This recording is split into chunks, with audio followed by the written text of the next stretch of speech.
Good morning, Ms. Rivers. You able to hear us? Good morning. Yes, I am.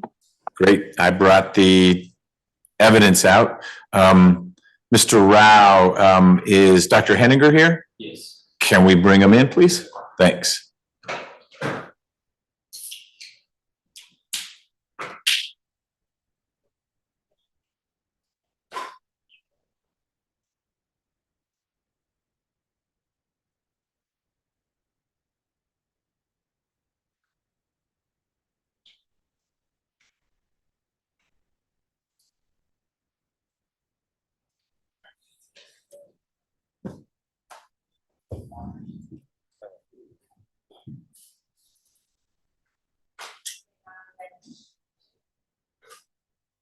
Morning, Doc. Just gonna get you situated before we bring the jurors in. All right, let's go on the record in State versus Poole, 23 SC 190102. It is almost 9:15. Our jurors are all here. Our witness from yesterday is here. We've got our prosecutor. We've got our defense attorney. Our defendant is late. We're going to start, Mr. Miller. You can let Mr. Poole know what's going on, but he's literally walking in the door. Then he'll be walking in, but I don't see him right now, and he's 15 minutes late. And of all the people in this trial who should have been here on time is Mr. Poole. So here we are. We've got jurors who are ready to go, and I'm going to ask the jurors to come on in. Thank you.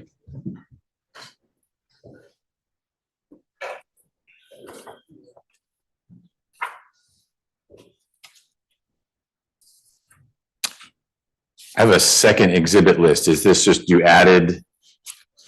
I believe so. I think it's the autopsy photographs that should be included on that. Got it. Yep. It does say that. And speaking of which, have those been uploaded now, or do we need to get? Okay. Great. Again, while he's also assisting his mom who's on a cane, they're trying to get up here. And there he is. Look at that. There we go. Yours to manage, Mr. Miller, not mine.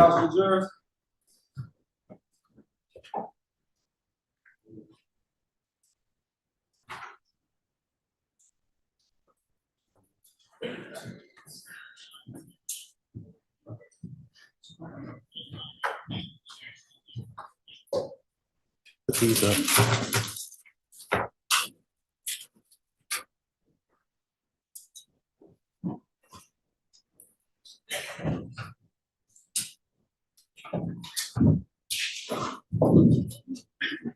All jurors are present and accounted for. Thank you, Deputy Gordon. You all can be seated. Good morning, ladies and gentlemen. Welcome back. Thank you for being pretty close to on time. We stopped yesterday with Dr. Henninger on the stand. He is back on the stand. He remains under oath, and we are going to continue with the direct examination, the questions from the prosecutors, and we will go from there. Mr. Rao, when you are ready. So Dr. Henninger, where I think we left off, we were going into the specific autopsies as it relates to both individuals that you performed your examinations on. So I'd like to start with Mr. Jones. So that report would be State Exhibit 145. Now, in addition to writing a report, as you previously testified, it's common practice to take photographs of the individual that you're examining. Is that correct? Yes, that is correct. Does that happen with Mr. Jones? Yes. I'm gonna approach you with what's the pre-mark for identification purposes, it states 146. Can we? I thought you guys were. So did you already provide those to Mr. Miller? Yes, sir. All right, then you can give them to Dr. Henninger.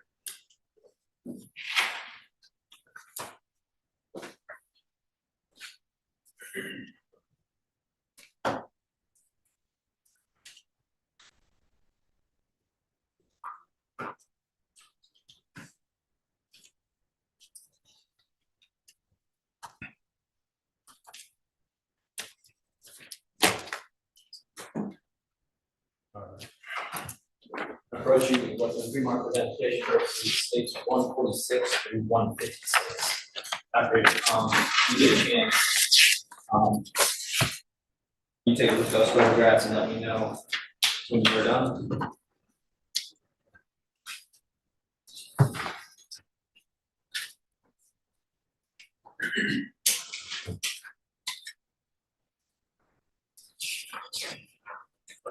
Mark that one off. Okay. Mark it off. You recognize states 146 through 156, Doctor? Yes, I do. How do you recognize those? Mainly they're the accession number. That's from our, it's our accession number. That's, in this case, it's 893. So it's 21-893. And it's, each one of these photos is marked with that numbers. And it's also got his name, and it's also consistent with it's in the autopsy report. Those fair and accurate depictions of the autopsy performed on Mr. Jones under case number 0893. Yes. Prior to this time, state seat contender states 146 through 156. Mr. Miller, any objection to 146 through 156? No objection. They're admitted.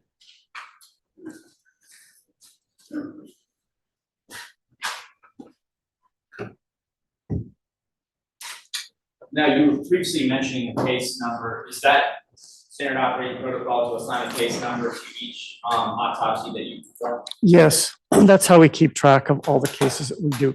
Each person that we, whose remains we evaluate has a specific number that's everything that we do has that number on it, and it's not put on anyone else's. So that's how we keep everybody getting mixed up. How is that number generated? Okay, January 1st, the first person that we evaluate is case number 0001. The next one is 2. And so by the time that we've gotten up into this, this report in April, we're up at 893. It's got his name. You can see it up there, case number 21 dash. He's got an extra 00893. Now, when performing the examination, as I transition to States Exhibit 147.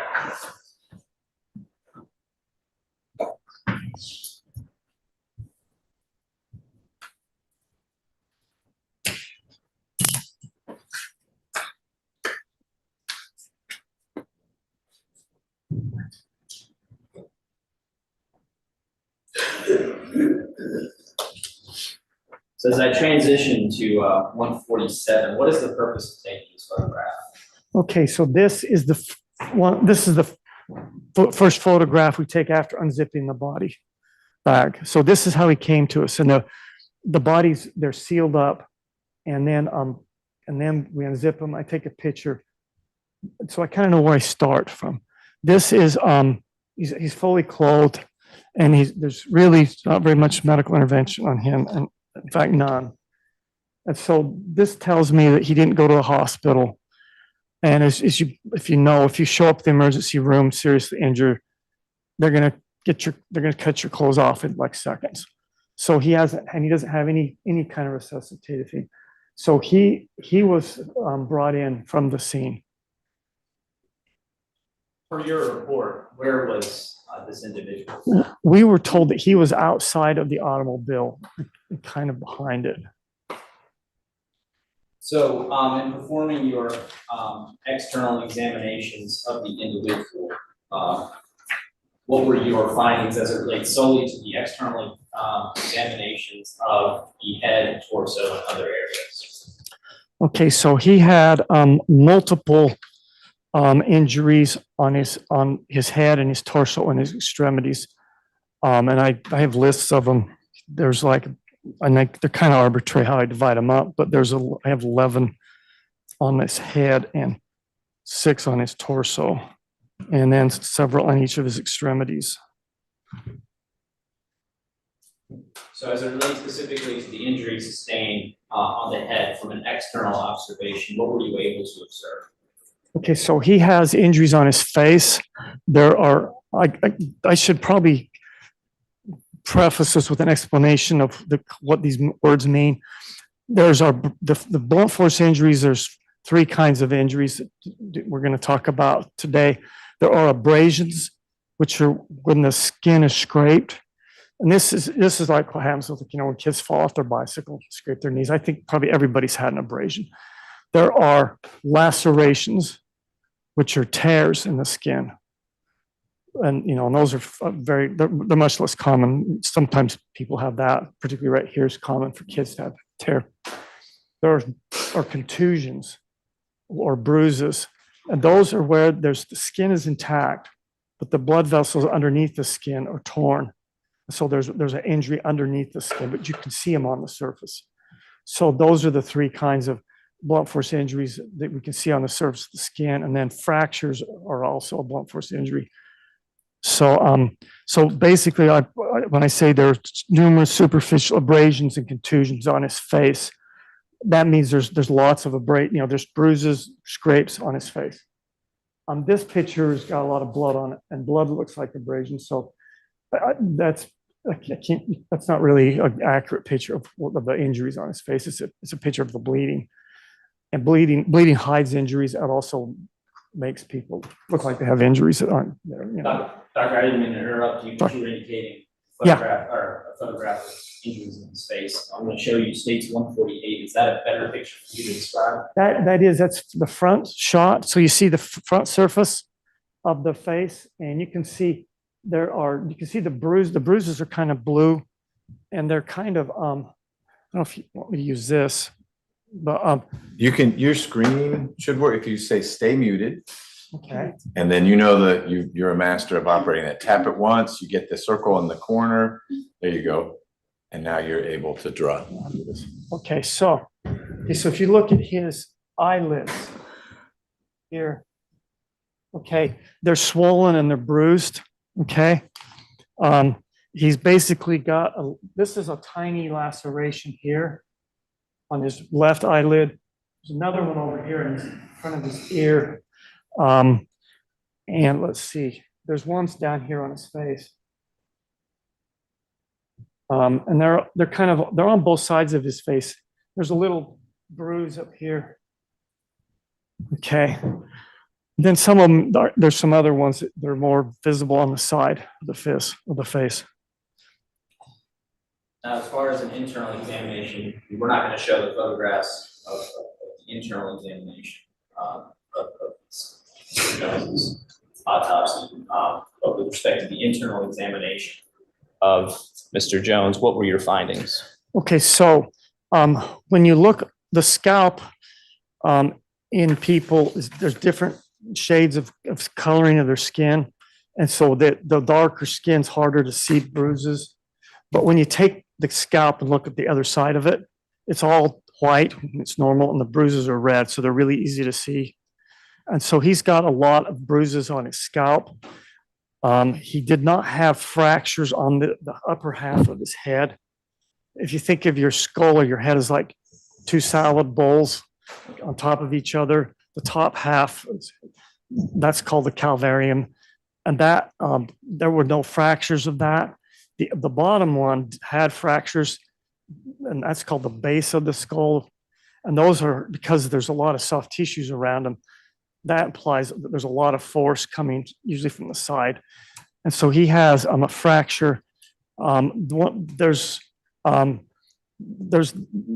you look at the base of the skull, like if this is the brain sitting here, and you look at the base of the skull in the front, up here near the front, in the middle, there's a little plate where the olfactory, the nerves that you used to smell with, come up through there. There's fractures along there and down in the middle of the base of the skull. And then there's a fracture that's the only one on him. And then there's two other kinds of injuries there. The brain is covered, it has two coverings or two membranes. One of them's dura or durable. It's just tough, it's strong. You can pick somebody up with it. It's like a really strong piece of plastic or fabric or something. Then there's a second one underneath that's more delicate, and it kind of reminded some pathologists 100 years ago of spider webs, so they call it arachnoid. And there's bleeding underneath these two membranes. And these are markers of injuries of enough force to cause bleeding on those membranes. So those were his internal head injuries. Now, did you also perform an external examination on Mr. Jones's torso? Yes. Okay, I'm going to transition to states 154. On states 154, what were the external examinations or what were the external indicators that you observed to indicate to you that Mr. Jones had injuries to his torso? Yeah, I can't remember how to erase this. Is it? So there's what does that say on it? It says request remote control. Say no or deny? So, okay. Okay. There's an icon of what looks like an arrow going counterclockwise. Okay, yeah. Tap that removes one at a time each thing you did. I'm not aware of a way to do it all at once, but enough taps gets you there. Thank you. Okay, so this is his torso, and there's some better pictures of some injuries on his neck that I have in that list, but they're there. There's some abrasions down here, and there's some contusions. This was I'm trying to correlate these with my theme. There's some other injuries here, and then there's some on his back side. There's basically these are, I kind of got quite a few words here to describe these. These are kind of odd because if you look at them, they're kind of in loops and shapes. Okay. Now there's most of the time that she's having abrasion, it's an abrasion. But if you let's say that this was a piece of metal. Okay. It was open here. If you hit somebody with this, you might have the shape, preserved on the injury. That would be called a patterned injury. These are kind of they're kind of patterned injuries. But I can't really match them to what they were, but they're probably things in the car. Okay. And that's on his right side.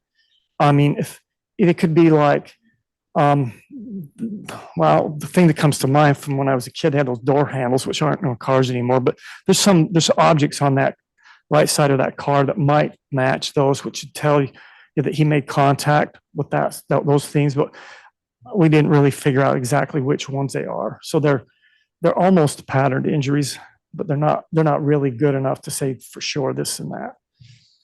And then the others are on his back. There's just some abrasions on his shoulders, his buttocks, and there's one on his left scrotum. Now, with respect to the internal examination that you performed, what were the injuries that you observed based upon that examination? Okay, so he had contusions of his lungs, contusions are the same whether you can see them from the skin or whether you can't. So his lungs have the same process where there's force applied, doesn't tear them, but does damage the vessels in them. So there's contusions of his lungs. He has a little laceration on his aorta. And his aorta is this large vessel that comes out of the heart and feeds the blood vessels to the head and arms, and then it arches down, feeds the blood vessels, the abdomen and the legs. It's mostly loose inside the body, but it's tethered, and there's kind of where it goes up, it's descending, an arch, and then descending, and then the abdominal. They're in that descending part, it's tethered right there, and it tends to tear right there when there's a lot of force, particularly deacceleration forces. And so there's a tear in his aorta. The aorta is probably about the diameter of this microphone. About the bag on it here. And it's like a small garden hose. It's got kind of not as much pressure as like a garden hose, but but if you can imagine if you tore a garden hose, how much water would come out and how long it would take for a gallon to accumulate. And it wouldn't take very long. And so there's a lot of bleeding from that. At least it would happen. And then the liver has multiple lacerations on it that were kind of spider web, which implies there was some force that hit the liver, and it kind of went like around that. There's hemorrhage around the kidneys that surround it, but there's a lot of fat on the kidneys, and this has a really thick capsule that protected it. So the kidneys themselves were not injured, but there were injuries around them. And then his pelvis was fractured. If you think of your pelvis as like a bowl, okay, and in the front, there's the pubic symphysis, and then there's two bones that come off of each side, and it goes around and back. The pubic symphysis is fractured and displaced, okay? And then if you think about a bowl, a round bowl, it's hard to break it in one place. It's probably going to break somewhere else. And then usually breaks in the back on the where the sacrum attaches to it. And so those are hard to detect, and we didn't detect those, but there's probably also a fracture there. But these are pelvic fractures that are, again, take quite a bit of force to do. In addition to those fractures on the torso, were there other fractures on the lower portion of his body? Not in the I don't have them on my list here. No, not in the torso. There's on the extremities maybe. But. Correct. So in the lower extremities, were you able to observe any fractures? Yes, and I guess he also has one. The main ones are there's one on his humerus, which is not lower, and the ulna. There's two bones here. The one that's back, like on this side, it's called the ulna. It has a funny little cup on it, like this, and it was fractured. This was fractured, and then there was a right femur fracture on his lower extremities. The femur, how strong is that? It's really strong. It's a really hard bone. It's hard to saw through. It's about like a shovel handle in size. A bone is stronger than wood, especially live bone. So, I mean, how much, would it take to break a shovel? And of course, I guess when primitive human ancestors, that was, they were making tools out of bones. A femur was one of their favorite ones because it's got a hip, it's like round, it's like a hammer, basically. You could use that as a really good instrument for, like in some primitive war or something. I mean, it's really strong. It's hard to break. Would it be consistent with Mr. Jones's body receiving an impact of such great force that it would break the femur? Yes, that's very common in automobile accidents, and the higher the speeds involved in it, the more fractures they're going to be. And you indicated previously in your testimony that it's not uncommon, or it is standard operating protocol for medical examiners in the Fulton County Medical Examiner's Office to have some knowledge about the incident, including reports, photographs if provided to you, to make a determination as it relates to cause of death and manner of death. Is that correct? That's correct. Now, prior to getting to those two subsets, is it consistent based on your external observations of Mr. Jones's injuries, as well as the internal observations of Mr. Jones's injuries, that the injuries Mr. Jones sustained were consistent with being in the front passenger seat and having been ejected from the vehicle after the collision? Yes, it's there's two ways to think of this. There's like, if you have a person outside of a vehicle, okay, are the injuries consistent with that? And then there's the other way of thinking it. You have a person, where you have a body like on your table. Is this the one that went out? Okay, that second thing is harder to do, but having lots of serious injuries is very consistent with him being thrown out of the vehicle.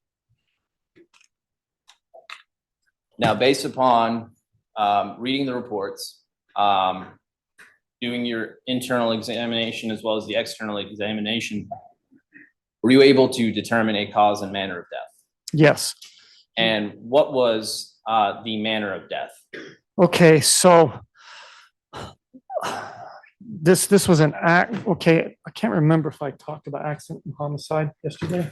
I'll let you two discuss Yeah, that. but if you'd like to reiterate it for the Okay, purposes because of I did this in another case.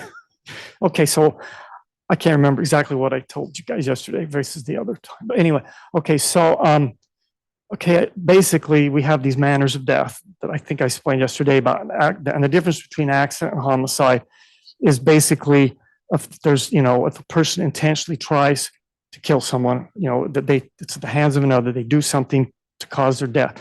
Now, and then I mentioned that, when you're driving, even the slightest mistake because of the vehicle, the speeds and the weight and size of the vehicles, small mistakes can lead to people die. And so if you make a small traffic mistake, is that a homicide?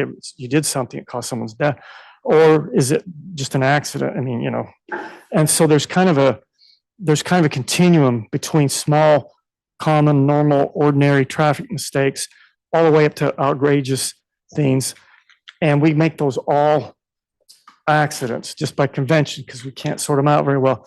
And the only exception is if you're using the car as a weapon, where you're like chasing somebody with it and hit them, but back up and run over them a couple times.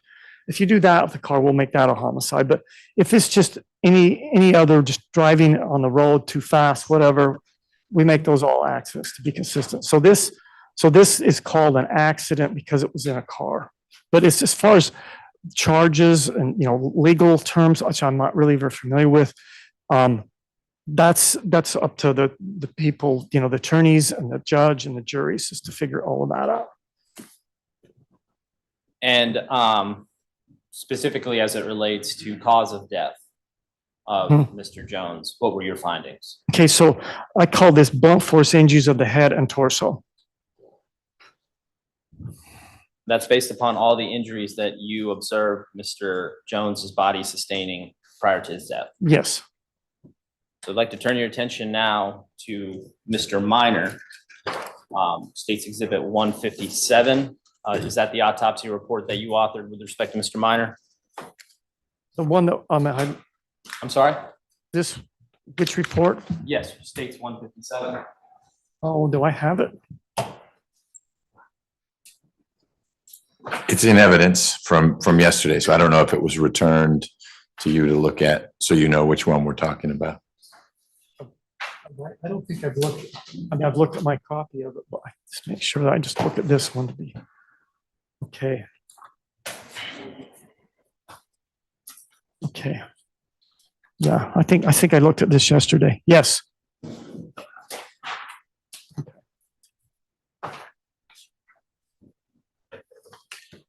And were photographs taken of Mr. Minor's autopsy? Yes. I'm gonna approach you with State's 158 through 168.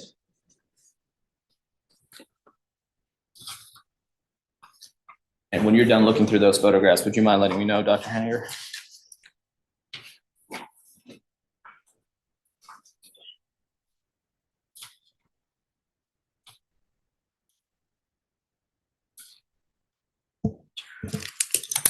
Okay. Do you recognize those exhibits, Dr. Henniger? Yes, I do. How do you recognize those exhibits? Okay, the same way the other ones. There's the accession number on them, and they depict injuries that are in the And are they fair and accurate depictions of the autopsy that you performed on Mr. Minor? Yes. Your Honor, at this time, the state would seek to admit States 158 through 168 into evidence. Mr. Miller, any objections to 158 through 168? No objection, Your Honor. They are admitted. Dr. Henniger, with respect to Mr. Minor, what was his case number? His case number was 0895.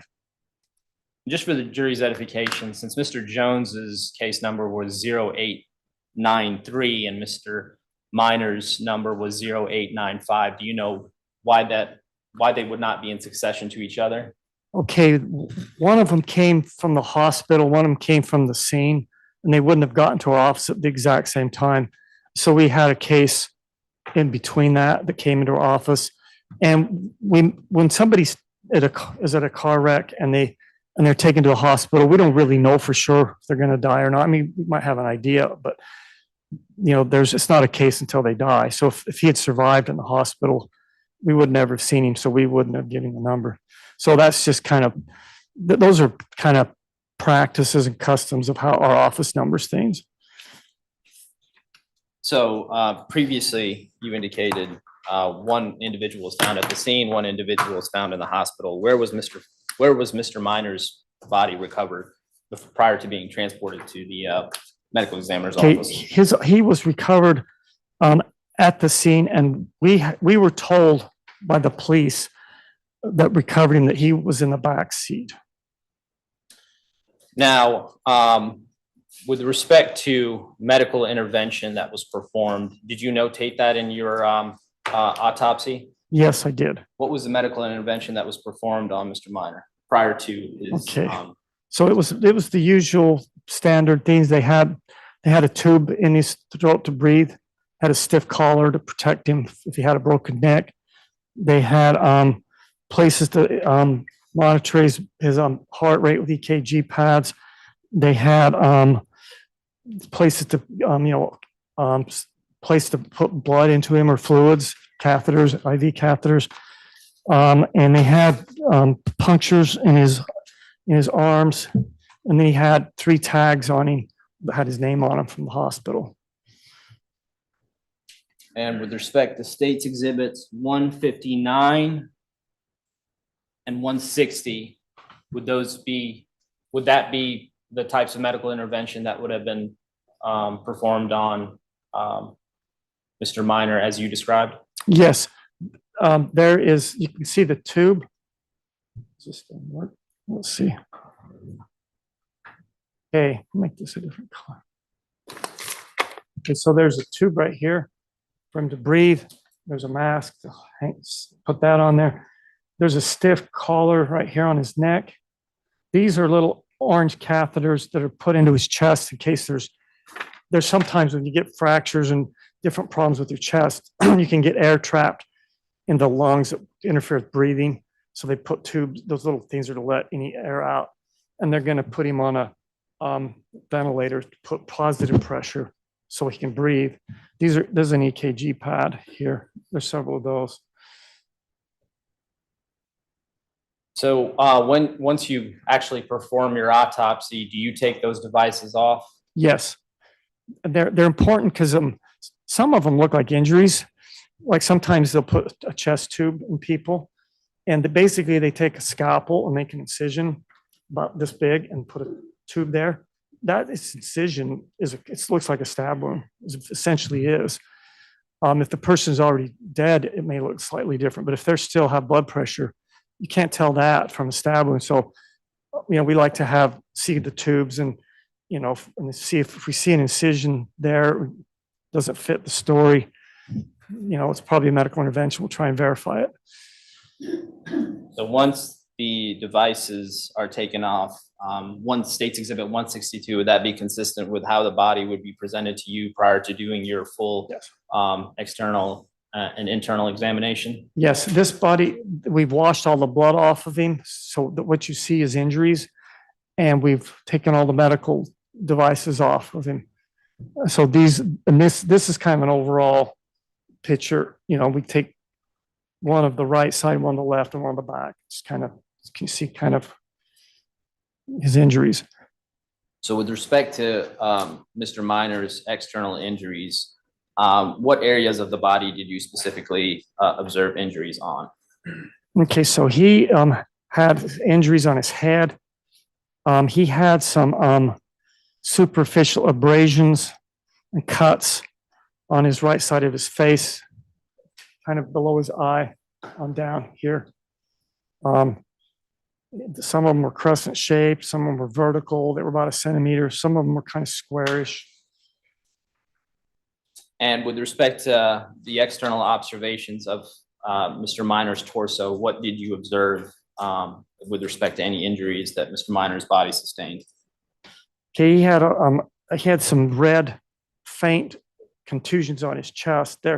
When people get CPR, there's sometimes contusions, and these were kind of 3 of them in kind of an odd pattern. So I mean, maybe they're CPR, maybe they're injuries, maybe they're both. And then he had this abrasion you can see really well right here on his hip.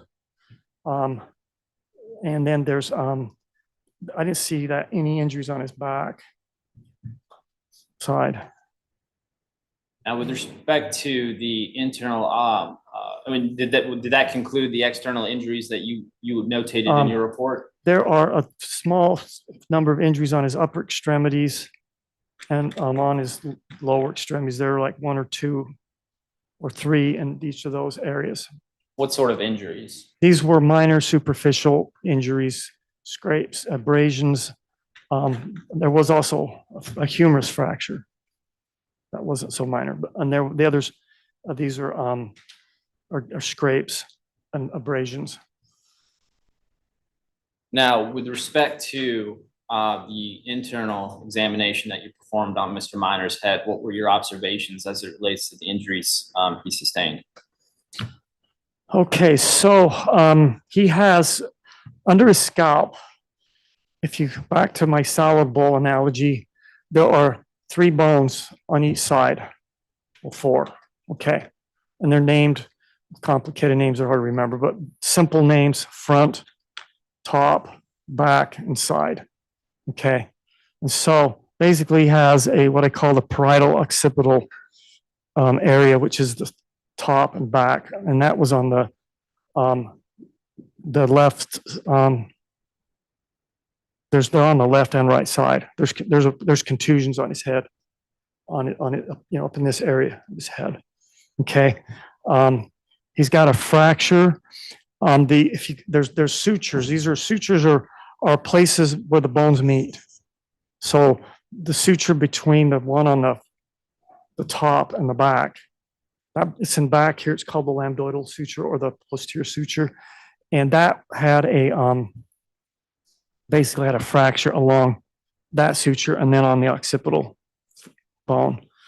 There was also a what we call, this has a name called a hinge fracture. And if I remember the salad bowl analogy, this is in the base of the skull.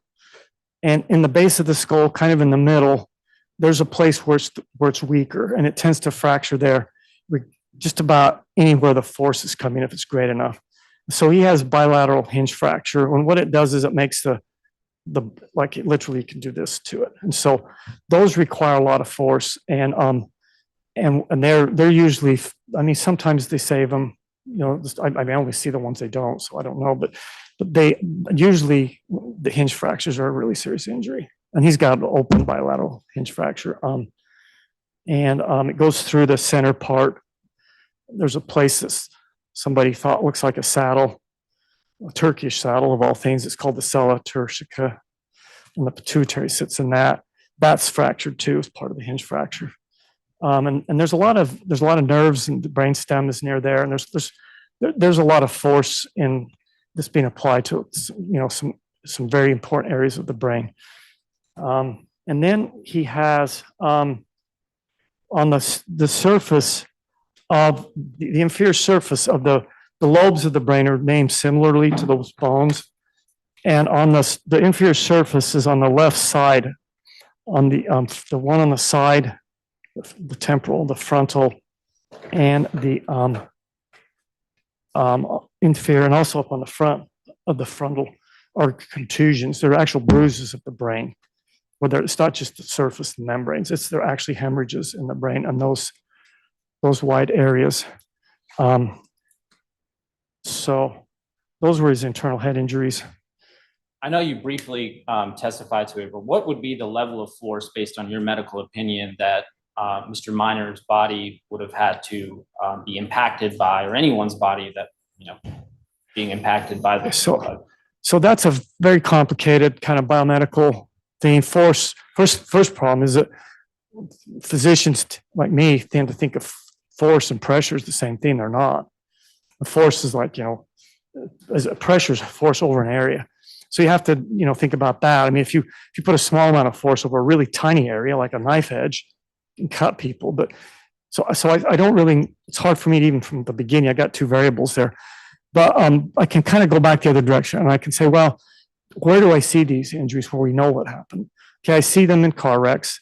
I see them when people fall off of buildings or jump off of buildings. I see them when people are beaten severely with, you know, heavy instruments like homicides. I don't usually see them in people who fall off of bicycles or just trip and fall. Or you might see some of these if you fall down the stairs and you're really old.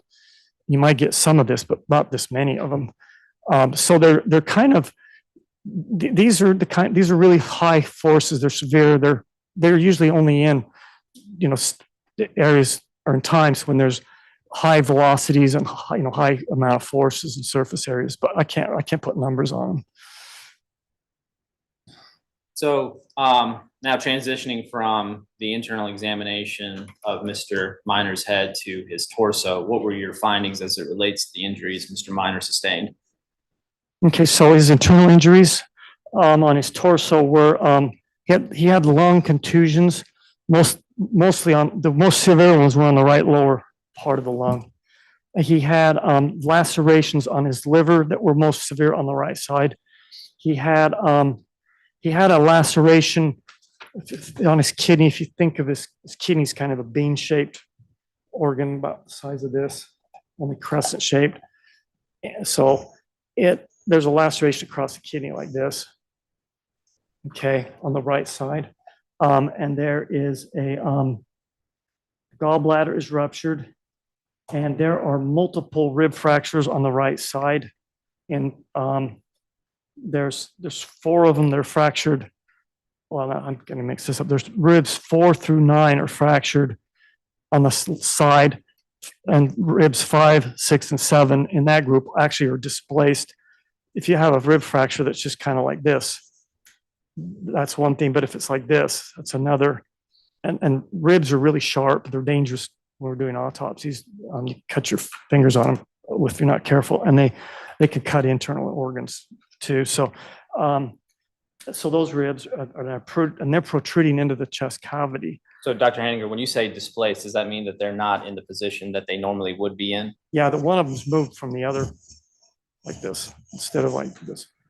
What could cause that? More force and a complete fracture. I guess I should break pencils if you want, but if I won't break this pencil, but if I broke this pencil but it's still together, that would be one thing. But then if I had this pencil like this, okay, that would be a displaced fracture, and they have sharp edges. You can break it if you want. There's no eraser left on it. I don't want you to hurt yourself, but that's a disposable pencil. Go if you can do it. It might be like a femur. It's probably, I don't know. Am I strong enough to break this? I guess so. See, now this would be not displaced. It's kind of together still. But then if it's like this, it's displaced. And this is sharp enough. I probably shouldn't. I don't know if I could cut myself with it. But, okay, so, but yeah. And then there are also ribs fractures on this. I think they're on the right, 4 through 10, are fractured back here by the posterior spinal column. And ribs, I don't know if I got anything flexible.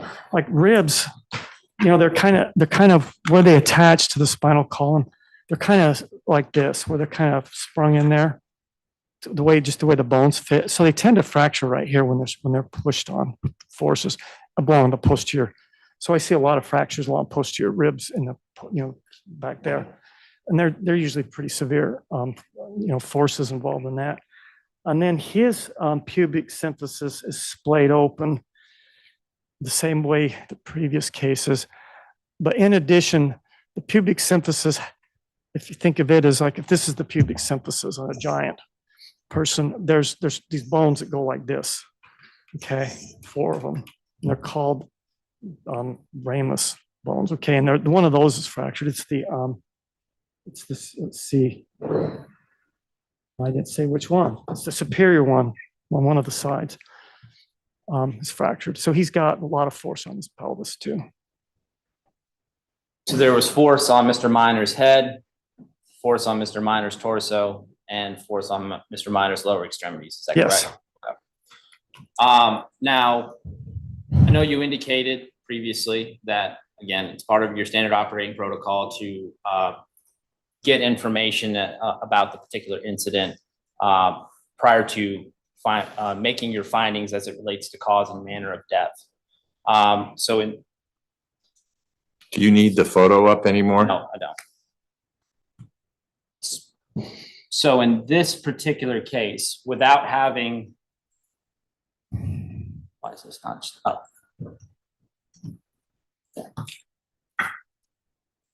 So in this particular case, without having any of the information that was provided to you prior to performing the autopsy, with only the information being provided to you that this individual was found in a car accident, based on the injury sustained by Mr. Minor, would you be able to say what position he was inside the car? If I don't have any information at all, and other than the thousands of, cases I've done, I can't put him for sure. There's nothing that puts him for sure in one place or another. The closest thing I have in either one was that pattern injury, but even that isn't good enough. And so it's, there's The pattern injury on the other on individual. the other You individual. said the 3 contusions on the chest? Yeah, on the lower abdomen, chest area. Okay. If I could match that to a part of the car, that would put him there. And that would only put him there when the car hit. And if they're not wearing seatbelts, which they weren't, then that says he hit there at some point. So even then it's hard. So it's kind of hard to look at injuries and just if you have them in isolation. If you have more information, you can kind of make some deductions, if you will. So looking at injuries in isolation without having more information, you would not be able to say whether or not Mr. Minor was in the driver's seat, in the front passenger seat, in the rear driver's seat, in the middle seat, or the rear passenger seat. It would be really hard to just place him anywhere. I mean, with just looking at an autopsy, a blind autopsy, I think it would be really, really hard to do that. But in this particular autopsy, you were provided with information as it relates to positions of individuals inside the vehicle. Is that correct? Yes, and also details about the. Okay. And based on the details about them and where the individual was found, Mr. Minor was found in the rear, another individual was found in the front portion of the vehicle. Is it not more likely that Mr. Minor's injuries that he sustained and the position that he was in, that these are injuries consistent with being a rear passenger? Okay, there's 2 or 3 deductions from that. Okay. And I like I showed you this earlier, maybe I should use this. Sure. Okay, the first thing I have to do is you have to understand what happens when there's a car wreck. Okay, and this is my little model. I thought of this last night. So this is a car looking down on it. Okay, and this is the front of the car. And I'm going to make this blue paper clip the driver. Okay. If you want to actually position that clip in the direction of the monitor, I think that the jurors would be able to see. Oh, right here. Wow. I wouldn't try to do that. Your paper clips are going to slide off. And Yeah. Okay. I would also object to this, Your Honor. He's getting into the territory of being an accident reconstructionist. He was tendered as an expert in pathology. Okay, I'm going to allow him to proceed. Okay. Okay. So obviously, if you have seat belts on, this is why you wear seat belts. You stay where you're in the same place in the car. If you I'm just going to sit these people, and I'm going to make this the front of the car. Can you see this? Okay, I make this the driver's seat, steering wheel, passenger, and this. Okay, and if I take this, and I saw the video where he ran into something like this. See, everybody goes towards the point of impact. Okay. So, and then the car, I was told, it's upside down at the end, but it's got these devastating injuries. I don't know how to describe car injuries, what they call them. Anyway, they're pieces of the car missing on the right front and the right side. So it makes sense that if this person's going that direction, they're going to go out. And so he's the first person that was found outside the car is probably the front passenger. Now these two we need to figure this out. Okay. So they're doing this. Okay. The driver is going to hit the dashboard, and he's also got an airbag. The back passenger is going to hit the back seat on the right side. That'll tend to keep him in. Doesn't have an airbag.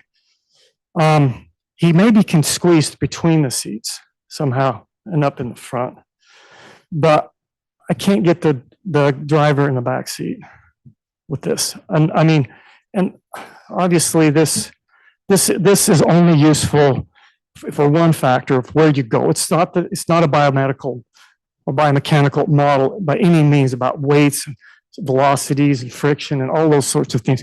but it does illustrate that what's going to happen when this car hits, at this direction where people are going to go. And I think it's most consistent that the person in the back seat, I mean, he maybe could have gotten the front seat, but I don't know how the driver gets in the back seat then, especially if they're all seriously injured. Now, with respect to the injuries that Mr. Minor sustained specifically on his right portion of his rib cage, could that be consistent with hitting the front passenger seat at the point of impact? Yeah, if you see my little, if he's starting to go to the right and hit the back seat, he'll hit his right side. Now he can twist and move, and of course this car, I saw part of a webcam, and there was in excess of 100 miles an hour, and he run into a wall. At that velocity, the first velocity is going to, because the injuries, if you double the velocity, you 4 times the injuries.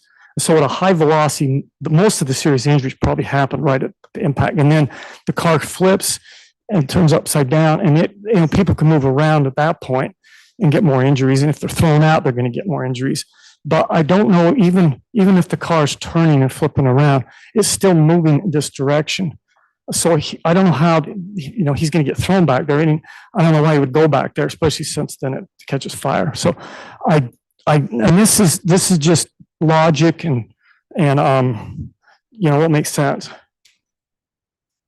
And his gallbladder rupturing, is that also consistent with having a force like the front passenger seat impacting your body at the time of impact? Most of the injuries a lot of the injuries, I should say, were on the right side internally. Now, based upon all your findings as it relates to both your internal and external examinations of Mr. Minor's body, were you able to develop an opinion as it relates to cause and manner of death? Yes. And manner of death? They're both accidents for the same reasons, and they both have injuries in their head, and they both have injuries in their torso. So I made them the same, the cause and manner. The causes are blunt force injuries of the head and torso on both of them.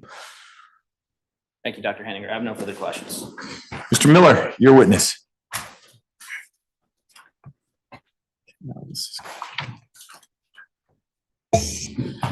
Dr. Henninger.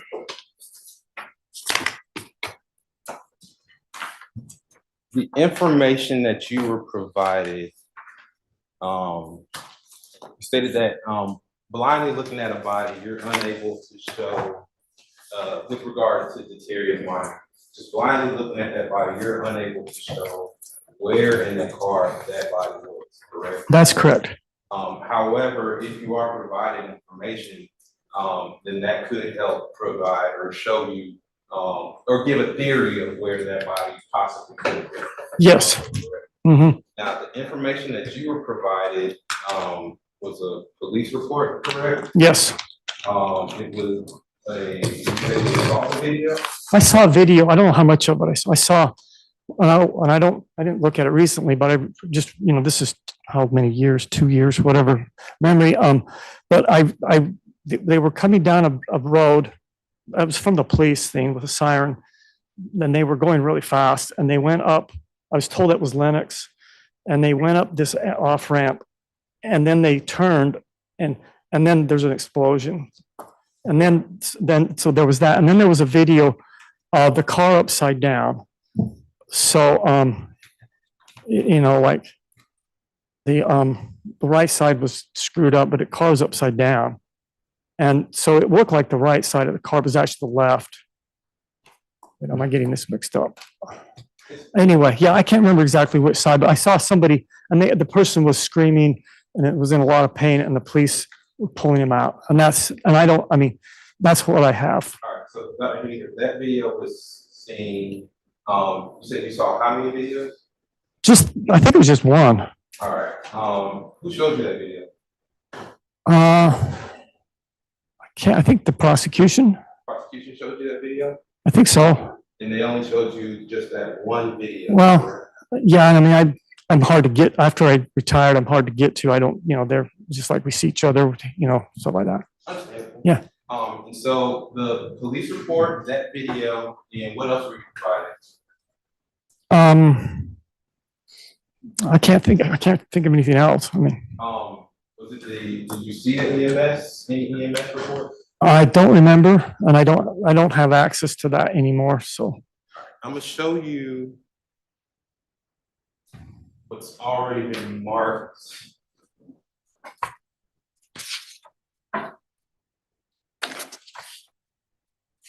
Well, actually, let's do this. If I were to show you that police report, and we were to look at it, would you be able to tell if that's the same police report that you saw? no, You would not be able to say that? no, there's lots of police reports, and there's some of them are long, and they police have their own language. So sometimes they're hard to understand. You have to read them real carefully. But the police report, in the video that the prosecution showed you, just that one video, everything that you saw was provided by them, correct? Either them or the police. All right, and all of that said, we're ID one person as being in the backseat, correct?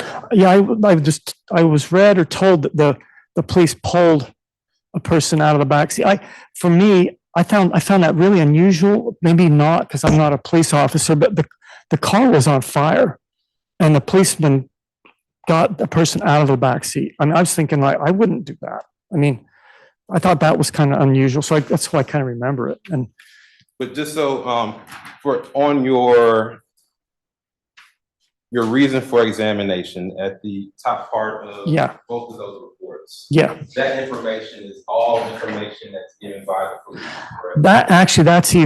It's even less. Well, I shouldn't say less. It's the purpose of that information is to justify me doing the autopsy, and I dictate it before I start the autopsy, and so I'm basically what I know the day after. I haven't seen any police reports. They might be. I can't remember. I didn't write this down. Sometimes I write down when they show up, but if they're there talking to me, sometimes they come to autopsies. At this time, they didn't do that very often. But that's just information that I know less than, like a day later before the investigations are complete. So it's information that is it just tells me that I need to do an autopsy on this. And it may not, if there's other information that comes out, then, I may change that. Now, I'm going to show this. This thing, yeah, and these, yes. All right, so on your demonstrative, blue is the driver, correct? Yes. Mm-hmm. And on it, you had the passenger seated in this back seat. I had him in the middle so that he maybe could get through the middle, but yeah, here, I had him like this, so the shoulders. Okay. That's just one variable, correct? Yes, there's three people, and you could put any of them anywhere when you're just thinking about it. Right, and so just based off of that, you're assuming that this person was sitting in the middle, correct? That's where I'm starting from, yes. All right. And on direct, the prosecution stated, the number working out? We'll see. It won't if that happens.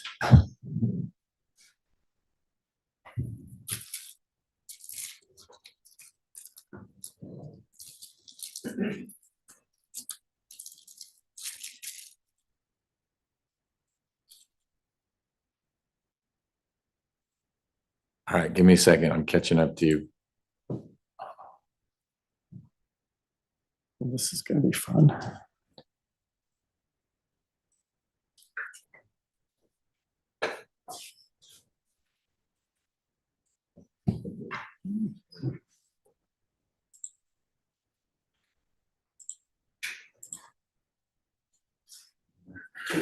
Okay, you're on. And Dr. Henninger, could you step down, please? Can I come down there? Yeah. I guess this is all the Zoom out. There we go. All right, so looking at the demonstrative that you have the backseat person in the middle of that vehicle, is that correct? That's correct. All right, and then based off of that, you're saying that if the car was to go into a wall, that passenger seat would be the one that hit those ribs, correct? Yes. All right, now, If the person was placed here, Mhm. Yes. Then it would be the side of the car. all right, so you're saying that if they are leaning right up on the side of the car, that's still that injury can cause. The passenger door is going to be causing that rib fracture. If that door is still intact or whatever's there, still there, Mhm. this could cause it too, just as easily as this. Okay. Now, if that individual was here and then ran into the wall, He could hit the left seat, the right seat, or maybe squeeze through the middle. all right. Now, if the person was in the back seat and they were laying down, Mhm. Like hunched over, like. on their back, laying Yeah. down. Uh-huh. Are Like, you- we're are talking you- about, like, with the traveler across, it's like if we were driving, is he laying this way? or Yeah, this way? laying down in the back seat of the car. You're in the back seat. You're laying Across down. the width of the car. Yeah, Across the width, like right, if you were sleeping. right. If you're Okay, sleeping in the If back. he's sleeping in the back, so he'd be like this. Mhm. Okay, so he would have a harder time getting through this hole here. If he's sleeping whichever way his head's at, it could be the right or the left side that gets injured if he's going forward into the seats. But what you're saying is he's more apt to stay in the rear passenger Yes. compartment because he is Yeah, yeah, he's gonna have a. width-wise not going to fit through the space between the two seats. Now, we're only talking about the initial impact. Is Yes, that correct? that's correct. Now, all of these variables change once the car flips over, correct? There, except one, is the only one that I know about, is still going forward. So it doesn't bounce, does it start going backwards? It still flips, but because the momentum, see, the car is, this, if you think about, get vectors, or really get trouble. If you think of this like of a car going forward, and it's going 100 miles an hour, it hits something, Mhm. it's maybe then it's going, I don't know, 30 or 40 or whatever, some speed, it's gonna still be going forward. It didn't bounce, start going the other way, and if it did, it tended not to be very fast. So it's still going, and then, but it is rolling. So if this thing, it's doing this, okay? It's rolling, like this, but it's, the forces are still this direction. Right. Now, if you see evidence that that car hit that wall, but then bounced and rolled this way, then that would change everything. Well, that you're saying, it's still correct? going, not that much, because it's still going this way. It can roll, If it hit this way and then rolled that way, well, if it hit the front fender, this, Mhm. then they would all go that direction. hit this way and then rolled this way. You're Yeah, saying that if it changed, what you said before was that if it changed directions, then that would change all of what you were saying initially. it does, but there's still a tendency to go forward. Because their bodies are going 100 miles an hour, the car is not anymore. And so, and they're in the car, and they can be hit by the size of the car, but I don't think they're gonna get not, end up going the other direction. I think they're still gonna keep moving forward, that's the whole basis. When you of it. say, Can he go back to his seat now? briefly, I still have more questions. When you say that Do they need to be right there? It's hard for the court reporter to take stuff down if he's not there. So if they need to be right there, let's do them right there. Is that better? Just, if you need him to be at the Elmo, let's do the Elmo questions. I need him at the element. Okay, then do the Elmo questions. All right. Now, you're saying that if the car bounces against this wall, Mhm, everyone's going in this direction. yes, And then what you had just said before, after that was if it changes directions and Mhm. goes the other way, then it would change all of Yeah. these forces, yeah, correct? they would go from, is it still working? They would go from doing this to maybe doing this. Right. And then back, however many times it rolled. And, they could get, but I think it would still be forward. I think anybody would be going backwards.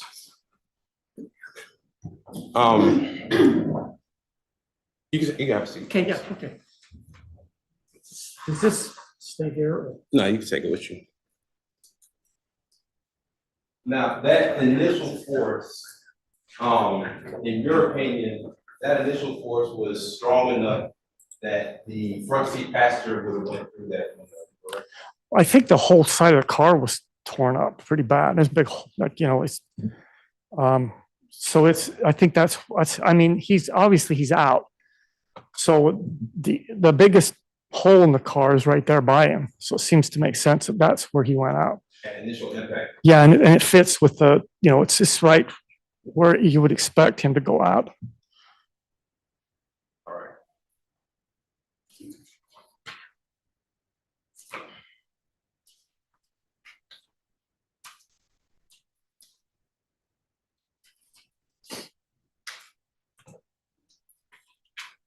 I'm showing you.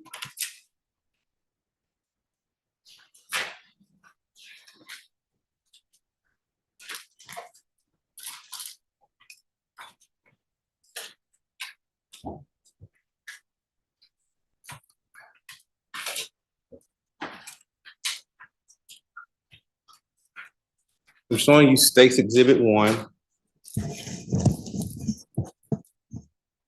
Well, let me do this. I'm showing you State's Exhibit 1. I'm sorry. Old habits. Defense Exhibit 1. Yes, Did you show it to Mr. Rao? Yeah, that's We all. briefly saw it, Judge, yes. yes, All right. And Do you have an exhibit list? not approved. Okay. You recognize. yes, Defense Exhibit 1. yes, You recognize it as being, something that would have been taken during the time of the autopsy for, Devin Jones? yes, All right, is it in the same condition as it was when that? yes, All right, this time we will move to enter Defense Exhibit 1 into evidence. Mr. Rao, any objection to defense one? No objection, Your Honor. It's admitted. All right, now, on Defense Exhibit 1, Doctor, Hold on a sec. I gotta get that back on.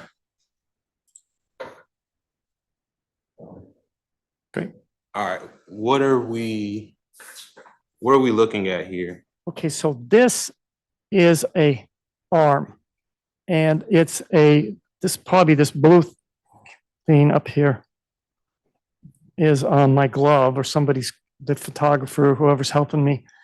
And this is his, I think this is his, trying to figure out which one, it's his, I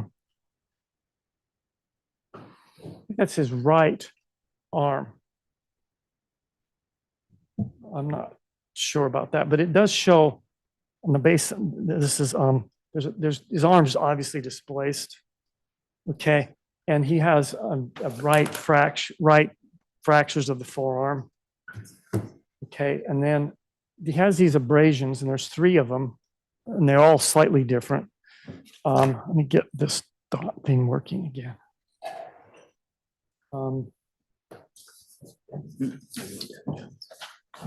Don't break another pencil. You can use the same one. Breaking the computer. Oh, Oh, it does. oh, yeah, it won't Doesn't work work with now. the, oh, yeah, thank you. It's not you. Then I'll do it. This is actually better. See, we got better. Okay, so there's 3 of these. I'll even put the county resources to use. Okay. Reuse, repurpose. Okay, so there's this abrasion. Okay, you can see this arm. It's not good. That's most doctors use X-rays to diagnose. I don't think this is obviously actually both arms. Both bones in the one arm. Okay, this injury here is an abrasion. Excuse me, I can't hear the witness.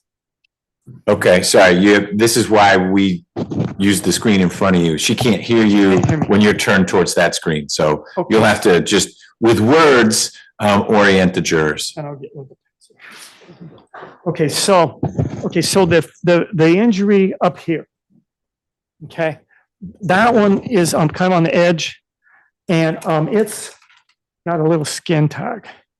Now, what happens is if you put force on the skin like this, and from this direction, the skin tags, if they're still there, they stay at the end. So this force is coming towards, from his elbow towards his hand, that made that abrasion. Okay. These two are coming across. I can't tell left to right or right to left. Okay, they're kind of the same distance apart, so they might be made by an like some piece of an object that has two edges to it, like a piece of the car or something. And then this one's going up and down, and it's more of a rough edge and a more irregular chattering. So you can see there's at least these two could be from the same kind of thing, but it could be either 2 or 3 different things going on just to cause these injuries. All right, now, especially looking at these lines right here, what do those indicate? The direction of force is up, like this, either this way or this way. I can't tell which. And are those consistent with someone who would be, I don't know how to say it better, but sliding on the concrete, correct? That could be consistent. All right, I'm showing you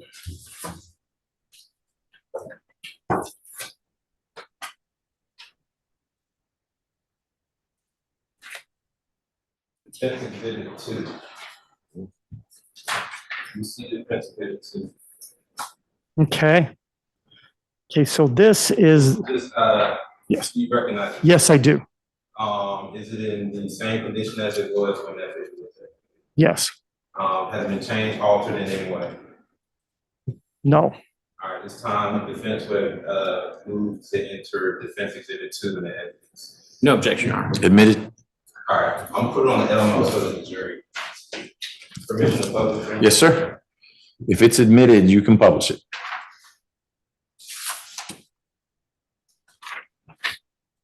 All right, looking at Defense Exhibit 2, what do we see here? okay, again, right here. This is a fractured arm, and you can see his axilla. His head is up at the top. So this is his right axillary, right humerus fracture. And then you can see some of the other injuries on his arm. And specifically this tag here, it described it, Yeah, see, it's got a tag there. So the force being here.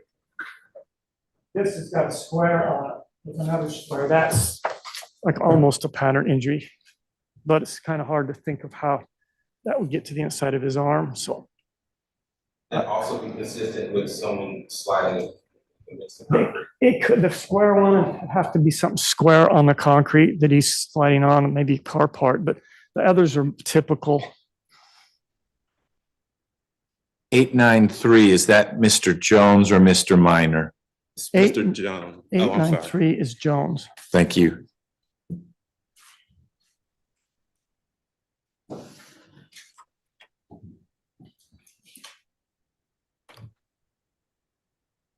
Now, we've seen.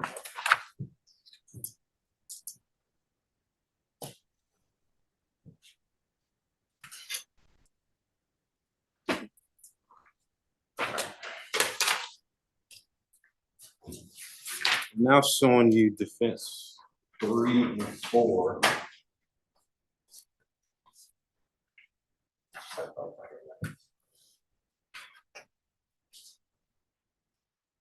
You recognize 3 and 4? Yes, And are they in substantially the same condition they were in, pictures were taken?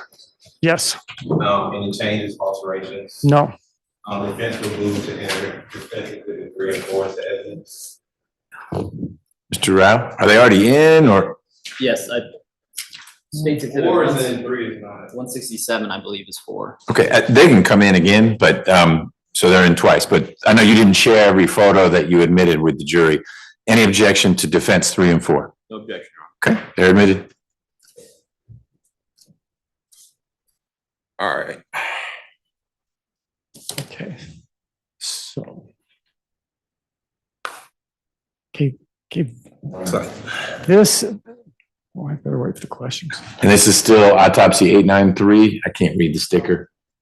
Or is this 895 now? This is 895, Your Honor. So we've switched to Mr. Minor. Okay.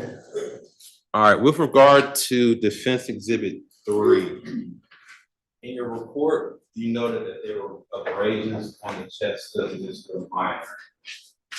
So is that what we're seeing right here? Yeah, contusions actually, but yes, you can see right here. Okay, And then we also see some more redness contusions. Yes. Here at the bottom, correct? yes. Then in Defense Exhibit 4,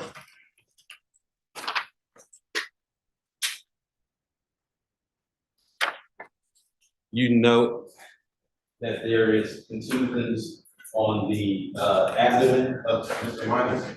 Yeah, there's contusions here. This is a braid.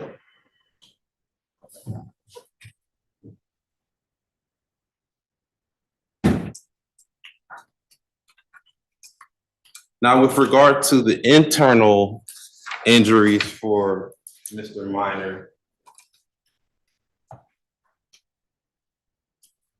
we know that there was a contusion of the lungs, is that correct? Yes, And there were also several lacerations to the liver, is that also correct? that's correct. And the most severe was to the right edge of that liver, correct? Well there. I guess what I'm saying on that sentence, I'm saying the liver shows several lacerations that are most severe on the right edge. So that what I'm meaning there is that the lacerations on the liver are more severe on the right edge than on other parts of the liver. But I'm not sure if that's, I don't know how to measure severity of multiple liver lacerations versus multiple fractures. So I don't know if they're the worst, but they're worse on the right side. We also know that the gallbladder is ruptured, correct?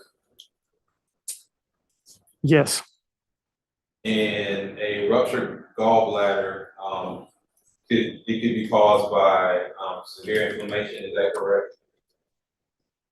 it can if it gets bad enough, but it's going to be preceded by weeks of, well, at least many days of symptoms. And then I think I would see it, autopsy, there'd be pus and necrotic, things. I think this was an injury, so it's not an infection. Right, so for this injury, the gallbladder more than likely would have ruptured from actual blunt force injury. Yes, Correct. All right, and you also noted that right ribs 4 through 9 are ruptured, is that correct? fractured, yes.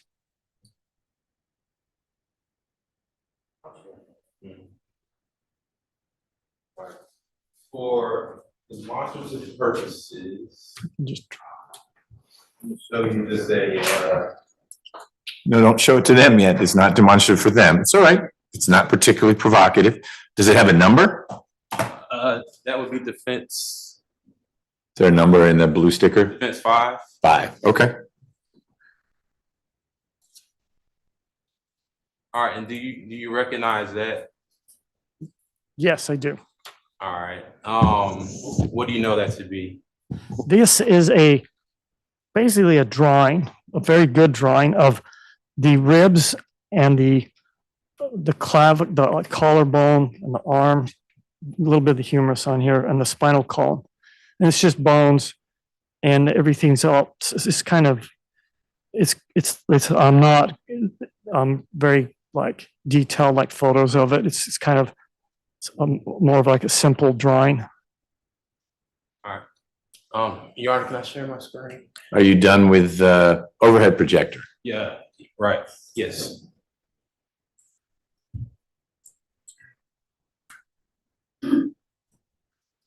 So it's not in yet, so you really shouldn't share it yet. If you want to tender it, we'll see if there's any objection. Hopefully there's not, since it's on the screen now. Okay. It's admitted for demonstrative purposes. All right. Okay. Dr. Hamburger, you noted that ribs 4 through 9 are fractured. Could you show the jury? You can use your touch screen now because we're back to, Show the jury Yep. where ribs 4 through 9 are located. Okay, so these ribs are numbered from top to bottom. The first one is the most difficult from an autopsy because it's kind of hidden under the clavicle. and it's protected and it doesn't get injured very often. When you're just first doing this, the first rib you run into is this second one right here. Well, I guess the third one, but they're like this. Okay, so they're numbered. Okay, so if you go down, the fourth one over here, in a young thin person with a normal heart, there's a spot you can feel where your heart's beating if you're really thin. And as you get older, it starts moving a little bit to the left because your heart gets bigger. But so that's the fourth rib. It's kind of 1, 2, 3, 4. So this one here, I got the fifth. Okay, and it's the fourth. Okay, so the fractures, I have here written right ribs 4 through 9. So they're going to be this one. I should change colors, or just erase them.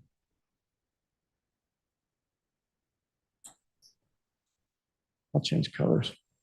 Okay, so the ones, this is the fourth on the left. So the fourth ribs, 4, 5, 6, 7, 8, and 9 are fractured. Okay, and then the 5 and 6 and 7 are displaced. Like this. Okay, and I think they were, I'm not sure they're exactly in front or over here further. And then the other ones, and then on right ribs 4 through 10 are fractured posteriorly. And these are the ones back in here. Well, I think that's the fourth one in the back.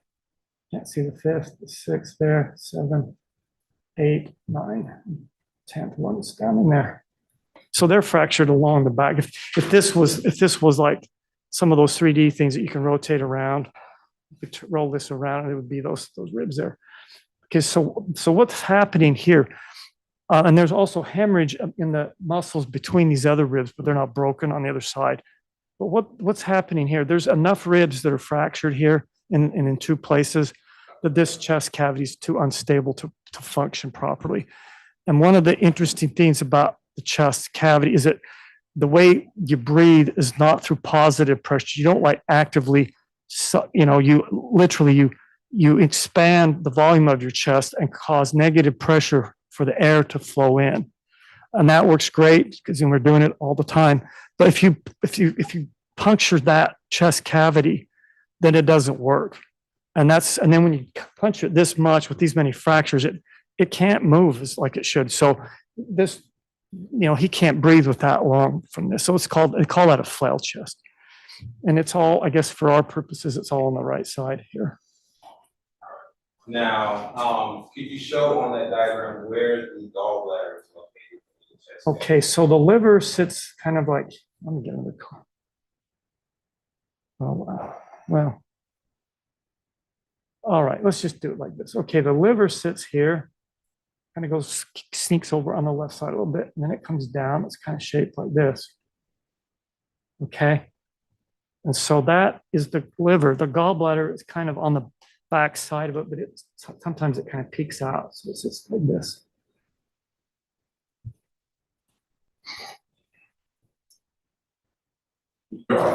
Yeah, no, so this is the gallbladder. Can you circle the gallbladder in a different color? Yeah, just to draw attention to it? I'll do the whole thing. Let's do this is the liver. Okay. And then this little gland right here is the gallbladder.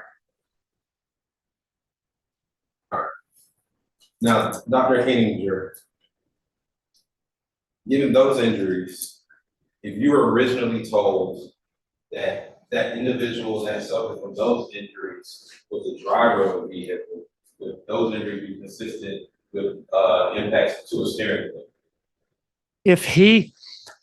Okay, so if you're a driver and no other information, their injuries are usually on the left because that's, he's by the left. If the driver, but he's on a car that runs into the right, and then, he's kind of, if he'd have to say, if I'm driving right here, this is the steering wheel, okay, and I'd have to kind of go like this and run into the front of the car. So that would fracture arms and ribs and internal organs on the right side. So say someone's driving right hand up, Yeah. and driving like that, goes into a wall. Yeah. Those injuries would be consistent with the driver. Yes. And there's also, let me do it here. This is fractured. So it's this. Right, and it's also, in, the Series Minor's case, the humerus, am I correct? Oh, wait a minute. I just mixed those up. These are not fractured. That's Terry's Minor's case. Is there an eraser?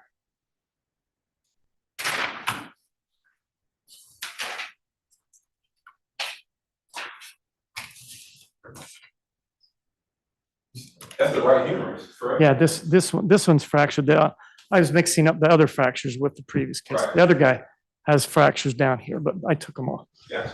But in Minor's case, it's also consistent with that right humerus being fractured as well, correct? Yeah, if he's got his arm like this, and he kind of runs. And we know that this car hit a wall, or I guess, we know that this was a, from the video that you saw, that this was a significant crash, Yeah, correct? I think it was those big concrete. I mean, it was something that didn't move with the car hitting at 100 miles an hour. It just. Do you know the speed at which airbags come out from? I have been told different speeds. I don't know it from my professional training, but I'm told they need to come out faster than the car goes. So I think the engineers are probably ahead of me on this. So if they're building cars that go 150 miles an hour that they sell downtown, on Beaufort Highway or wherever, I would just by logic, I think they'd probably come out at 150, 200, something like that. I don't know for sure. Are you aware of cases where, the cars, are you aware of cases where a car is going faster than the airbag can deploy? I know, I can remember one years ago, it was a high performance Mercedes that some kids were driving and ran into a bridge, and the airbag, they hit that bridge so hard that the airbag didn't come off. All right. Now, the speed at which you can actually, because airbags, would you agree that airbags are designed to use with a seatbelt, correct? Yes. Okay, so the speed in which a person would outrun those airbags would decrease for someone that was not wearing a seatbelt. Does that make sense? Say that one more time. Let me think about it. If a person is wearing a seatbelt and outruns the airbag, that's at one speed, correct? Okay. Now, if that person is not wearing a seatbelt, it's possible for them to still outrun that airbag, but that speed would be decreased. I don't think if I understand the question right, the speed that the airbag comes out is not going to be related to whether the belt's on or off. It's going to come out. There's a sensor on the front bumper. It's activated, and then some milliseconds later it comes out. And that speed, I think, is not going to be. It's going to be the same speed whether the seatbelt's there or not. I think maybe you answered. You asked the questions, not I me. think you know what I'm asking. I know. Yeah. So yeah. the speed that a person is, here we go. The speed that the airbags are rendered useless. Okay, yeah. If you're not belted in, the airbag blows regardless, but it won't do as much good if you're not belted in. Because you get to the steering wheel or the steering- dashboard sooner. The seatbelt's designed to keep you away from the airbag, to keep you back. And it's also designed to keep your head off the windshield, which before we were wearing seatbelts, we saw a lot of that, heads and windshields. But so it's designed to do that, but it still works. It's still going to protect, the face, the chest. It's not going to keep you from going out of the car. And it's not going to be as good because it's like this thing before with, if you got your seatbelt on, and this is over exaggerated, but you're not going anywhere. It's a lot safer than if you're doing this, even if you do have an airbag. So I think that the airbag, the not wearing the seatbelt would make the injuries more severe.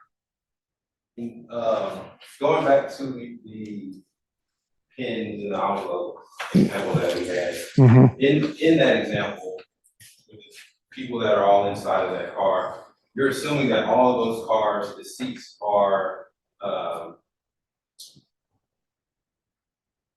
the seats are, they're pushed the same. They're at the same level, correct? They're how far they are off the floor. No, how far they are in relation to the dashboard.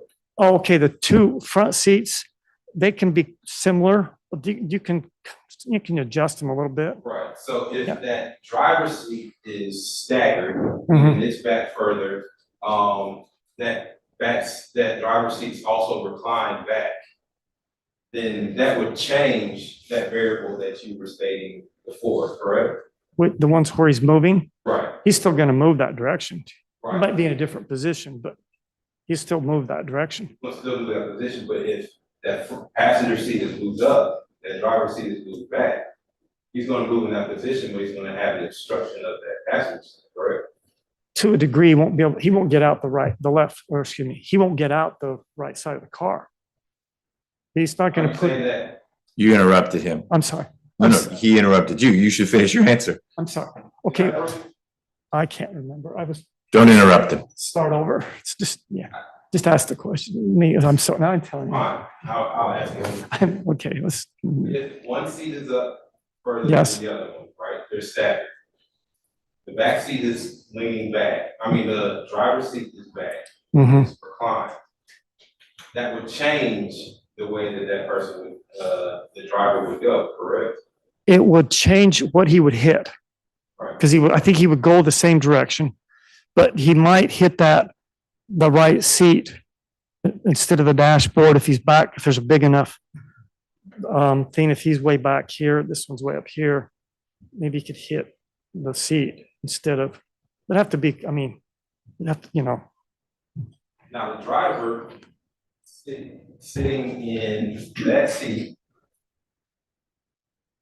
going at a high rate of speed and flying back and hitting that passenger seat right there, that could also cause this injury right there. if they're like this, Right, he could hit there and it would still be on the right side. right. We could hit that passenger seat, the actual seat portion. This is I'm talking about, I'm saying the seats, the seat's right behind this guy. So yeah. Well, Yes, you're. yeah, like this. So the pencils are the seats. And so they're both like this. So now this guy can hit the pencil. So we can get this up where you can see that. I don't know if can you see that? Probably not. Okay.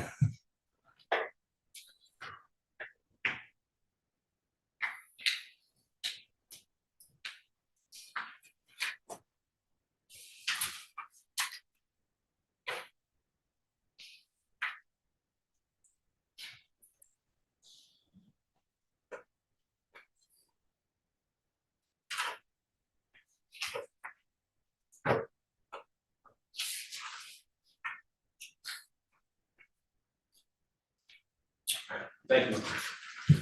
Mr. Rao, any follow-up? Briefly, Judge, Dr. Henninger, in all the scenarios that were provided to you by both the state and the defense, the momentum of the individuals inside the vehicle at the point of impact are all be moving forward, correct? Forward and towards the right. No further questions. Mr. Miller? Can you take unless you're going to use it, can you take your picture down, please?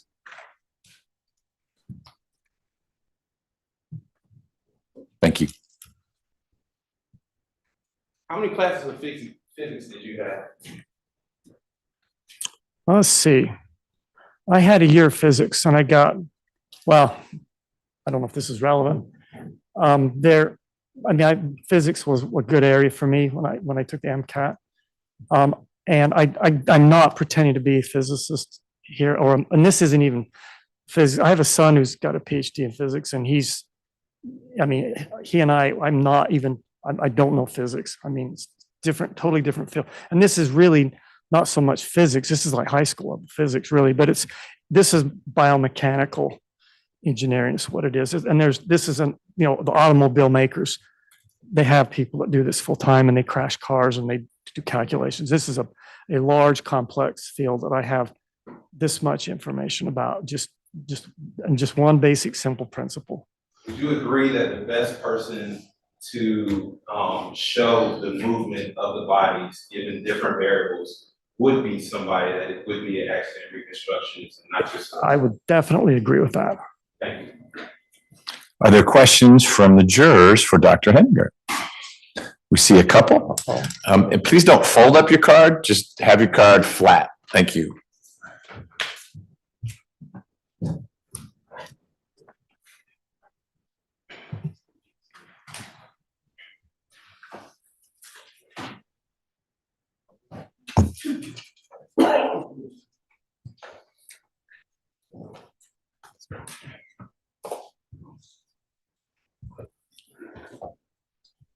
The writing.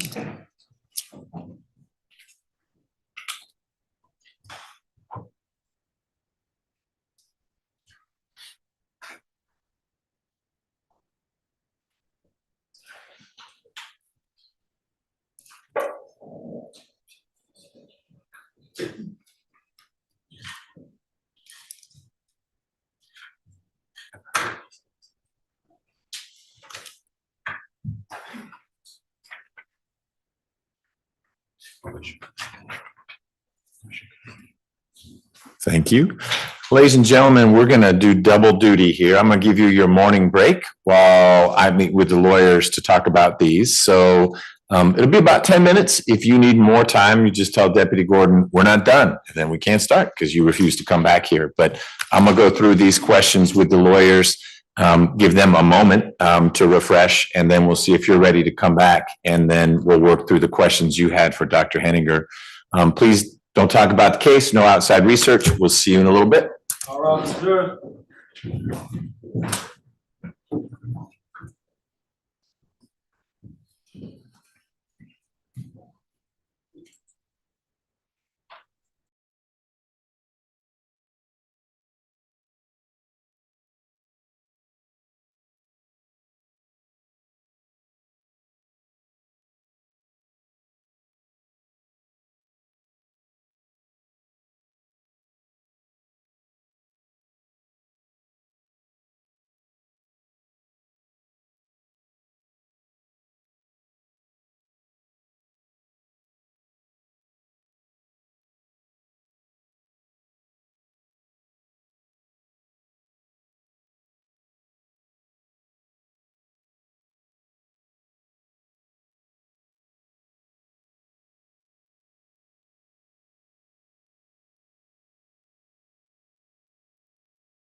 You're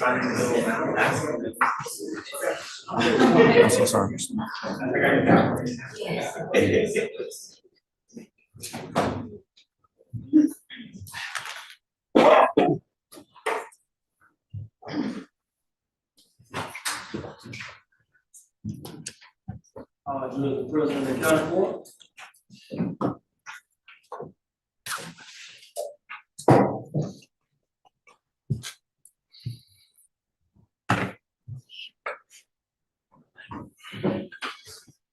Dr. Henniger, a few more questions.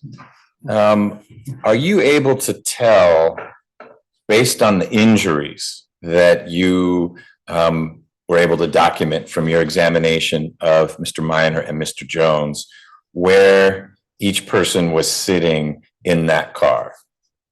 Not based on what folks told you, this is where they were found, but based on the injuries. Yep, I can tell you this guy was in this seat or he was on the hood of the car. Yes, okay. I shouldn't say yes. Okay, I understand the question. Yes, I understand the question. Okay, so if I just had those bodies showed up, blind autopsy, I can't put them in the car in any, just from no autopsy. From your experience, how are injuries typically different for a driver versus a backseat passenger when there's a high-speed accident like this one? Okay, that's a good question. The first thing is that there's a lot of overlap. So I think of it as like, these little diagrams where you have circles. There is a lot of overlap, and there's just probabilities of certain things happening if you're in the back versus front, and they're based on the airbag, but they're not very specific.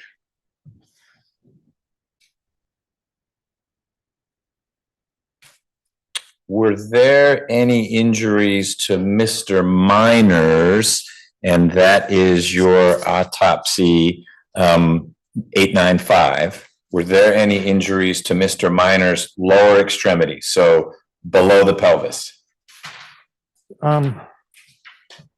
There was a faint abrasion on his right knee that was like, I have it as 0.5 centimeter with 1/4 inch.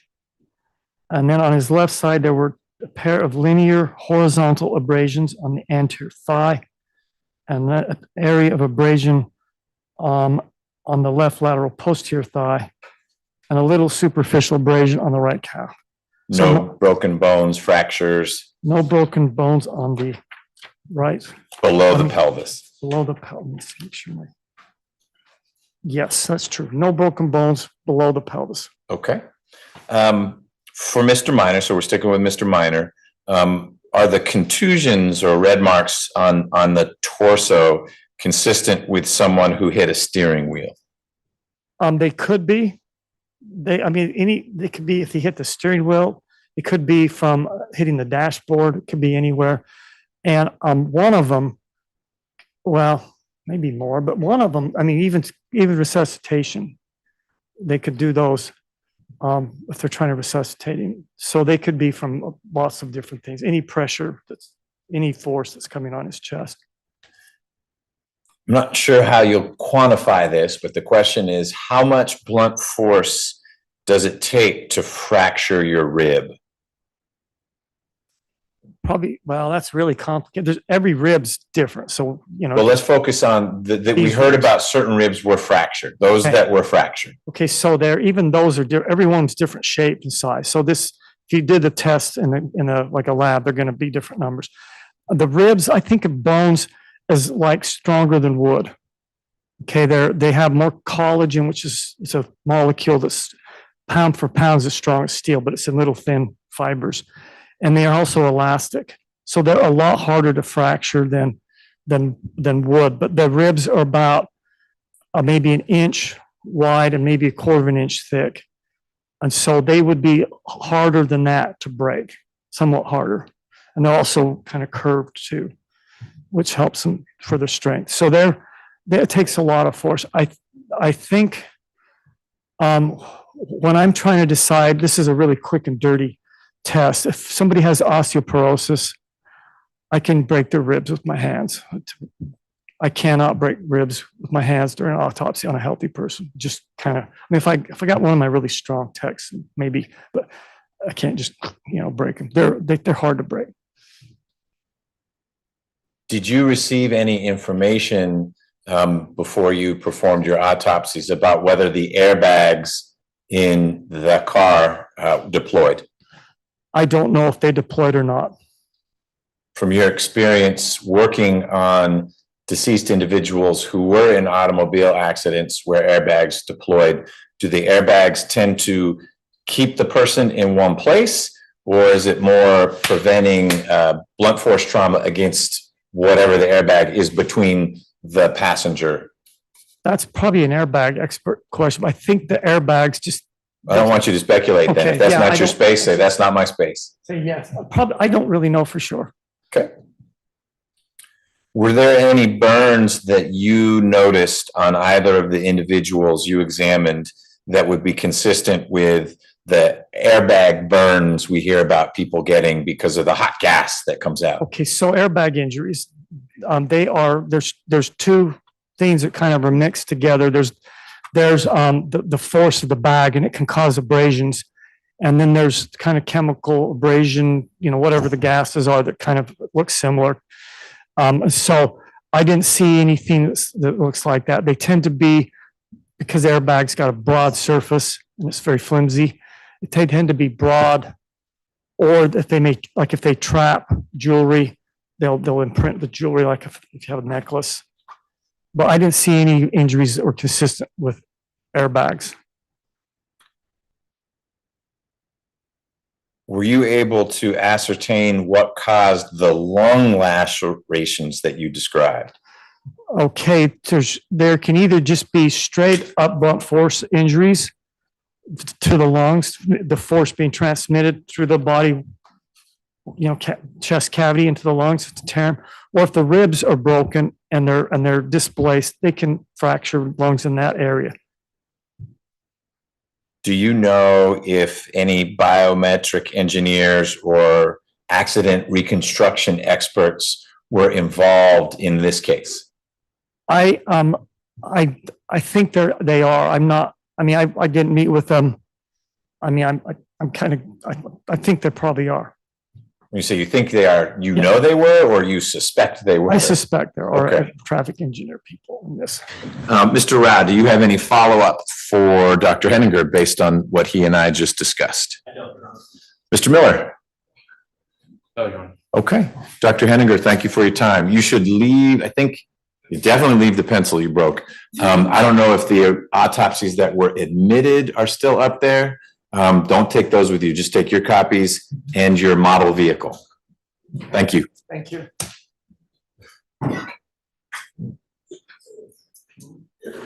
Mr. Rao, did you get back the original autopsies? I just don't want him to leave till we know where they are. He does not have. Well, he says that, but let's make sure we can see him.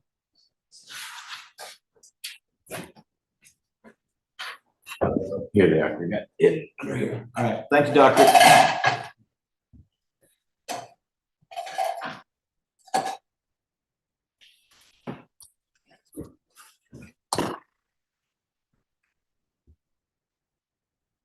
All right, state's next witness, please. They would call Trooper Chadwick Clark.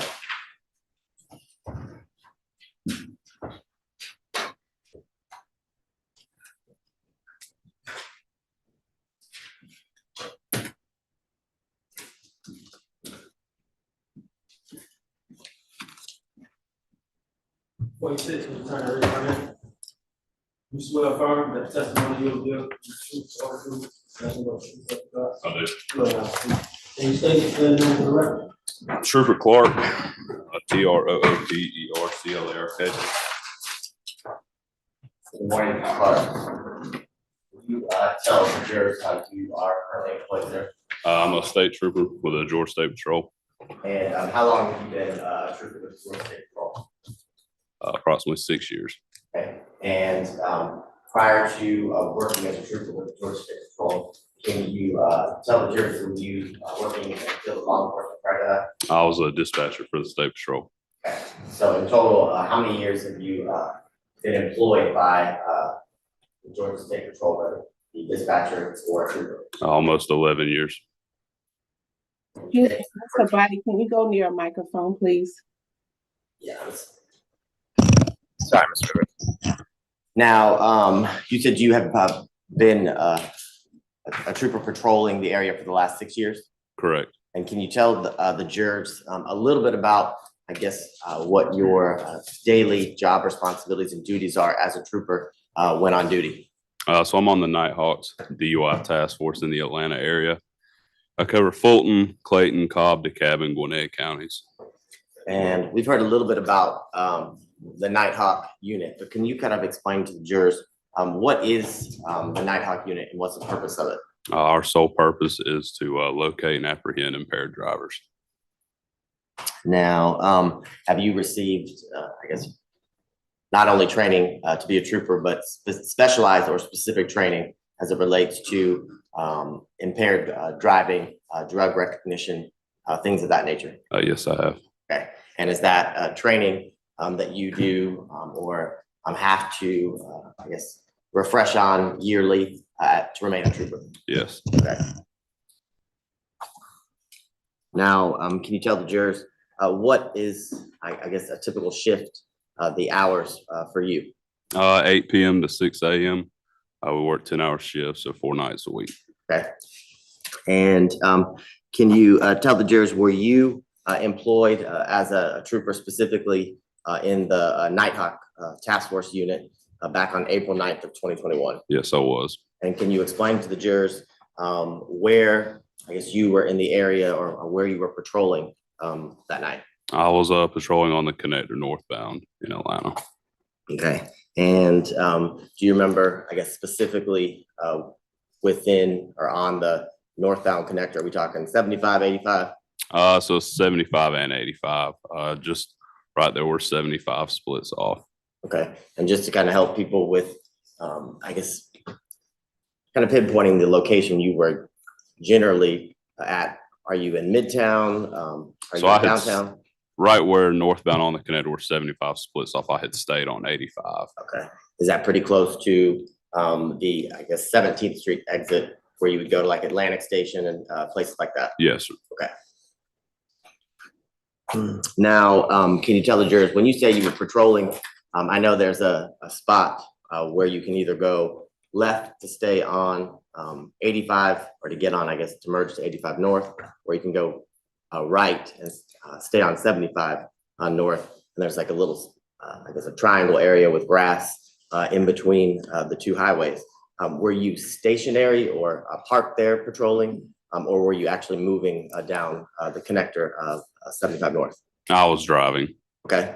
And at about a little after 3 a.m., can you tell the jurors, as you were driving down 75 North in that area you just described, did anybody's driving catch your attention? Yes, a white Infiniti passenger car in the HOV lane. Okay. And when you say passenger car, is that a SUV, sedan? The car, 4-door car. Okay. And when you say it was speeding, how were you able to detect that vehicle as it passed you was speeding? Visually estimated the speed and then confirmed that with my radar. Okay. And can you tell the jurors a little bit about your radar and how it kind of operates as a part of your vehicle? So we have 2 radar antennas inside of our patrol cars. One that goes out the front windshield, one that goes out the back windshield. Inside of that car, we have a remote that operates that radar. We can turn either antenna on or we can turn both of them on. It has 2 modes where your car is either stationary or if it's in patrol mode, which you're moving. Each antenna then has another mode of if you're checking vehicles that are traveling the same direction as your patrol car, if they're traveling the opposite direction coming at your patrol car. So obviously at this time on the interstate, I was moving. This car was traveling the same direction up the interstate as I was. So that time I saw him speeding. I turned my front antenna on in patrol mode, same direction mode, and checked his speed at 95 and a 55. Okay. And that area where you detected the white sedan traveling at a 95 and a 55. Is that here within Fulton County? Yes, sir. And can you tell the jurors after you detect the white Infiniti sedan traveling, you said down the HOV lane? Yes, sir. What do you do as a result of that? I'll turn my camera on and start recording his driving behavior. Okay, tell us a little about when you say you turn your camera on. What camera? What do you mean? My dash camera in my patrol car. So once I checked him speeding, I also observed him to fail to maintain his lane multiple times, which means he crossed the lines with either driver or passenger side tires. The reason I do this, our cameras can either turn on manually or it turns on when I turn the blue lights on. If I rely on it to turn on just by the blue lights, it only records back 30 seconds and starts from there, but those 30 seconds, there's no audio. So if I turn it on manually, I can then start talking. It's already got audio and I narrate to my camera what I'm seeing and what I'm watching. Okay, and can you tell the jurors, after you initially detected using your radar, the antennas that you were describing, how come you didn't immediately use the term blue light? How come you didn't turn your blue lights and immediately stop the white sedan that you saw speeding? I was waiting for a safe place to stop him. Right there. Are you based on, you said you've been kind of a trooper patrolling that area, is it for the last 6 years? Yes. And are you very familiar with the area that you were at, 75, 85, Yes. Going towards 400? Yes, north? sir. And can you tell the jurors, what do you mean by a safe area in that place, in that area that you were patrolling? The shoulders right there are very small. I've been hit multiple times down there in that area. If you keep going northbound where 400 splits off, there's a very large gore that I try to get people to stop in because it gives me a lot of room to work and walk and not have to worry about people coming right past me. Okay. And so you said you activated your dash camera, and are all troopers' vehicles, are they equipped with a dash camera? As far as I know, yes. Okay. And can you tell the jurors, in addition to dash camera, do troopers who are part of the Nighthawk unit and patrol the streets, are y'all equipped with body cameras? No, sir. Okay. And is that, I guess, trooper wide? Correct. Yes, sir. Now, as after you turned your dash cam on, I think you described a little bit about other infractions, I guess, that you observed as you approached a safe area to initiate a traffic stop? Yes, sir. Failing to maintain lane. Okay. And as you are, describe for the jurors a little bit, as you're traveling behind the white sedan that you initially detected speeding, how close are you to the vehicle? Not very close. I'm not far away, but I try to stay a couple car lengths behind. Okay. Now, can you tell the jurors, where do you, I guess, do you initiate a traffic stop? I tried to, yes. Okay. And tell the jurors, I guess, when do you do that? As I was approaching that large gore at 85 and 400. Okay. And when you approach that gore and initiate the traffic stop, are you, just so we orient everyone, are you traveling down I-85 north at that point? Yes, sir.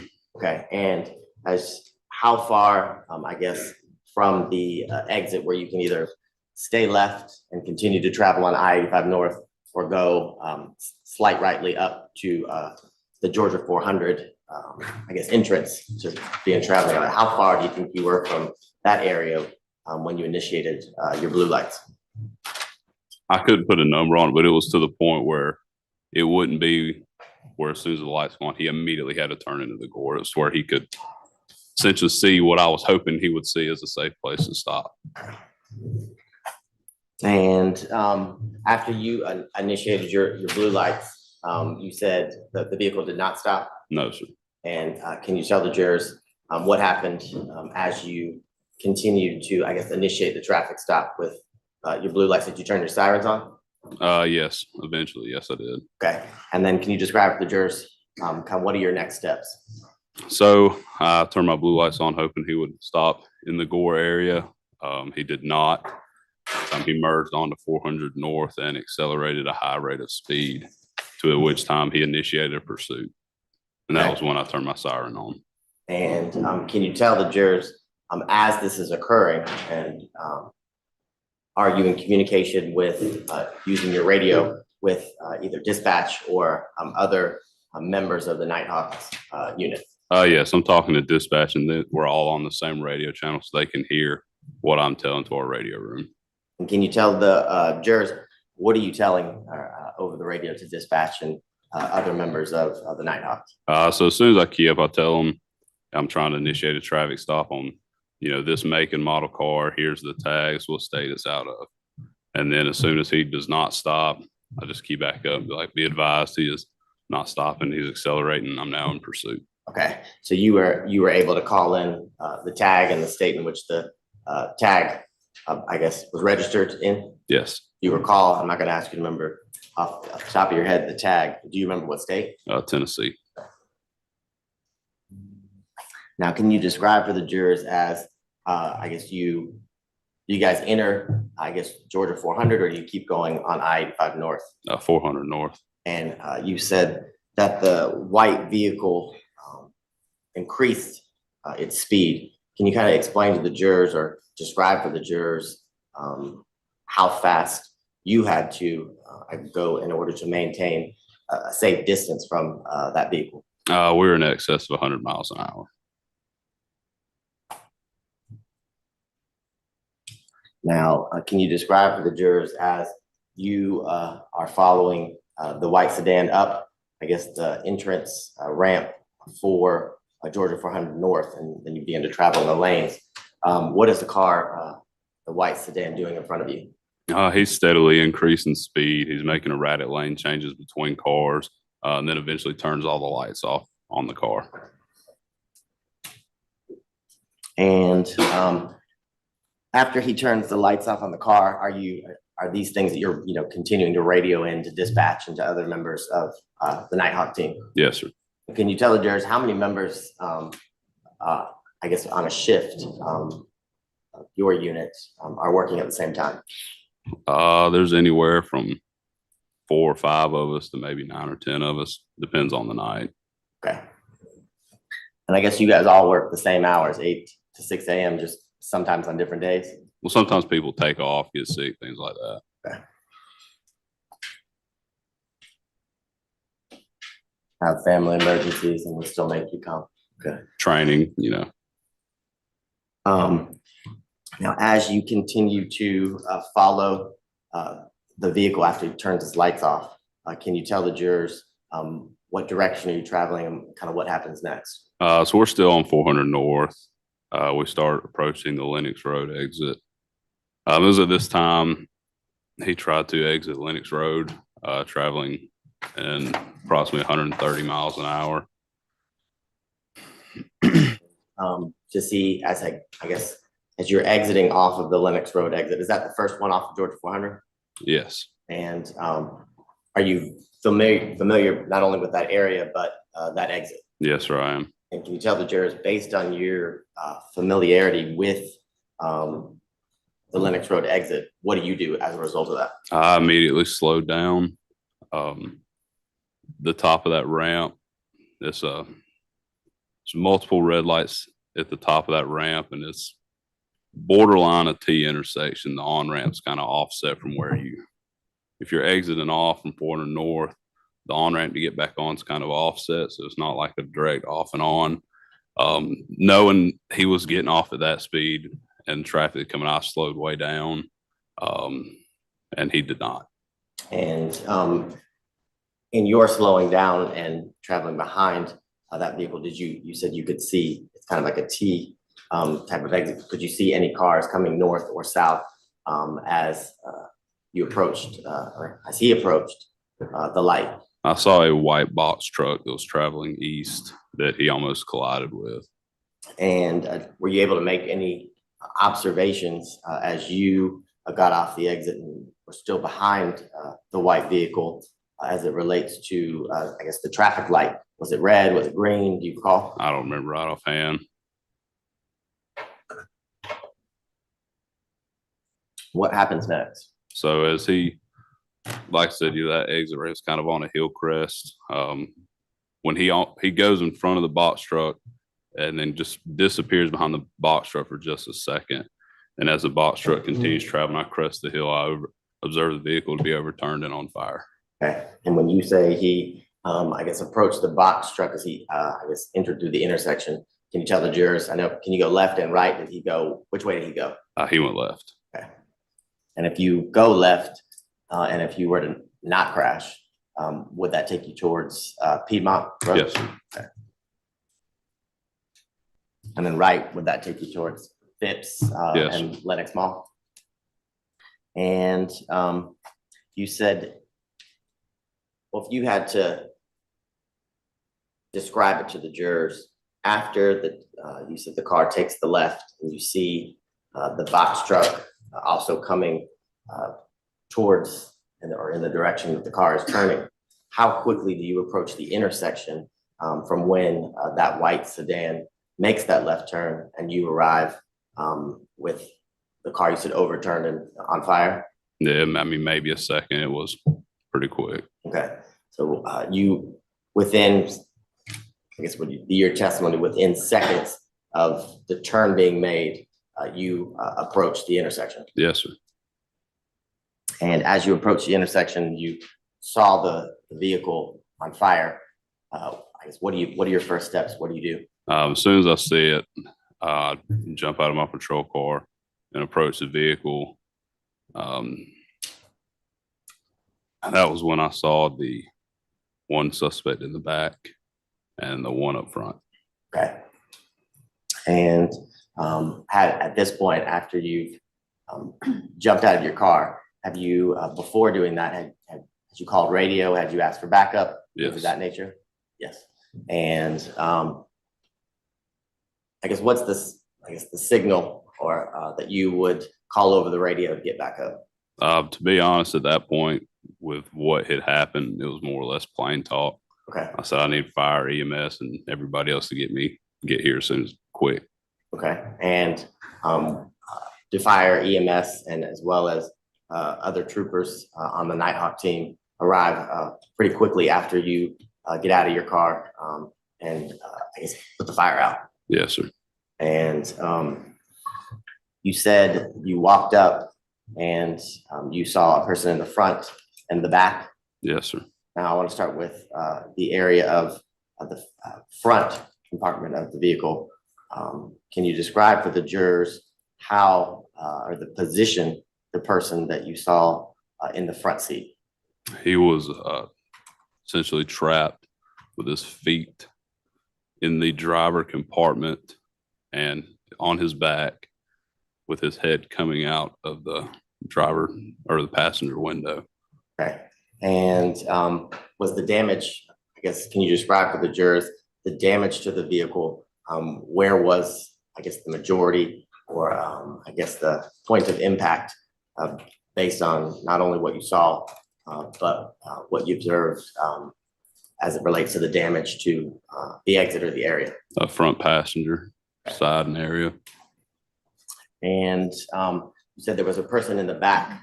Can you describe for the jurors the position of the person in the back that you saw? Essentially laid the same way, but just across the back seat.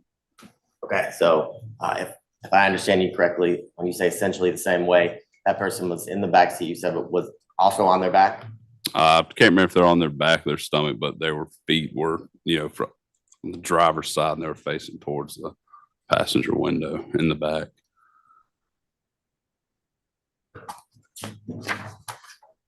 Now, can you describe the condition? So was the person in the back able to ever communicate with you?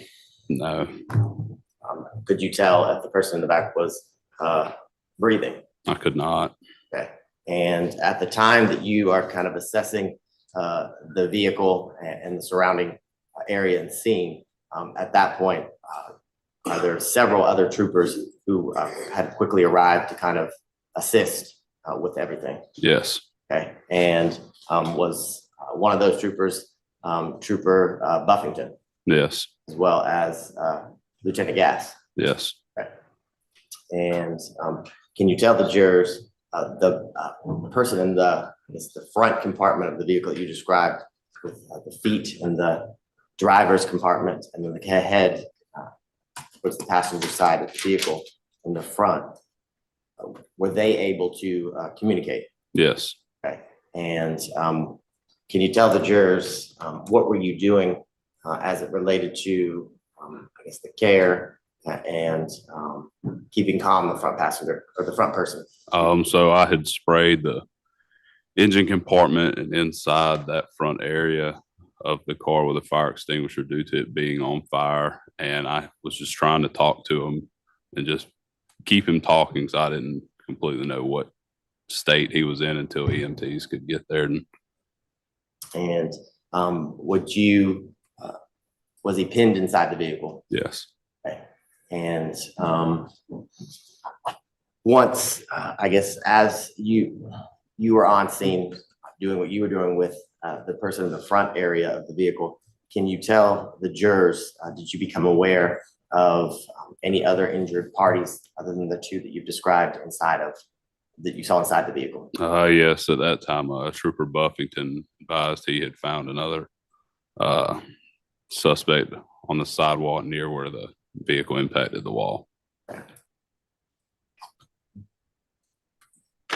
Now, as you remained on scene, do members of the Atlanta Fire Department, do they arrive?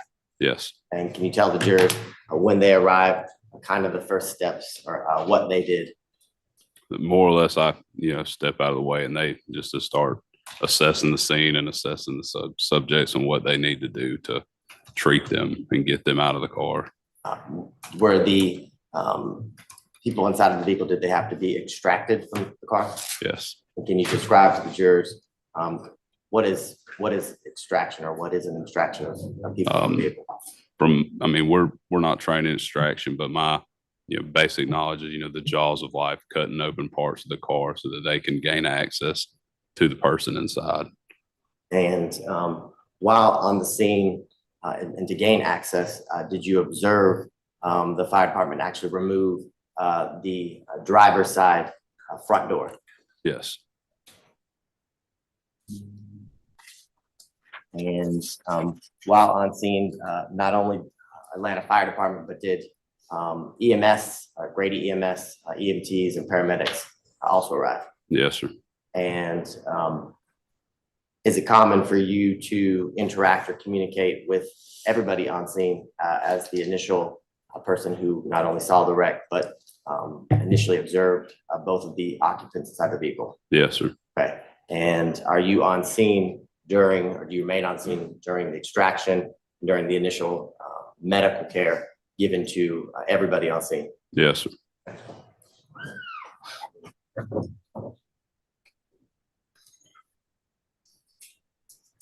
Now,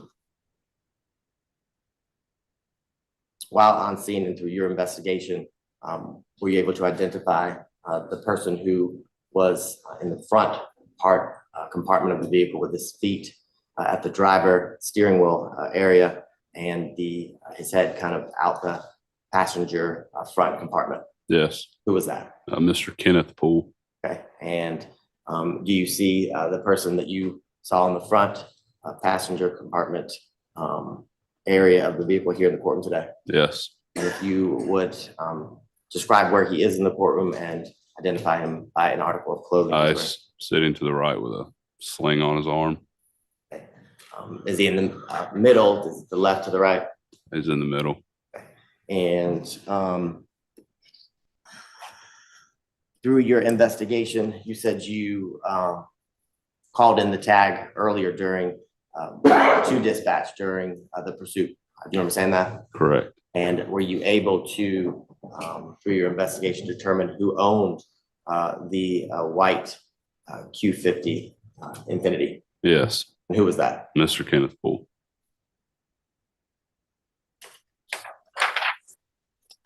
Now, while on scene, are both occupants of the car, Mr. Poole, were you able to determine the identity of the person found in the backseat compartment of Infiniti? Yes. And can you tell the jurors who was that? Detarius Minor. Okay.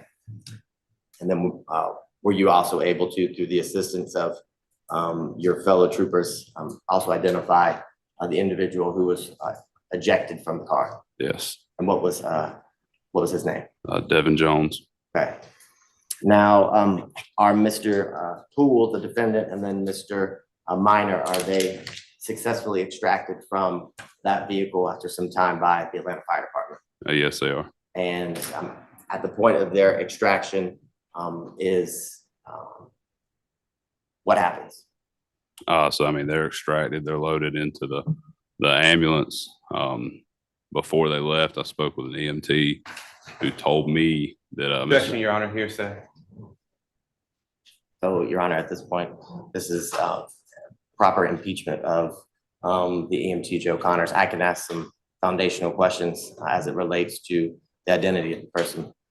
I'd do that. It sounds like there was more than one EMT, but I understand the purpose for which you called Mr. Connor. So if that's the link you're able to forge, then I'll let Mr. Miller perfect his objection after we hear that, and then we'll see if you can ask that question again. Yes. So you said that after the extraction was successful, the defendant was, I guess, being loaded into an ambulance. Is that what you said? Yes, sir. And while the defendant was being loaded into an ambulance unit, did a gentleman who worked for the Grady EMS as a paramedic approach you? Yes. And when he approached you, did he provide you with some information as it relates to Kenneth Poole? Yes, he did. And can you tell the jurors what was that information? Objection, Your Honor, hearsay. Okay. And in what way is it hearsay? He's saying what somebody told, he's asking for a statement from Mr. Poole that somebody else said is actually hearsay within hearsay. So Mr. Poole's statement, let's start with that. How would anything Mr. Poole said be hearsay?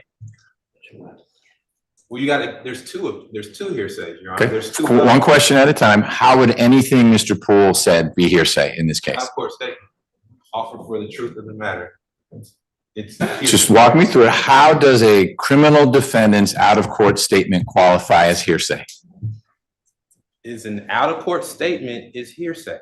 Okay, well, you should. If there's an exception or an exclusion, okay, but it's still hearsay. Okay. And then? He's saying that I was told by another person, which is your second layer of hearsay. Got it. So Mr. Abate, why is anything that Mr. Poole said not hearsay or accepted from hearsay? There's an exception from hearsay because it's a statement by a party opponent. Which Agreed. And then it's not hearsay as it relates to what Mr. Connors told the trooper, because this is being brought in for the purpose of proper impeachment. Mr. Connors was confronted with the statement and said that he didn't recall. In fact, he said he didn't recall going to the scene at all. So this would be a proper form of impeachment as it relates to the EMT, Mr. Connors. Okay, I'm gonna, first, I find that anything Mr. Poole said as the party opponent is either accepted from hearsay or isn't hearsay. I don't remember which, but either way, I know that's not a hearsay issue. But Mr. Miller has identified with EMT Connors a more complicated one. Having reviewed Rule 613, I will allow you to ask the question and the trooper to answer it. So I think we left off. You said that the EMT, the paramedic, Mr. Connors approached you. Yes. And can you tell the jurors, had you ever met Mr. Connors before? No. And what did he tell you? He told me that Mr. Kenneth Poole told him that he was the driver of the vehicle. Okay. And after he told you what Mr. Poole relayed to him, did you get his name and things of that nature? Yes. And why did you do that? For report purposes. And is that something that you put in your report? What Yes. Mr. Connors told you? Yes. Okay. My computer's about that.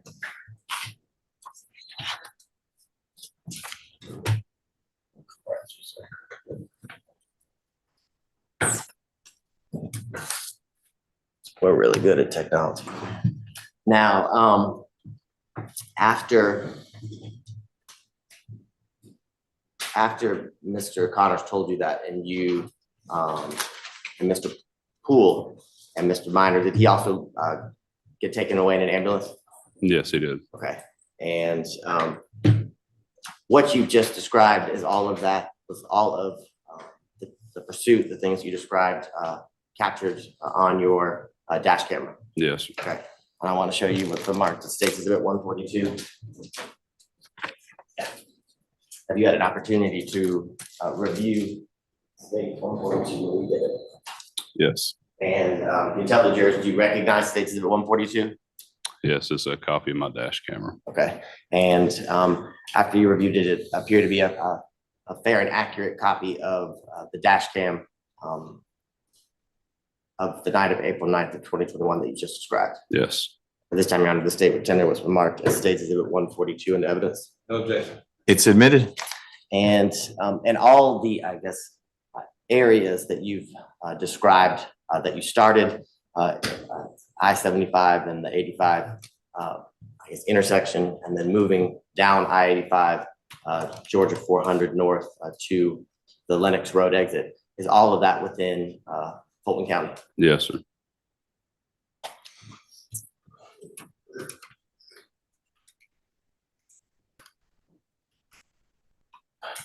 And can you tell the jurors, is there a specific program that the Georgia State Trooper I guess,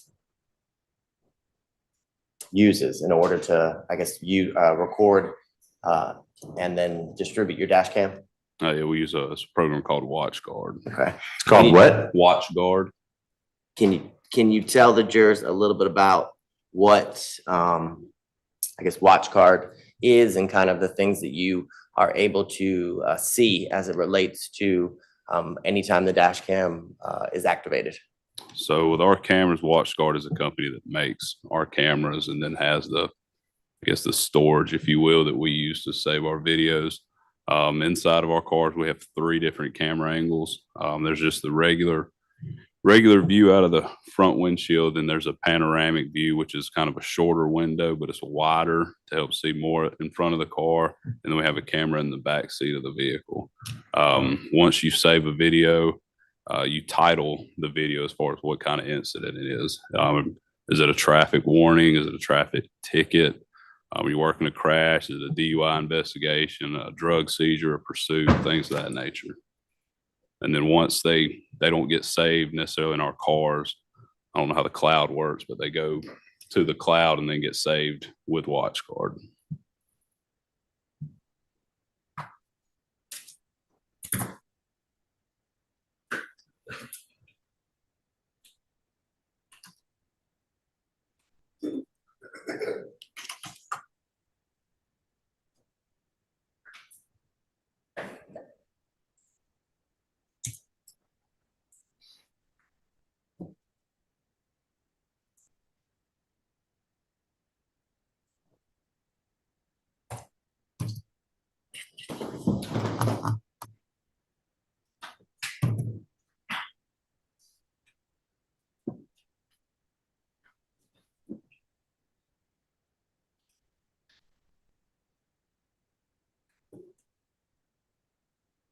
You were doing so good until now.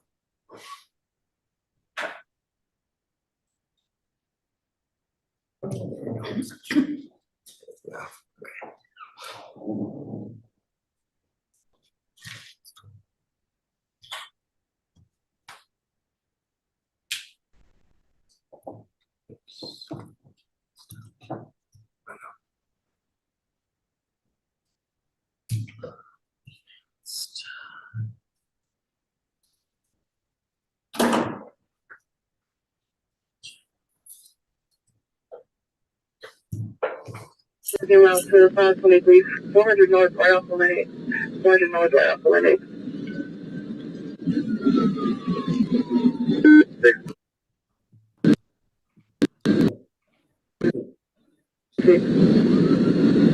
It's not syncing.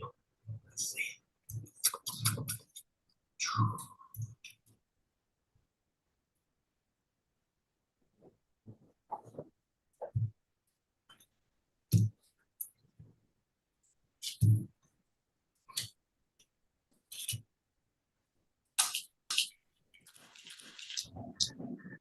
All right. So is this the area of that you described where kind of you can go right where 75 north would take you, or you stay as you're going straight on I-85. Yes, sir. And do you see the vehicle that's kind of under, I think that's the 17th Street Bridge right there. Is Yes. that the white vehicle that you initially saw going, or detected going 95 and a 55? Yes, sir.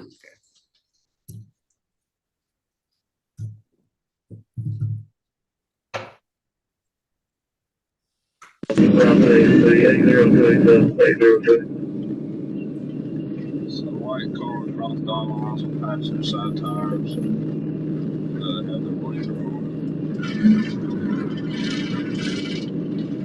Cross it again. Now there's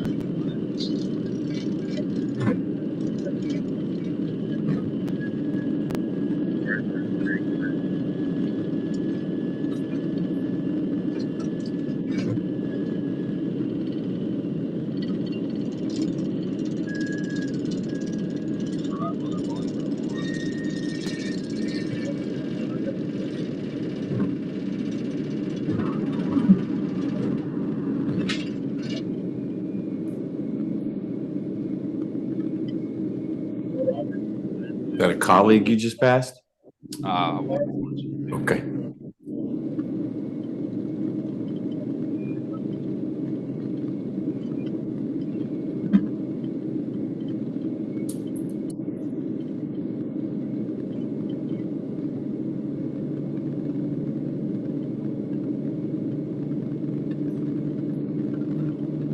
So are your blue lights on right now?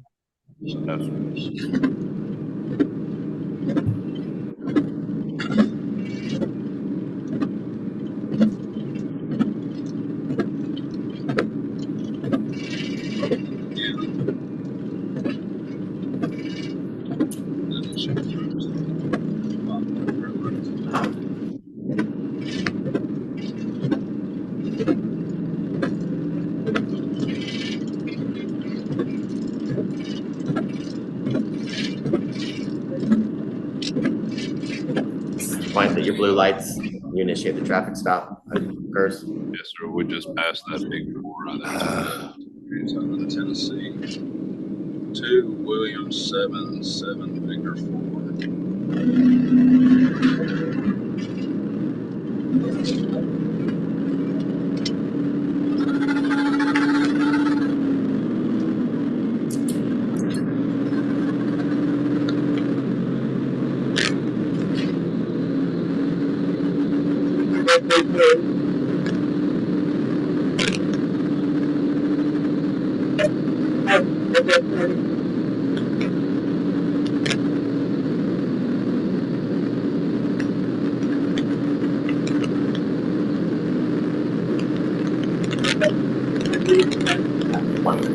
It's lights turned off.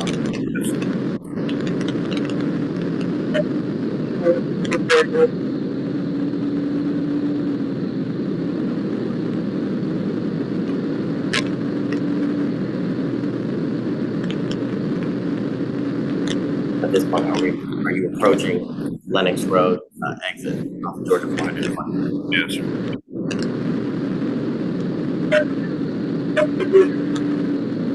The intersection you described? Yes, sir. Hang on, left on Linux on the stage. Is this you? The vehicle that you were following within roughly 2 to 3 seconds. Yes, sir. So the vehicle's overturned on fire. I need everybody to 18. Have you looking at 523? One of you knows right off the list. One of you knows right off the list.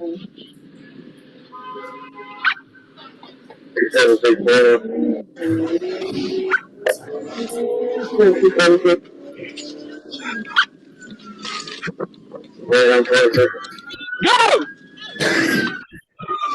Also, did you feel that anything in the line?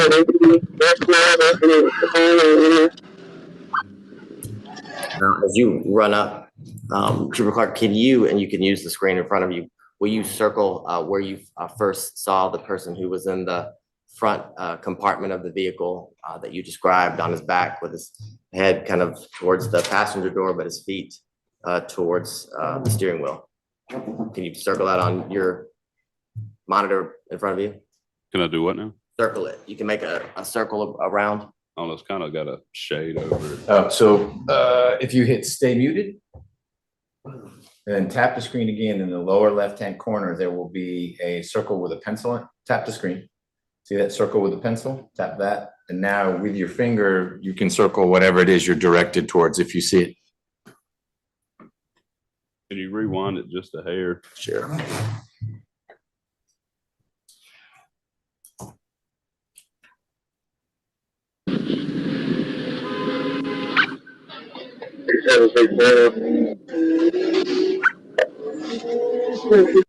And does you were able to identify him as the Kenneth Poole?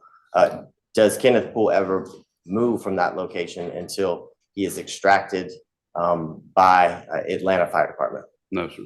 Okay. And when you first come up on him, and then for the next at least 40 minutes that you remain there until his extraction, can you tell the jurors, is he ever trying to crawl out or anything of that situation? Is he able to move his body? No, sir. I mean, more or less wiggling, but no, sir, not as far as crawling out. It's fair to say he's trapped. Yes, sir.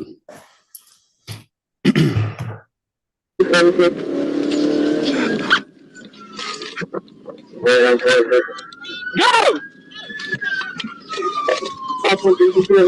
Hey, man, can you hear me?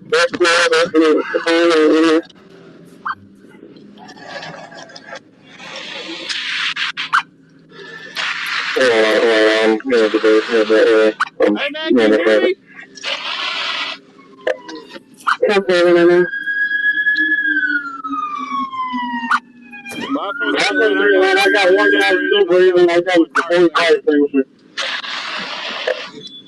I got a guy over here. He's moving. Can you tell the jurors who is that first responds right as you're putting the fire out in the vehicle? Trooper Ganell. Okay. Hey, man, can you hear me? Stay with us, all right? You got anybody else in the car with you, man? Hey, man, don't move, don't move. All right. Don't move, just listen to me, okay? See if you can see anybody else in the car.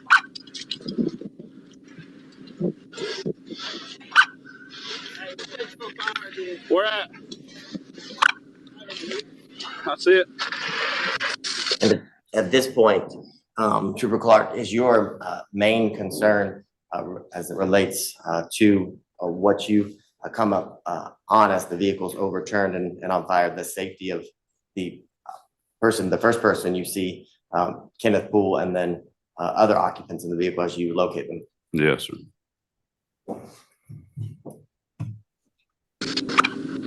Stand by, you spraying. Hey, man, can you hear me? Stay with me. Hey, man, just stay with me, okay? Now, as a part of, can you tell the jurors, do you work with Corporal Jeffrey Lee? Yes. And can you tell the jurors, what does Corporal Jeffrey Lee do? He's on the specialized collision reconstruction team. Okay, is that off? Do they also call it the skirt team? Yes. And as a part of, I guess, your investigation, did you turn over your information, the things that you knew, to work with him as a member of the skirt team? Yes. And as based on your training and experience for the last 6 years, and I guess the total of 11 as a dispatcher as well, is it common for the skirt team to work in conjunction or tandem with units like the Nighthawks when there's a serious motor vehicle crash? Yes. And as a part of their investigation, based on your number of years with the Georgia State Troopers, is it very common that they also review all the body cam and your body cam such as this? I mean, Yes. excuse me, dash cam. Yes, sir. Okay, and to your knowledge, was that done by Corporal Lee? As far as I know, yes. Okay. And we could sit here and watch the next 30 minutes, but is it a lot of what we're seeing right now as it relates to Mr. Poole not being able to move, as well as the arrival of Atlanta Fire and EMS. Yes. Okay. And that would be something that Corporal Lee reviewed to your knowledge in its entirety? Yes. And you have a son at home who has had surgery, right? Yes. Okay, so time is of the essence? Yes. Okay, so after you spoke to EMT, or excuse me, paramedic Connors, can you tell the jurors, did you go to Grady Hospital where Kenneth Poole had been taken? Yes. And I guess tell the jurors, why did you go to Grady? Check on the status of him and the other occupant of the vehicle. Okay.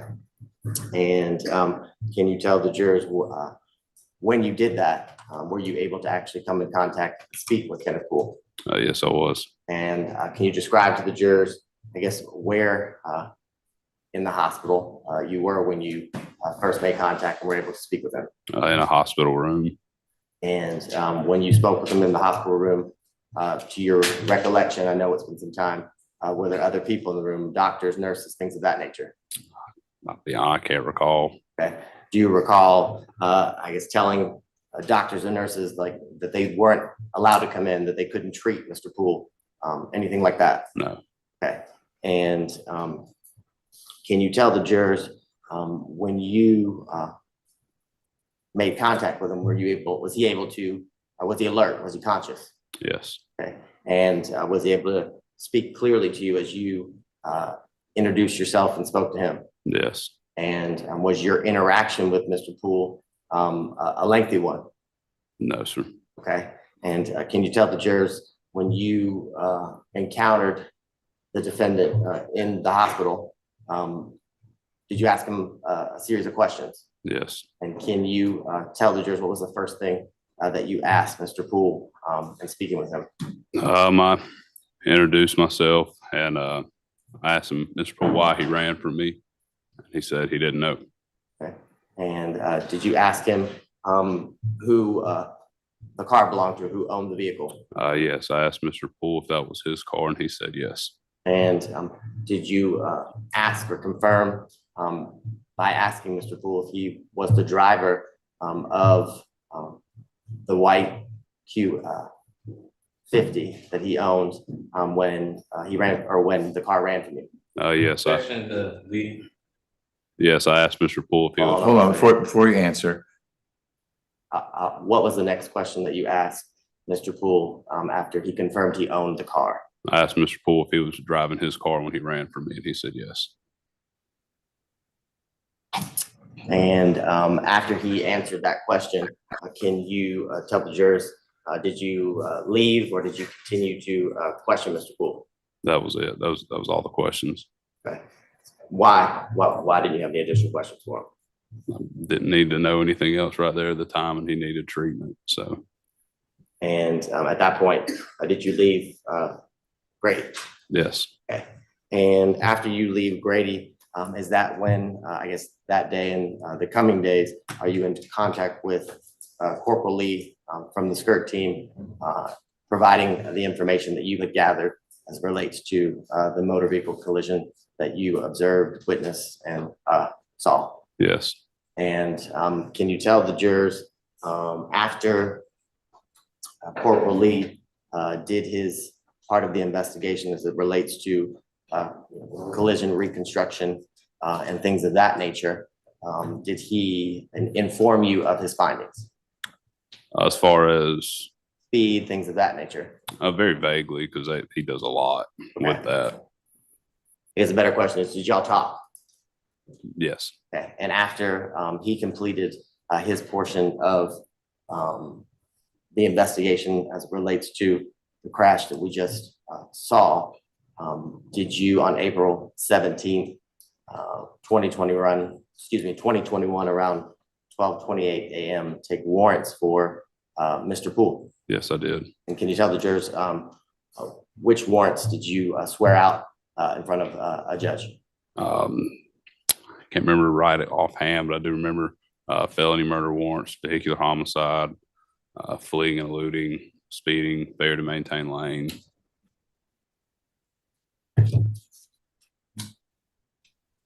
a variety of charges, felonies, misdemeanors, things of that nature. Yes. And after you swore out, or those warrants, you and the judge signed them, did you then go to Grady later on April 17th and inform Mr. Poole of his warrants? Yes. And can you tell the jurors a little bit about that interaction? Essentially, all I was is letting him know that when he gets done being treated at the hospital, he needed to turn himself into the Fulton County Jail because he did have active warrants for ABC.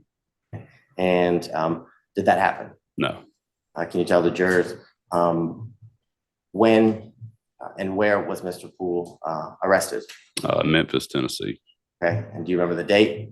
Not right off the top of my head, no. It was I want to say a couple months later.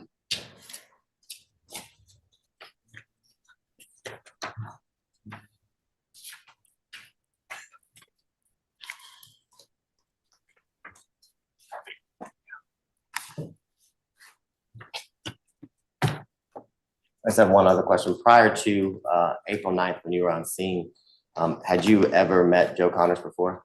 No. Mr. Miller.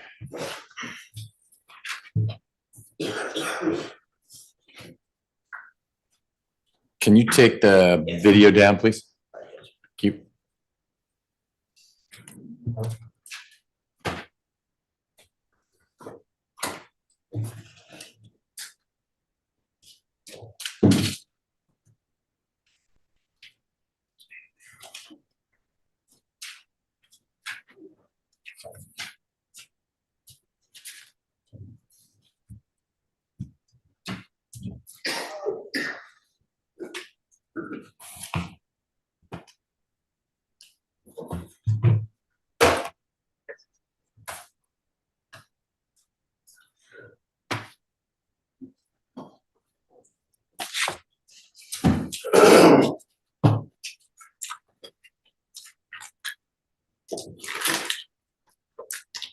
Super Clark, you've been with GSP since 2013, correct? Correct.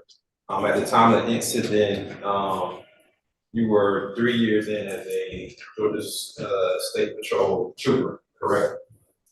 Roughly, yes, sir. All right, the rest of that time you have been doing dispatch for GSP, correct? Yes, sir. All right, now you stated before that you were a part of Nighthawks. Yes, sir.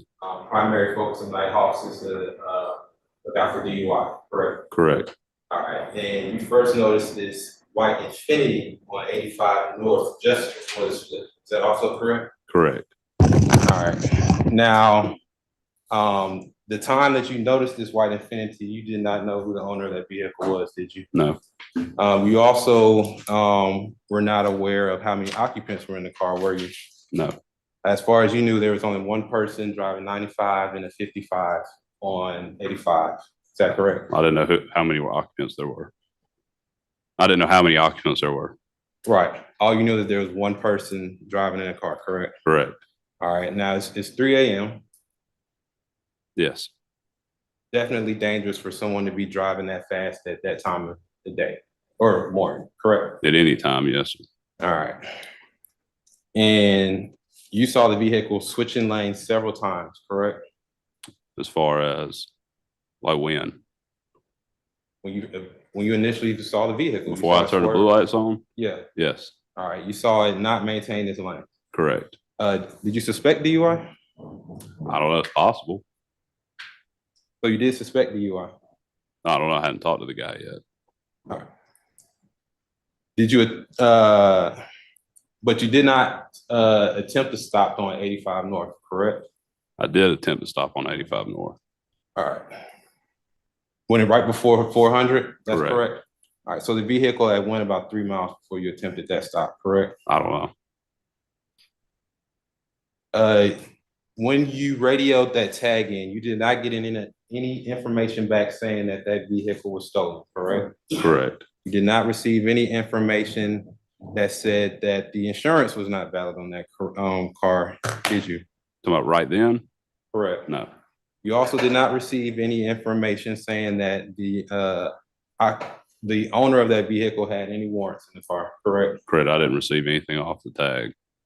All right, and also no information showing that the license of the owner of the vehicle was not valid, correct? Say one more time.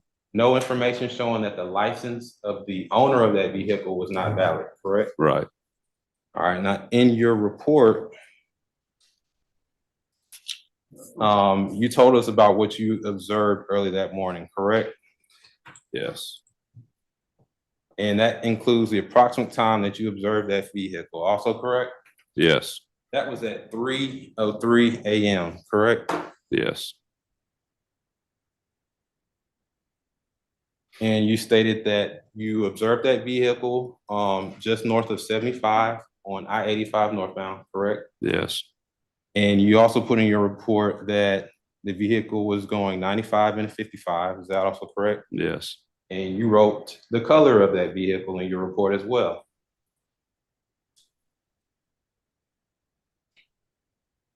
Yes. And the color of that vehicle is white, correct? Yes. All right. You also wrote that the vehicle was committing a traffic offense. It was speeding, correct? Yes. That's written in your report. You wrote in a narrative that you observed the driver travel up that exit ramp and run at red light, correct?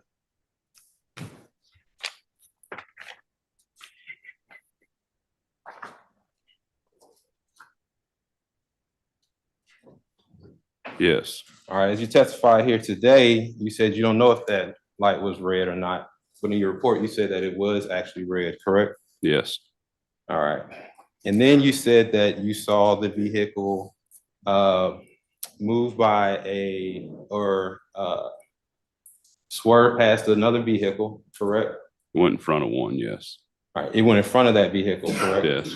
And so at that time, it's not in your report, but you're testifying today that you were unable to see the vehicle once it went in front of that other vehicle at the top of the hill, correct?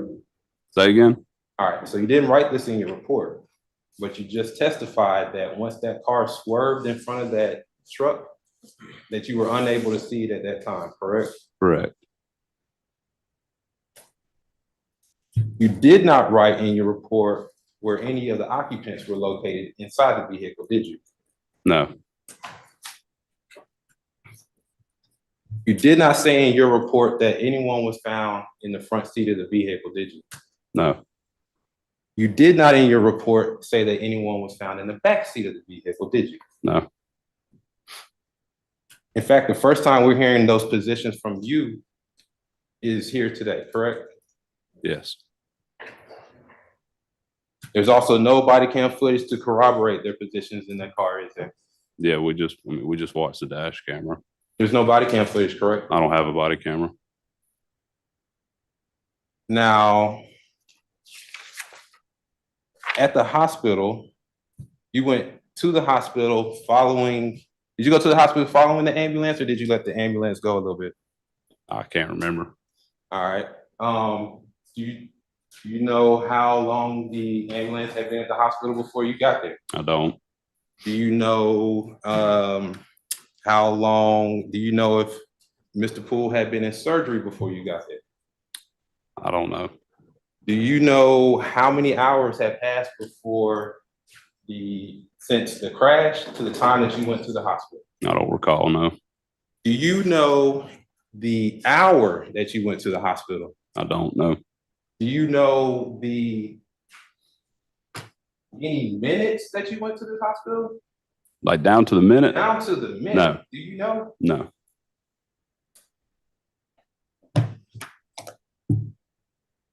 But you went to the hospital as soon as you could, though, right?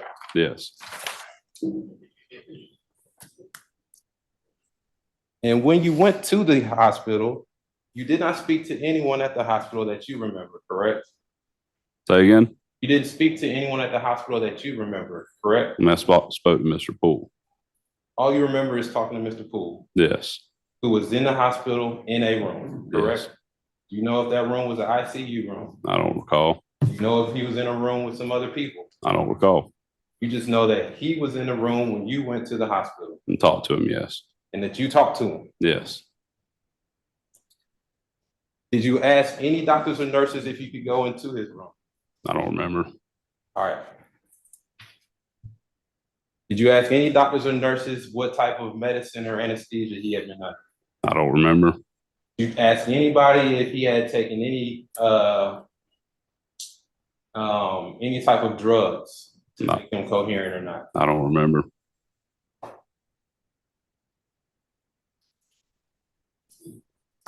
So at this point, you are at the hospital, correct? Yes. At some time after this accident, correct? Yes. Not sure when that time is though, correct? Yes. And you do not know any medicine, if any, that Mr. Poole had at that time. So I don't know. I might have asked. I don't recall though. You might have asked what?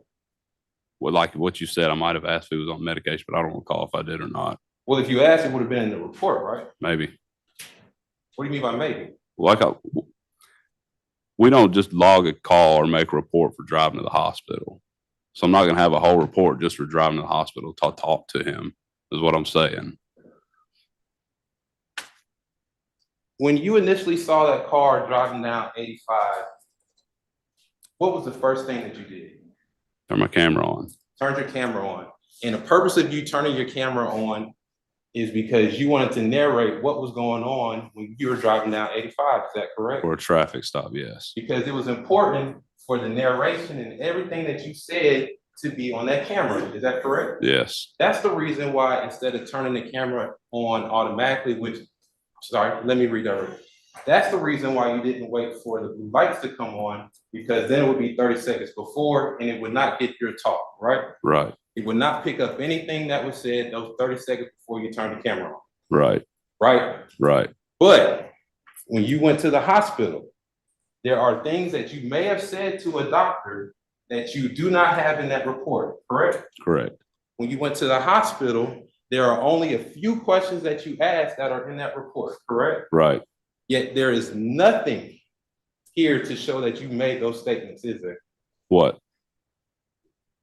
There's nothing here objectively to show that you made those statements, is there? What statements?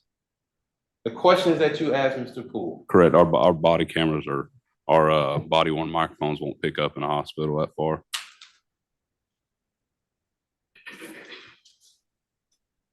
This happened in 2021? Yes. You got a cell phone?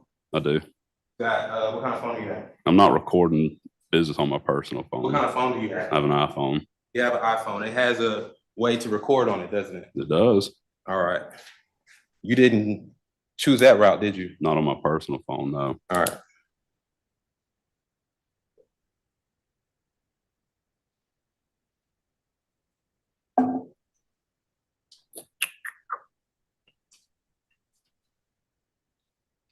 When you went to the hospital, you believe that he was driving, correct? I didn't know, so I went and talked to him. When you went to the hospital, he was a suspect, correct? Yes. He was the only person that you believe was driving that car, though, correct? That's why I asked, maybe. And you did not read him his Miranda rights, although you had the belief that he was the driver, correct? I did not know, sir.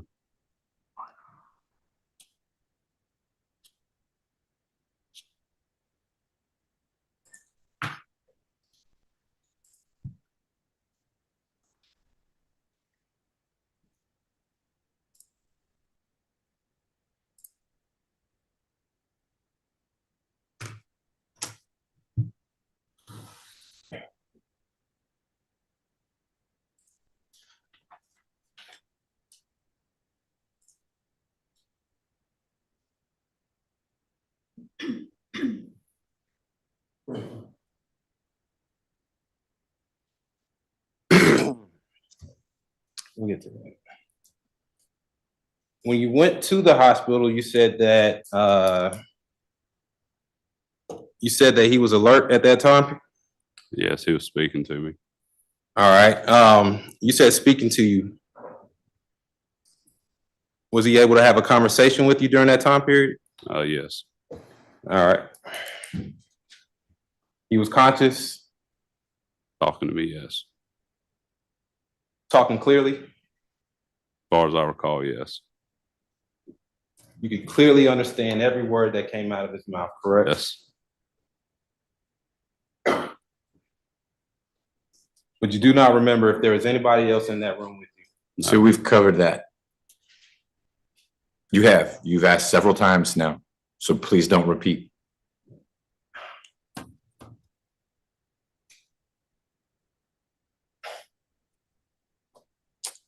Was billing lady in the office, in that hospital room? I don't remember.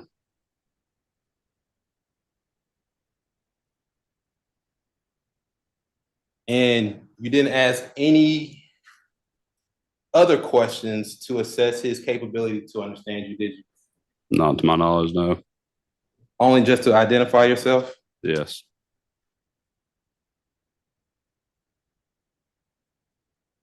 You have your report with you?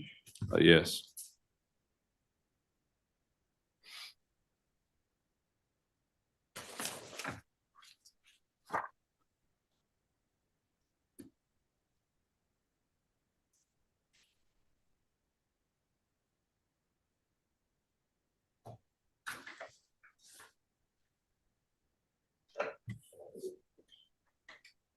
On your report, you did not include the date that you went to the hospital, did you? No, sir.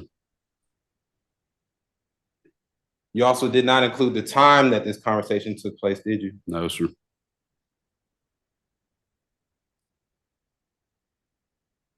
And so as we sit here today, you cannot tell this jury what date, what time that you went to the hospital, correct? No, sir. On your report, there is a note that says SCRT 038-21. Yes. Did you write that correctly? Is that a mistyping For what? for the actual report for us to see? That should be Skirt's case number. All right, if I told you Skirt's case was actually SCRT 037-21, Might have been a typo. I don't know. there's a typo. You believe it's important to record everything though, correct? Yes. And in this case, we have 2 people that lost their lives, correct? Correct. And so it's an important case, right? Right.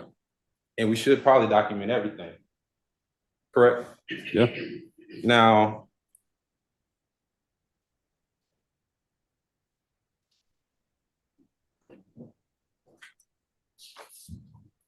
in that dash cam video, you immediately were calling Mr. Poole the driver. Are you aware of that? No.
Mr. Miller, would it be helpful if we broke now so you could sort that out?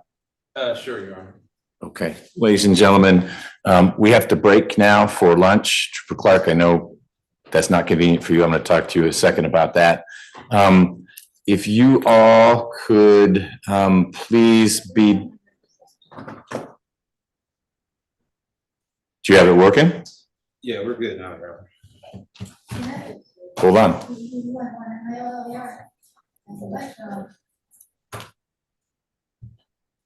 You still want to break for lunch? Because I know you said 12:20 and I have a lot Okay, then we should break for lunch. As I don't mean to cut you off in any way, I just thought this was a natural point while you were working through the technical issues. So we need to pause now.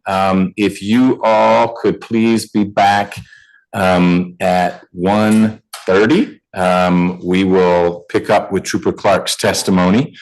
During the lunch break, don't talk about the case, no outside research. When you get back, we'll be in the midst of the cross-examination. Thank you. All right, Juror.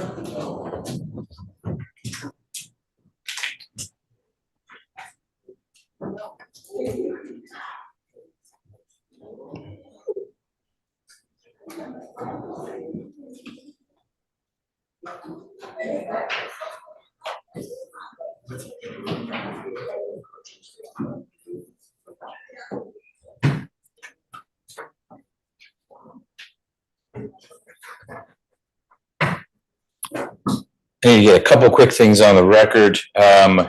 When the lawyers and I discussed the set of questions that the jurors had proposed for Dr. Henninger, there was an objection to the card labeled 8. I did not ask the questions on 8. There was also an objection to the card numbered 7 about whether airbags could have anything to do with injuries and what caused the lung lacerations. Mr. Miller objected to those questions. I asked them of the witness over his objection, but his objection is preserved for the record to the questions on card 7. Also for the record, every card that the jurors submit, whether the questions are asked or not, will be made part of the record. Mr. Abate, anything before we break? Mr. Miller? Nothing, Your Honor. Okay, then we will go off the record. I will mute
Ms. Rivers, can you hear us? Yes, I can. Great. We've got everyone we need here in court. Mr. Poole is here with his lawyer. We've got a prosecutor. Is Trooper Clark still here? What's the plan, Mr. Body? Okay, if you want to get him, how are our jurors doing? I learned after it was too late that they wanted a truncated lunch. So I'll talk to them about that when they come on in. But we need to have an advanced discussion about that. So why don't you bring them on in, please?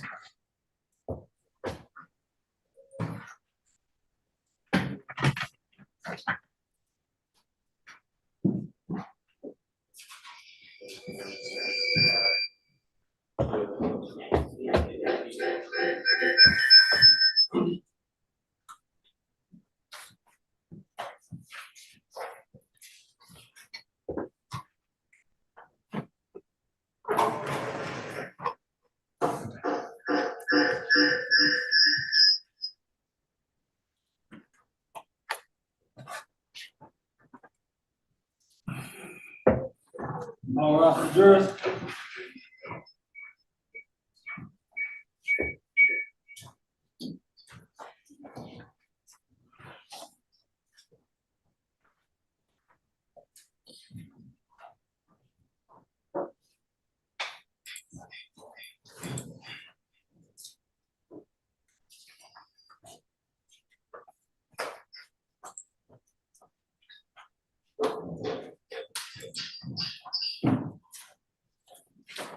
All jurors are present and accounted for.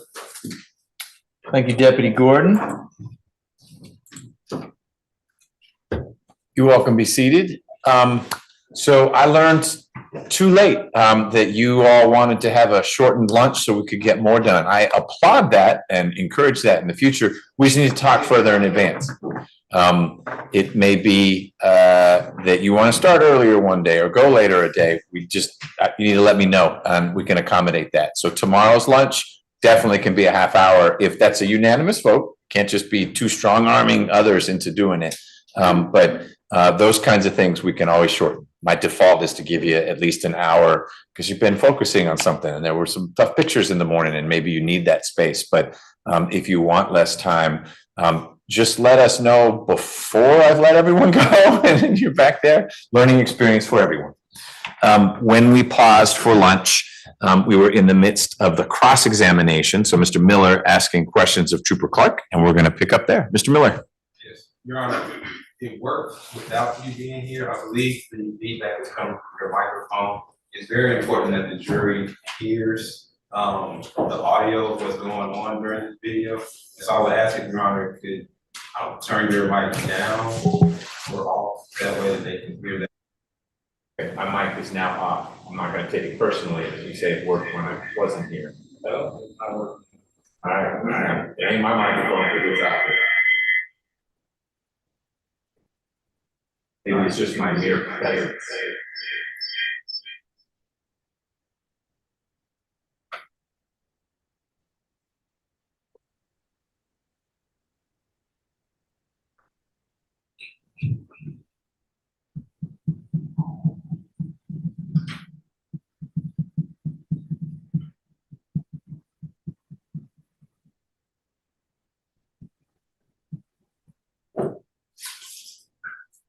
Okay.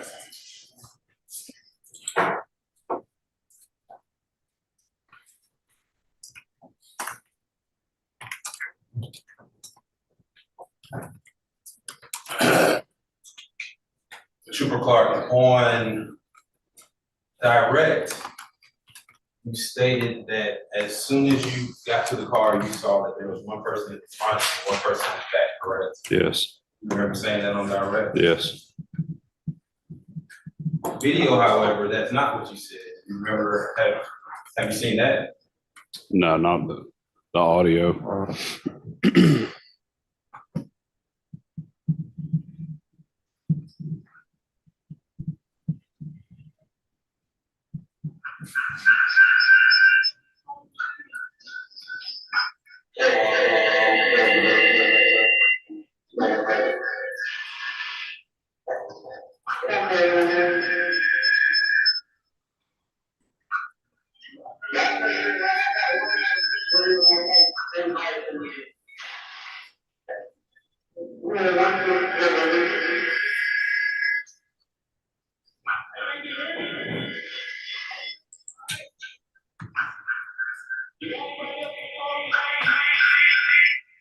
You hear that? Yes. All right, so what you actually asked when you initially got up to the scene was to ask if there was anybody else in the car, correct? Right. Did not receive any response from Mr. Poole, did you? No.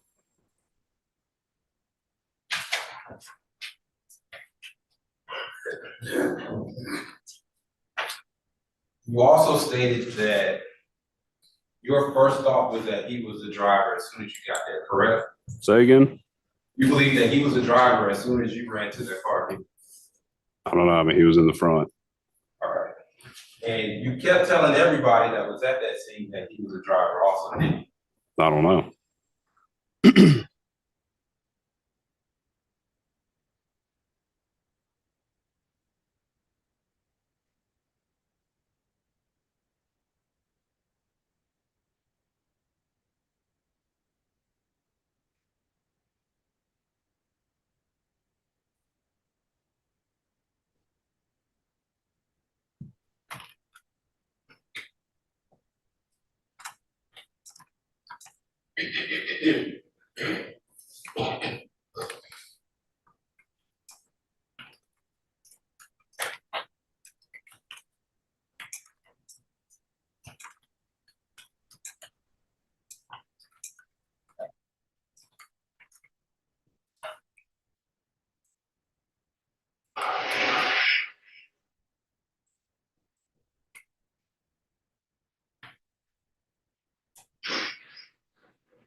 Did you hear that? I did not.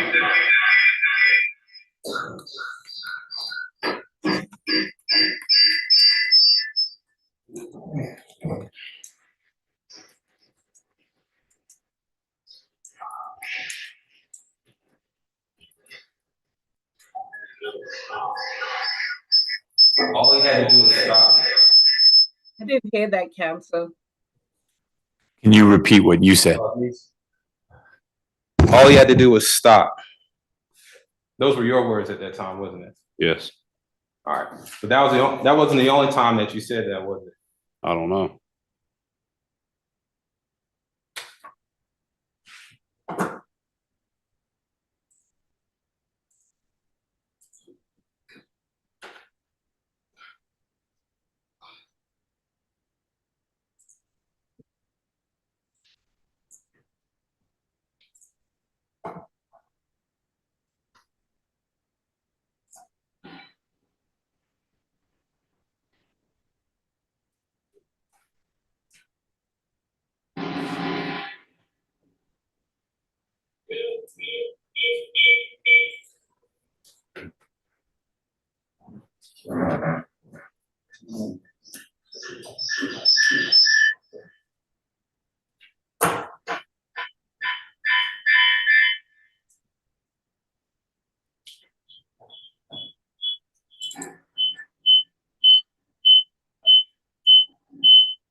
All he had to do was stop.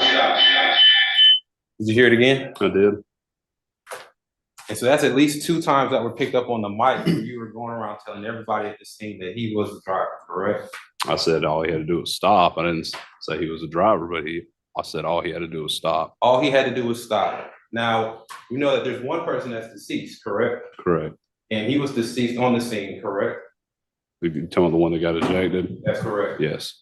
And then there's another person that's inside of the car, but that person is not being able to talk at all, and they're later deceased as well, correct? Correct. And so the he that you were talking about is the only he that is still here, and that's Mr. Poole, isn't it? I mean, I can't recall. That is you saying that though, correct? Yes. All right. And so you go around, you're telling everyone at this scene that all that he had to do was stop. And when you go to the hospital, you do not read this person who you believe is the driver of the car their Miranda rights. So you asked him and he answered that already. Next question. Is that? Is that correct? No, next question. Cover new ground, please. When you went to the hospital to talk to this person, you said that he was conscious, correct? Yes, he was talking to me. All right. And he was able to have a coherent conversation with you, correct? So we covered this as well. New ground, please. Your Honor, if I could get there, please allow me to do so. You can ask a question you have not already asked. Right, and I'm trying to get to the next point, Your Honor. So ask the question you haven't asked. I know you can do it. Your Honor, thank you for your confidence. I would really appreciate if you would let me cross-examine this person. If you have no new questions to ask, then you're done. If you have new questions to ask, those are the ones to ask. Trooper Clark. It was a conscious conversation, correct? Yes. And although he was conscious and alert and able to have a conscious conversation, the only words that he said was, when you asked why he ran from you, he said, I don't know. When you asked, did he have a good reason for you? Is that correct? Yes. When you asked, did he have a good reason for running from you? You said no. He said no, correct? Correct. You asked, was his car his? He said yes, correct? Correct. And when you said, was he the car driving when he ran from you? He said yes, correct? Correct. This person is conscious and alert and able to have a conversation with you, correct? Correct. And the only words that you're getting are 1, 2, and 3 words at a time. Correct. You left afterwards. Yes. You stated that you introduced yourself. What was his response? I don't recall. Did he respond? I don't recall.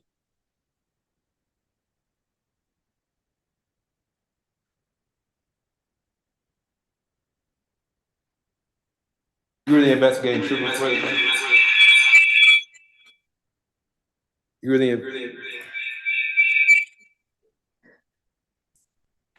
the investigating trooper for this crash?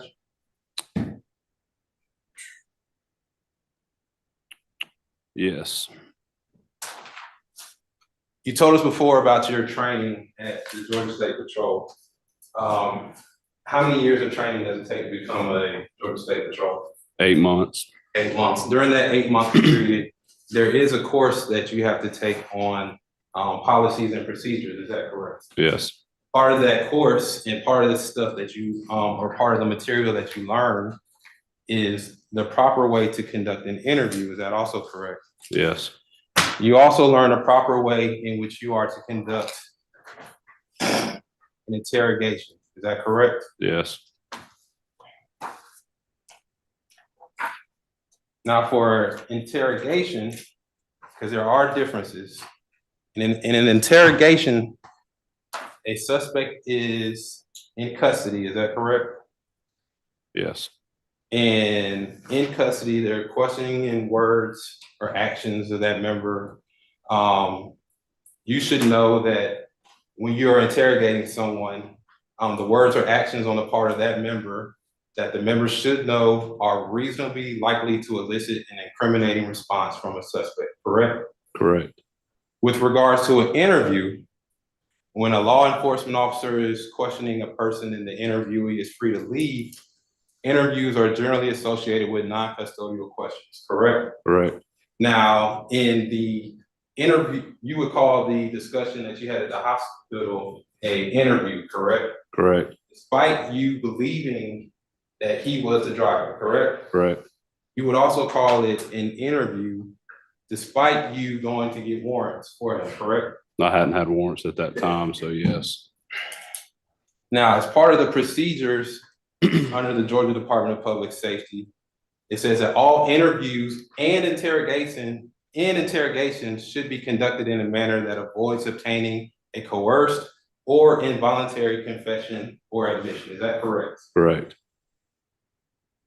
It also states that interrogation should be accurately documented. Interviews shall be accurately documented when deemed appropriate. or when such interviews results in an arrest. Is that correct? Correct. The interview, as you would like to call it, of Mr. Poole at that hospital would have ended in an arrest. Is that correct? What do you mean? What do you mean it would have? What was it? What do you mean it would have ended in an arrest? When you interviewed him, you believed he was a suspect, correct? Correct. Any questions that you asked would have been used to arrest him, correct? I'm gonna object for cause for speculation, and it's not actually the right characterization of the law. So it's not speculation based on who this witness is, but I do need you to ask it a different way. Maybe we could establish when the warrants were taken out and why that time elapsed, but I don't know that the record is that he was arrested right after the interview, so your questions are confusing me as well. So at this point, we're going into the policies and procedures of his department and how he failed to follow those. So ask another question then. Or some permutation of what I'm not telling you to move on, but the way you asked the question stumped me as well. Interviews shall be accurately documented when deemed appropriate or when such an interview results in an arrest. That is how interviews are to be conducted according to your policies and procedures. Is that correct? Correct. Now, the interview that you had, you knew that Mr. Poole was a suspect, correct? Right. You also believed that he was the driver, correct? Possibly, yes. And despite believing he was a driver and believing that you would later have an arrest, you did not document that interview correctly, did you? I did. I put in there what I said to him, what he said back. You put a note in a narrative portion of your police report, did you? Correct. In that note that you put, you did not put the date that you went to go visit him, did you? No. You also did not put the time that you went to go visit him, did you? No. You also did not indicate anybody was in that room at that time, was it? You asked if there was people in there, if I put it down. If you put it down. I did not.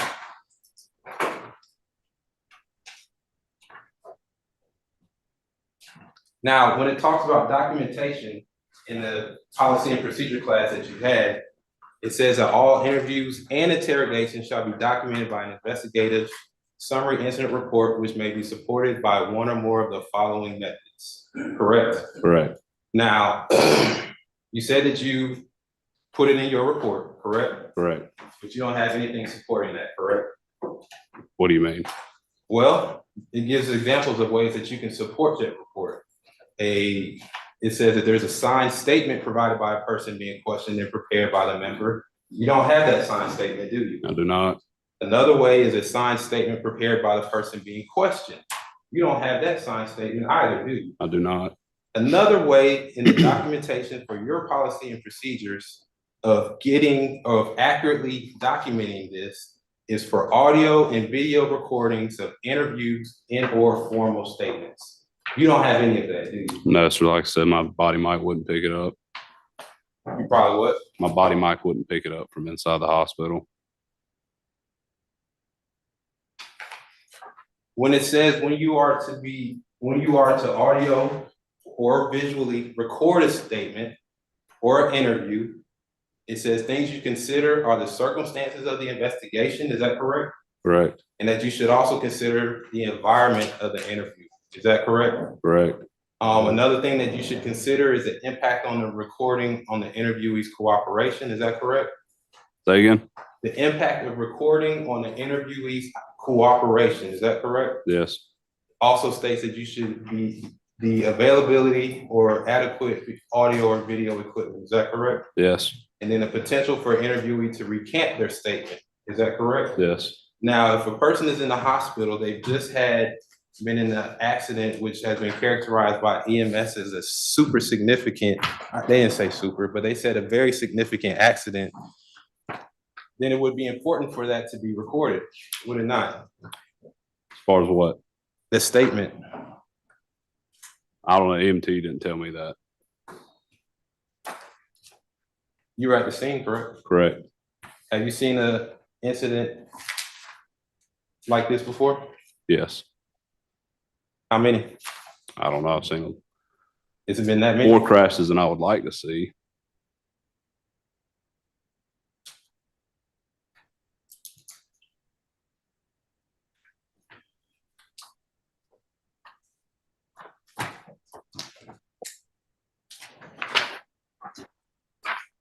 Now,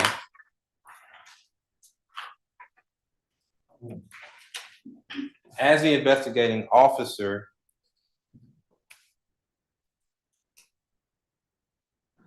your policies and procedures also require you to conduct inventory on that vehicle, correct? Correct.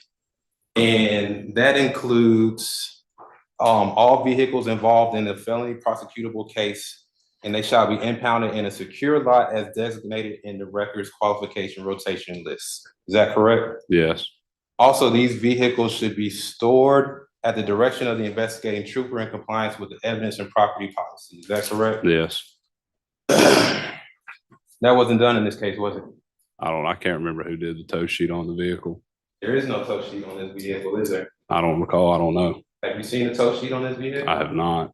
Would you be the investigating officer, or would that shift over to Lee with, what did you put, the scram? The cert? Skirt. Yes, or sometimes it slips over to them because they'll place holds on the cars because they have to go back and further investigate the vehicle. Okay.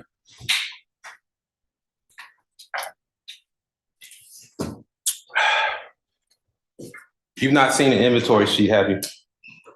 I don't have one right here, no.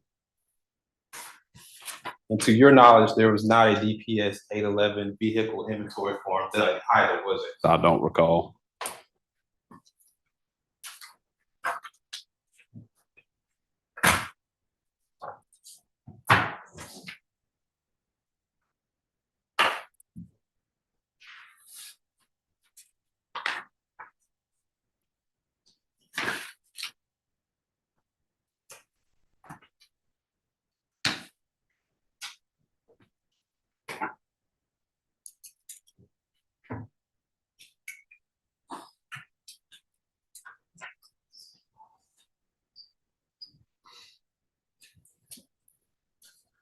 There was marijuana found on the person of Devin Jones, correct? Correct. There was also a handgun that was found in the street, also correct? Correct. DCIC for that handgun, you don't know who it came back to, do you? Hold on one sec. Are we good? Okay. Sorry, Mr. Miller.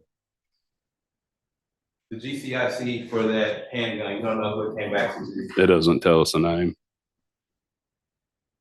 You don't know the owner of that handgun? No, it sure doesn't tell us.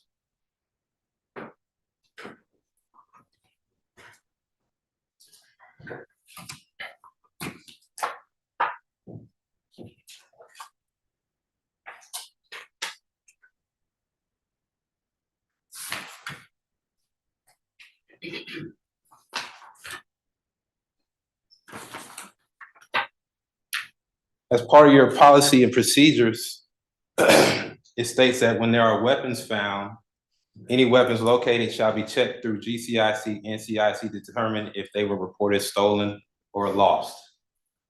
Was that handgun reported stolen or lost? Not to my knowledge, no. But you don't even know if it was ran through the GCIC. So if we run a firearm, it either tells us if it's stolen or not, what agency it was reported stolen out of. But if it's not, it just comes back and says no record. Doesn't tell us whose gun it is, nothing. But to your knowledge, it was never even ran. I don't recall.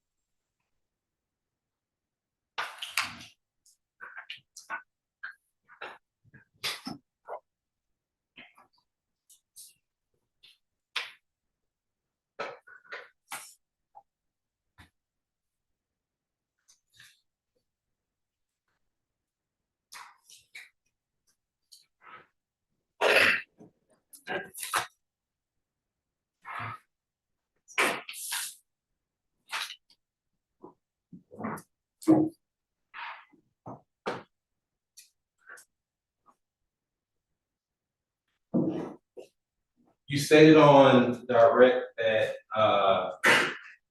that you spoke to multiple people on the scene, correct?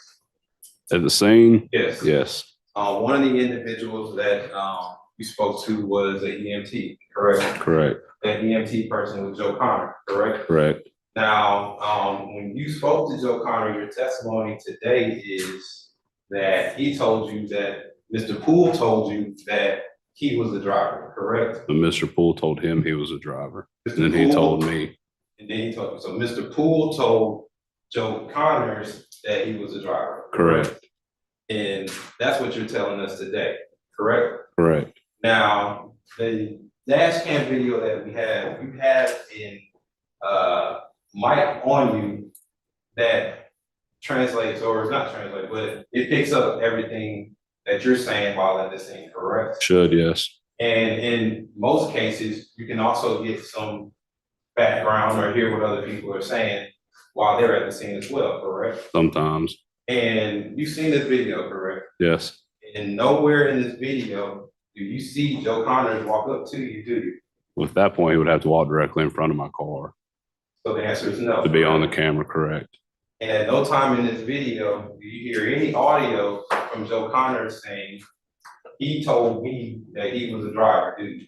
You talking about you hear me verbally say that? No, you hear Joe Connors tell you that. No.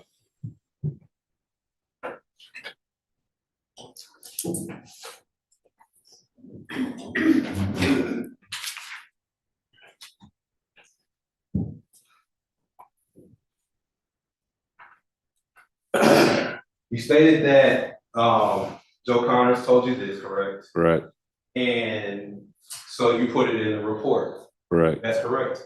Now, when it comes to documentation and your policies and procedures, it says that everything should be accurately documented, correct? Correct. At no point did you go back to Joe Connors and say, I need you to write a statement saying that Mr. Poole told you that he was a driver, did you? No.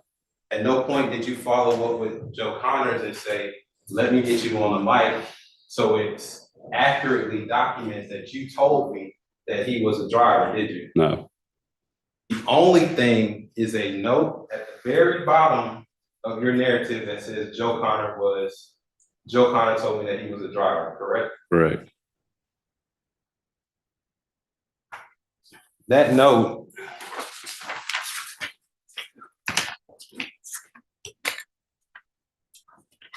as for your notes, the first note that you have is CS skirt 03821 and skirt securing warrant and changes, correct? Correct. That's the very first note underneath all of your narrative. Is that correct? Correct. All right, and so just to help the jury, you have a narrative where you show every single thing that you reported on that scene, correct? Correct. And that's from leading up to the crash, correct? Correct. To after the crash. All of that is in your initial narrative, correct? Correct. Now, the very last thing you have on that portion of your narrative is incident was recorded on USB 523 PERM 0260 Bravo. Is that correct? Correct. And that's the very last part of that narrative portion, correct? Correct. And then we start getting into these notes. And these notes are something that was written after that initial narrative is correct? Correct. The first note that you have is what we're talking about, C skirt 038-21. And it says that they are securing those warrants and charges, right? Correct.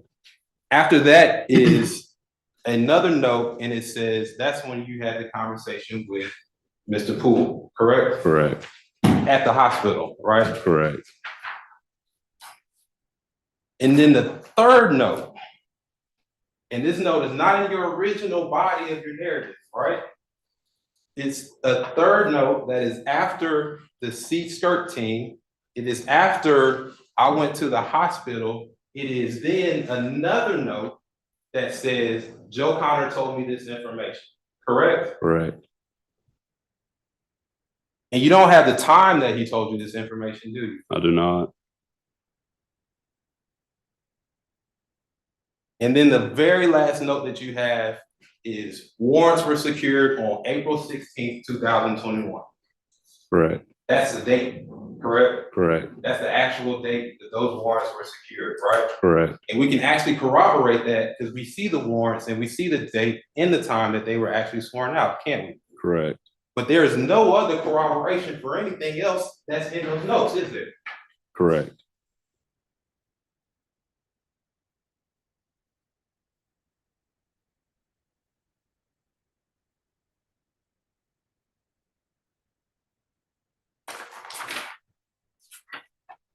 On direct, you said that Mr. Poole was hanging outside of the window when you got to the scene. Is that correct? Not say he was hanging outside. He was Well, coming to the outside of the all right, we say that he was crawling to the outside. Don't interrupt them. partially outside the window. Would you say that he was crawling to the outside? No. All right. Is it your testimony that you do not believe that Mr. Poole was crawling outside that window? He was wiggling more or less. All right. This isn't the first time we've met, is it? No. We've actually had another hearing, haven't we? Correct. And in that hearing, you were sitting there, correct? Correct. And then I was asking questions basically how I'm asking Right. you now, right? Mr. Abate was there? Yes. Mr. Rouse was not there though, was he? No. It was just us three, Yes. in your honor.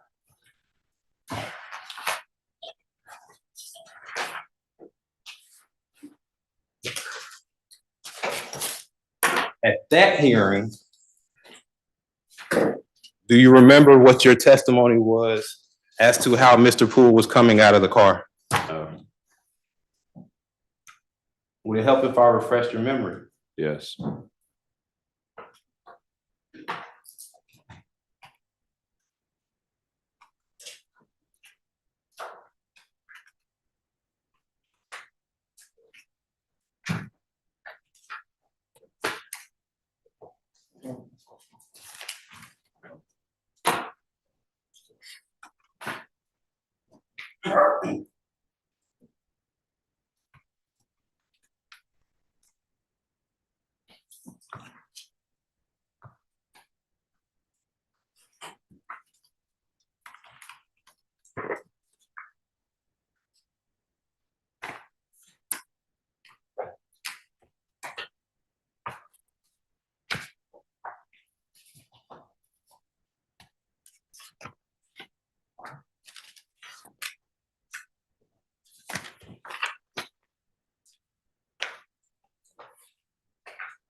Showing you the transcript from that.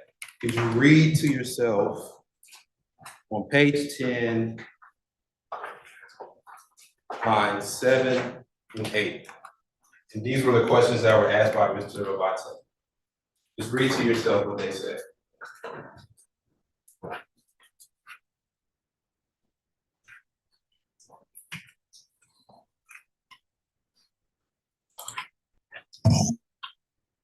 And actually, if you could start on page 10 at line 2 and read that to yourself.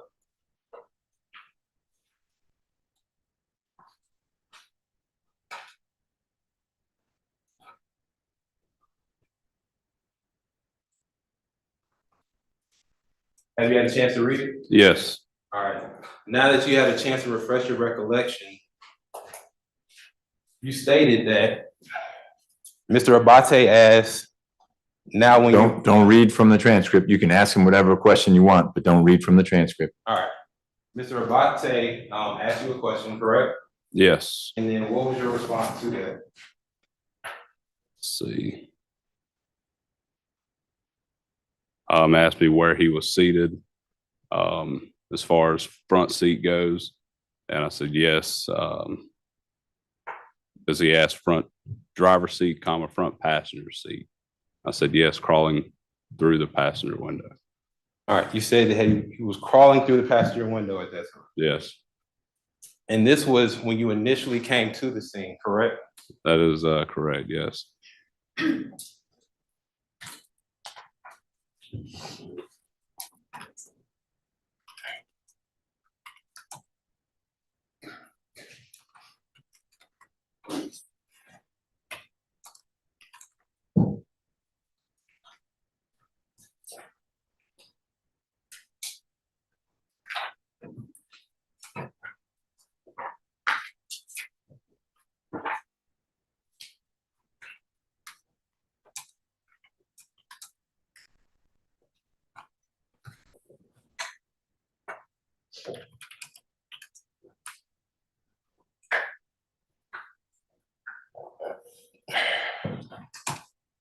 You indicated that you already had the tag information for that white Infiniti, correct?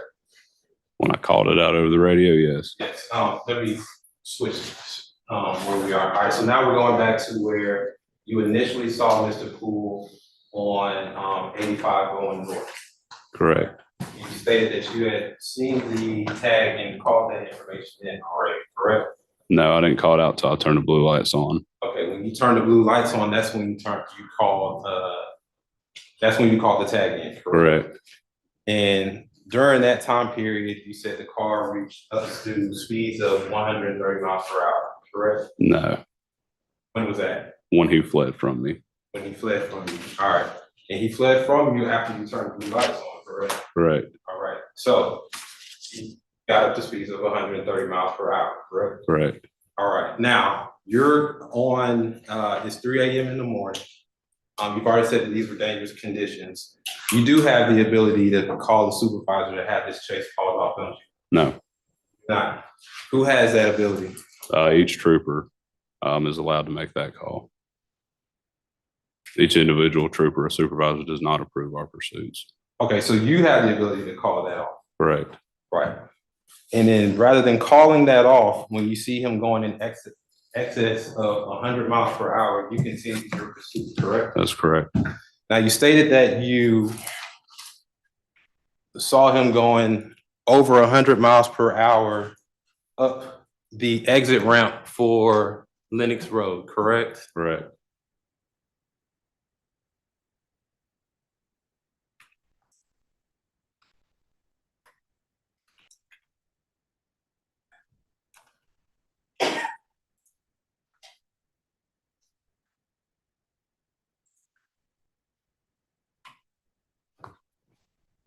And at that point, you slowed your vehicle down because you knew what was coming ahead, right?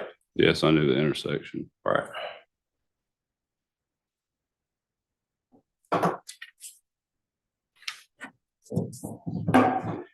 And throughout the chase, you are telling other officers what all is going on during that chase, correct? They're hearing the radio traffic. Right. And so you're telling them where you're at on the highway, right? Correct. You're also telling them that they're exiting the highway, correct? Correct.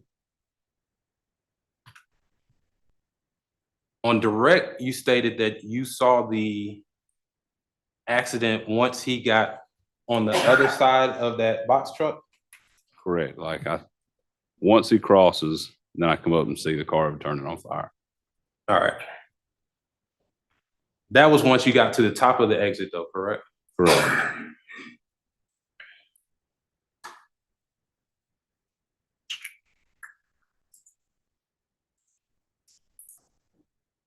Can you see more or less than what we see on the dash cam? Your head is in a slightly different position than the camera. You can see more than the camera shows. I mean, obviously, you can see to your left and your right, but in terms of looking straight ahead, it's not some magic telephoto lens that is capturing something that's beyond your eyeballs. All right.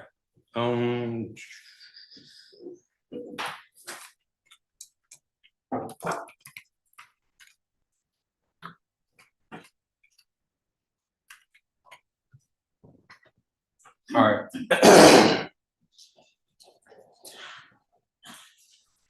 On the date that we actually have on the incident report, April 16th, you stated that's when you went to the hospital and told Mr. Poole that he had warrants and he needed to turn himself in. I told you I don't recall the date.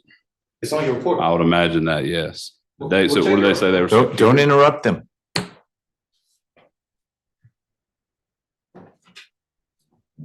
See, that's the date that the warrants were secured.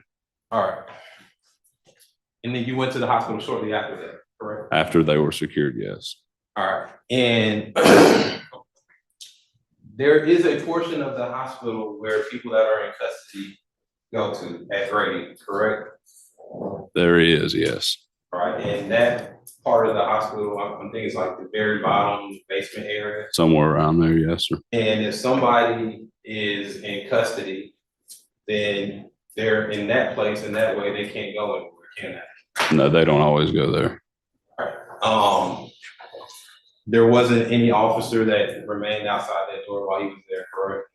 I don't believe so, no.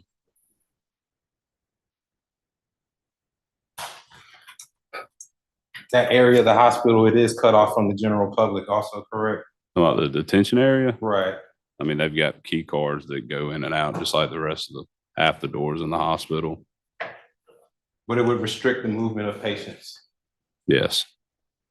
And as far as you know, Mr. Poole was never taken to that area of the hospital, was he? No.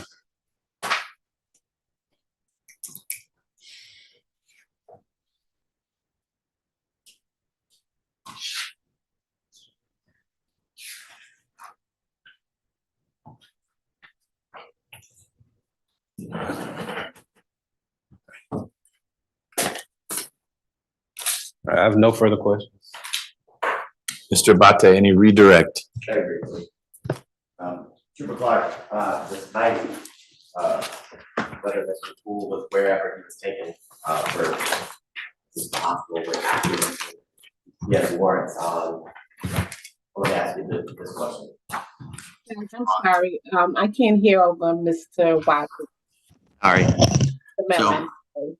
it's your testimony on April 17th. What did you tell Mr. Poole after you took warrants for his arrest out? As far as verbatim, I can't recall, but I mean, essentially letting him know that he does have warrants for his arrest, will need to turn himself into the Fulton County Jail. Okay, so you gave him the option to turn himself into the Fulton County Jail. That's correct, once he finished receiving treatment. And you didn't have to do that, right? No. That was a courtesy, correct? Yes. And you talked a little bit on cross about what I would classify as semantics. So despite whether calling it crawling or wiggling, did Mr. Poole remain in the same position that you found him when you got out of your car and put the fire out until he was extricated from the vehicle? Yes.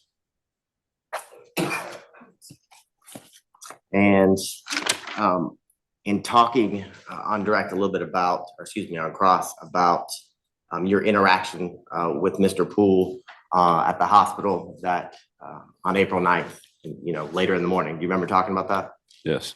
And we talked on direct a little bit about the training that you'd received. Can you explain to the jurors what drug recognition training is? It is a 3-week course that I attended outside of regular trooper school to be, what do they classify as, a drug recognition expert, which goes into more impairment on the more drug impairments instead of just alcohol. It is 160 hours of classroom time that is piled into 2 weeks. Then we go for a week down to Jacksonville, Florida, and do actual live drug recognition expert evals on people who are actively under the influence of multiple drugs and have to make an opinion of what type of drug these people are on and have to be correct to pass certification.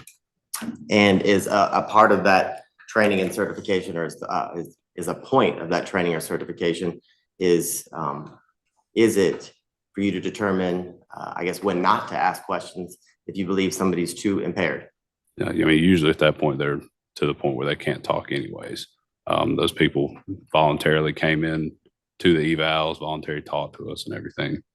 And at any point during your interactions with Mr. Poole and your questioning of him, did he ever indicate that he didn't understand your question? No. Did he ever, I guess, ask questions or provide any sort of responses that made you believe that he didn't understand what you were asking? No.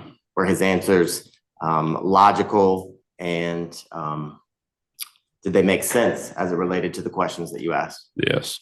And is it your opinion, based on all of the training and experience that you've had, that he was mentally coherent and understood all the questions and when you spoke with him? Yes.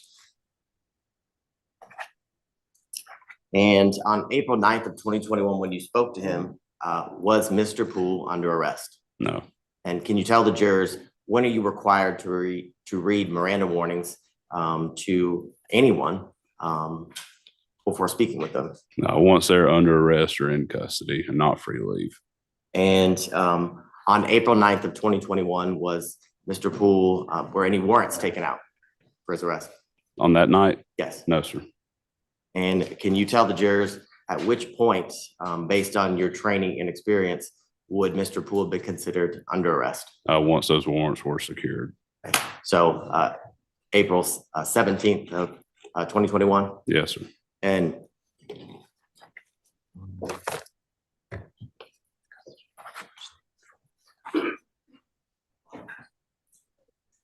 at any point during the interview that you did with, excuse me, Mr. Poole on April 9th, was he in custody or in the custody of any Georgia State Patrol trooper? No. And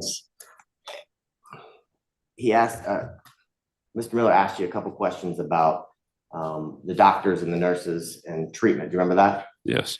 At any point, did anyone tell you at the hospital, whether it be a doctor or a nurse, that it wasn't a good idea to speak with Mr. Poole? I mean, not that I recall. And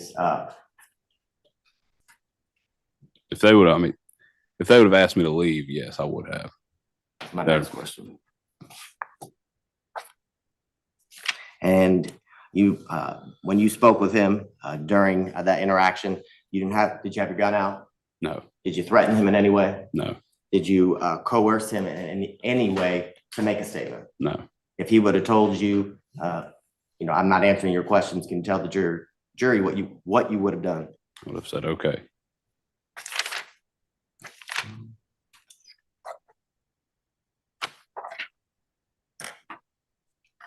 And Mr. Miller asked you a couple times about you saying on the video, all he had to do is stop. Remember that? Yes. What do you mean by that? I mean, the whole entire event could have been prevented if he would have just pulled over. And let me ask you this. We saw in the video when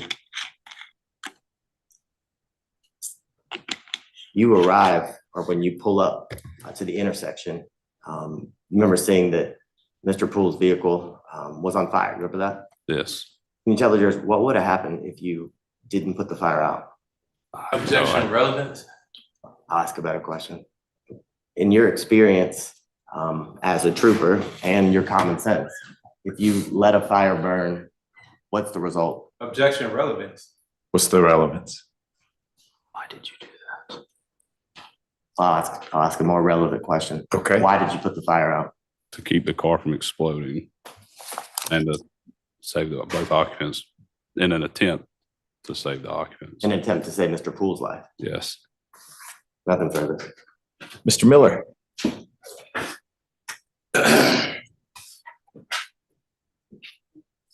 Is it the right thing to say?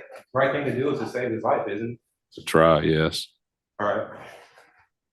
Now, you remember that he was coherent and alert while you allegedly interviewed him, correct? Yes. But you don't remember what his statement was after you identified yourself, do you? No. You also don't remember if there was any other questions that you asked him regarding this, do you? No.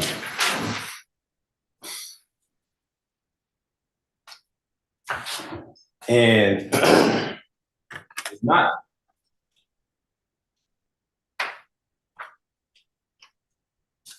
Never mind. Thank you. Jurors, do you have any questions for Trooper Clark? Take your time. Ooh, that's a thick pile. All right.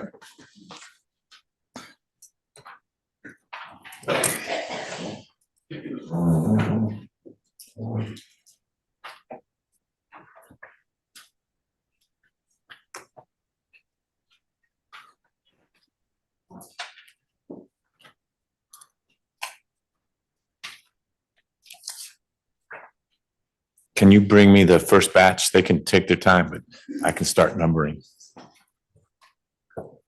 Okay.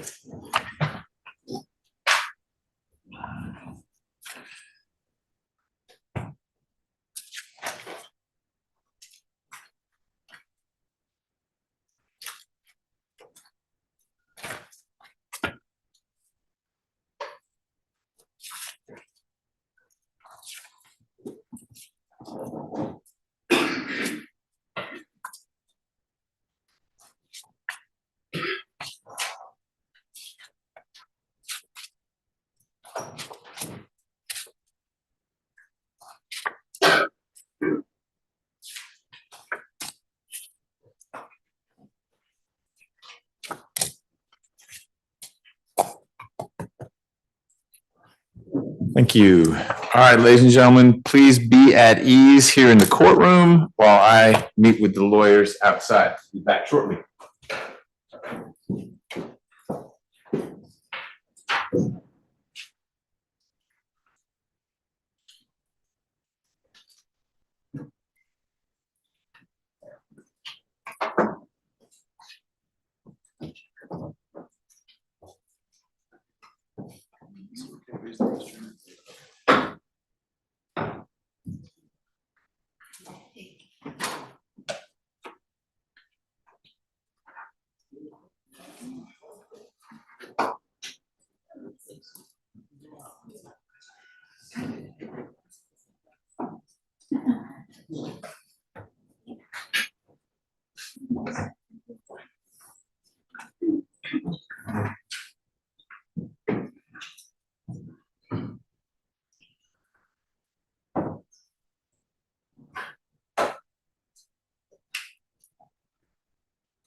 Just getting them organized.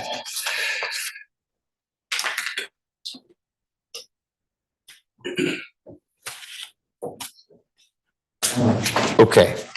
Let's start with the camera in your patrol car.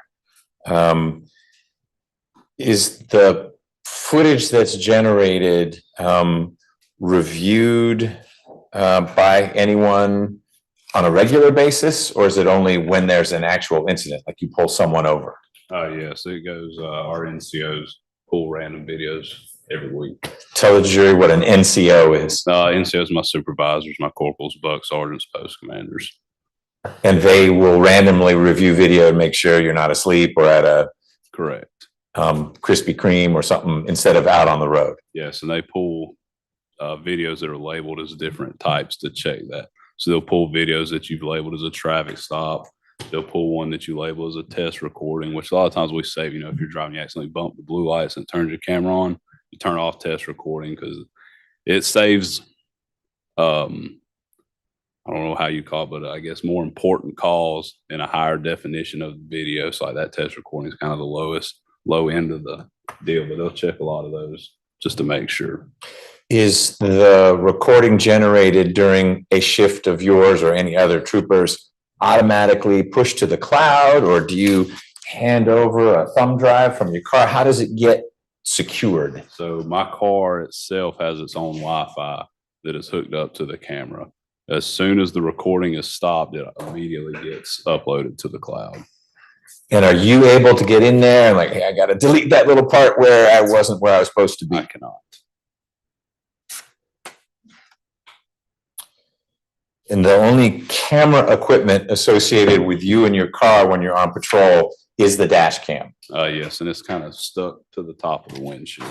You can't detach it and carry it with you to check something out. No.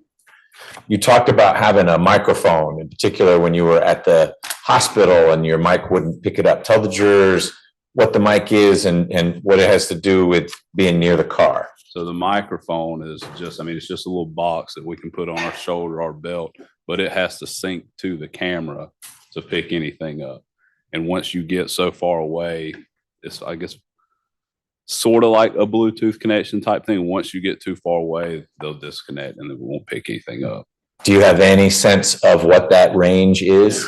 I do not. I know I've been in, a few foot chases and it goes out. So even both me still being outside, it won't pick up. Okay.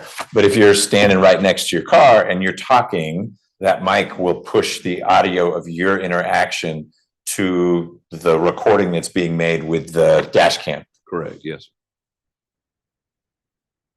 Tell the jurors what you understand, whether it's Georgia State Patrol policy or actual Georgia law, whichever controls, both would control you, about high-speed chases, when you can initiate one and when you should call one off. So with us, we do not initiate a chase. We initiate traffic stops. Violators that flee from us then initiate a pursuit.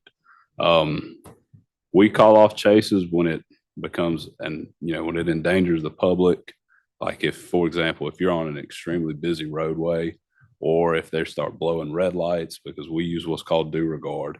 If we come through a street, like if we would have made it onto Lennox Road, bunch of red lights, let's say they were all red as he's going through them, we are required to stop at each red light and make sure nobody's coming before we pass through. If it gets to a point where he's continuing at triple digits down city streets like that, where there is no, it's not feasible for me to at that point catch up, we're going to call it off, because at that point now you just got, he's driving at a high rate of speed thing, and I'm still coming after him, and there's just no point. But you're empowered to make that decision of, it was a helpful distinction. You're attempting to make a stop, that stop transforms into a chase, but you are empowered to stop a chase, call it off when you think the situation dictates. And you gave an example, a string of red lights, or you're in an empty freeway and then all of a sudden there's congestion and there's a lot of weaving in and out. You have the authority to say, I'm done here. Correct.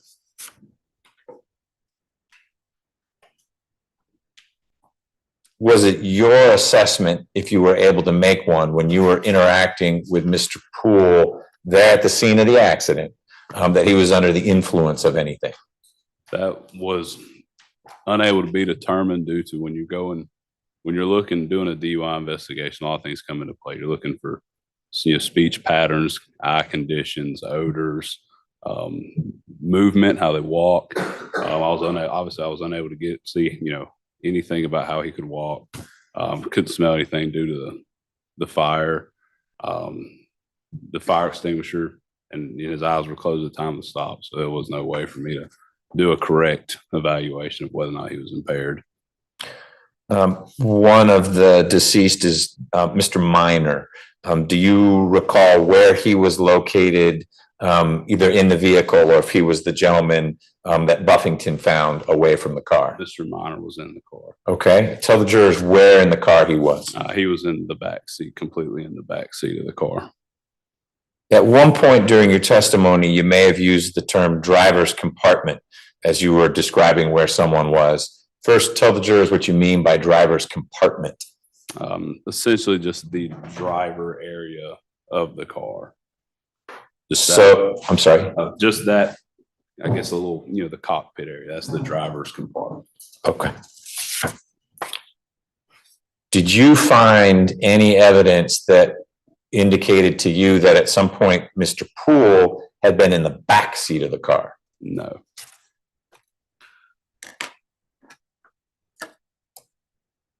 Describe for the jurors the type of movement you remember the person in the front seat area who was partially exposed on your video making as you approached. So it was almost an attempt to get out, but was unable to get out due to the heat and fluids that were dripping out of the motor onto his person. But like I said, he was entrapped, but it was more or less just trying to get out of the way. So do you, in your professional capacity, typically visit suspects in the hospital? Yes. With us, we're primarily a DUI task force. So most of the times, the only times we're at the hospital is if we take somebody in to do like a legal blood draw. But as far as somebody that has been hospitalized, we don't do that very often. Your visit to Mr. Poole, in this case, did it occur in the same time frame of the accident investigation, or did you go home, have a whole nother shift, and a few days later go visit him to have the conversation that you've described you had with him? It was within 24 hours of the crash. Would you, upon getting to, what was the hospital he was at? Grady. Would you have had to sign some visitor log or anything to get in? No. Mr. Abate, do you have follow-up based on these inquiries?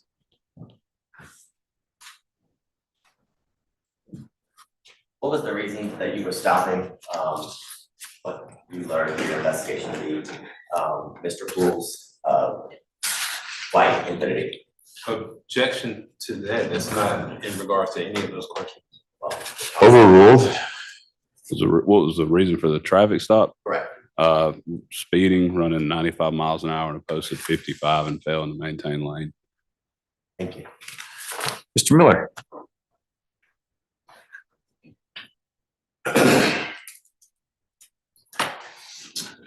No follow-up, but I would like to make a record, but I can do that outside the presence of the jury. Okay. Well, we'll preserve it. You, at the close of the questions from the jurors, have something you want to get on the record. We'll talk about it when we take a break. I'll rely on you to remind me when we take that break. Trooper Clark, thank you for your time. Thank you. You're free to go. Take only your stuff. Thanks. That you just stay right there. The lawyer who needs it will come get it. Thank you. State's next witness. Corporal Jeffrey Lee.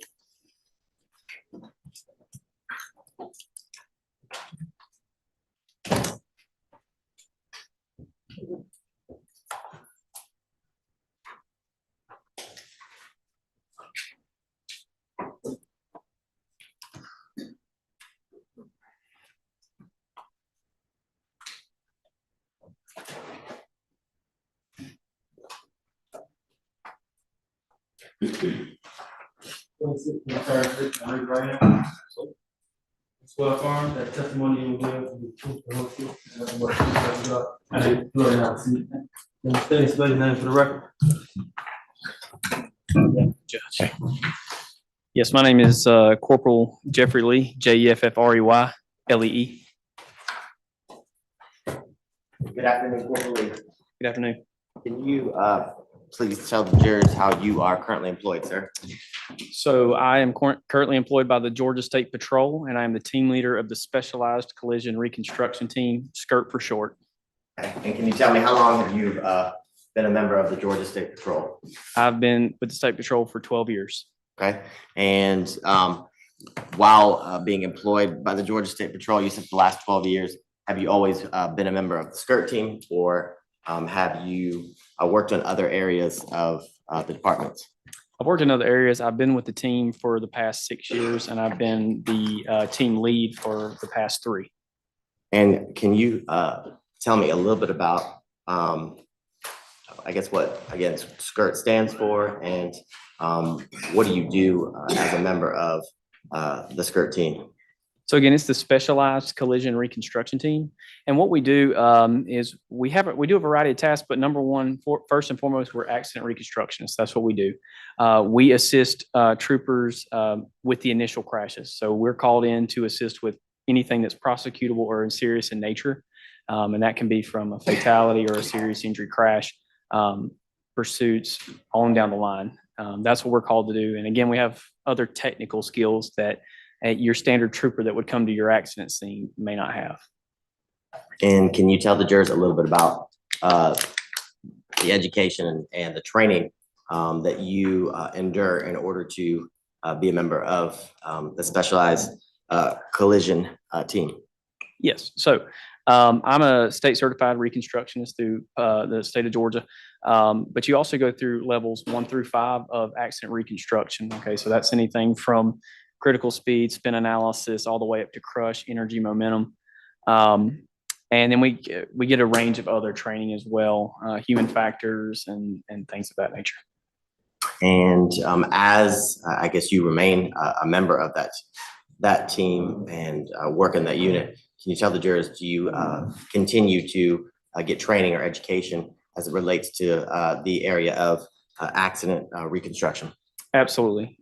We attend semi-annual training, and we attend courses throughout the course of our career, depending on what we do and don't have. So we are always training. And I think you mentioned a few minutes ago that you are the team leader. I am. Tell the jurors a little bit about what, I guess, additional you do as the team leader. I'm busy. I'm actually on top of investigations. I do things such as I manage schedule my employees, and I also assist the other investigators with whatever their investigations need. And I also create partnerships and work with other agencies in providing whatever need they may have that we can provide. And I guess as the team leader, do you take part in leading or assisting trainings as it relates to accident reconstruction? I do. I am a post-certified instructor, and I do assist and teach accident-related courses.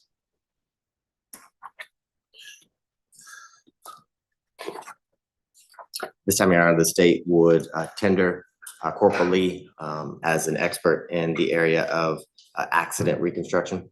Mr. Miller, do you want to examine the witness? Do you have any objection? We do have an objection, Your Honor. This witness we did not receive any report from this witness. And so that his testimony can only be limited to the data that was coming from the AOM. And it can be interpreted in a way, but for him to talk about body placement, body movement, anything like that, we don't have any report that would show those opinions. So a report was generated by Corporal Lee after he did his investigation with his conclusions. So I guess I'm confused by that. Did you provide the report to Mr. Miller? I did. Okay. You're saying you've never received a report? Received any report from this person. This is right behind. That's an investigative summary. It's not signed by him. We have no indication that that was in any way. Can I see the document, please?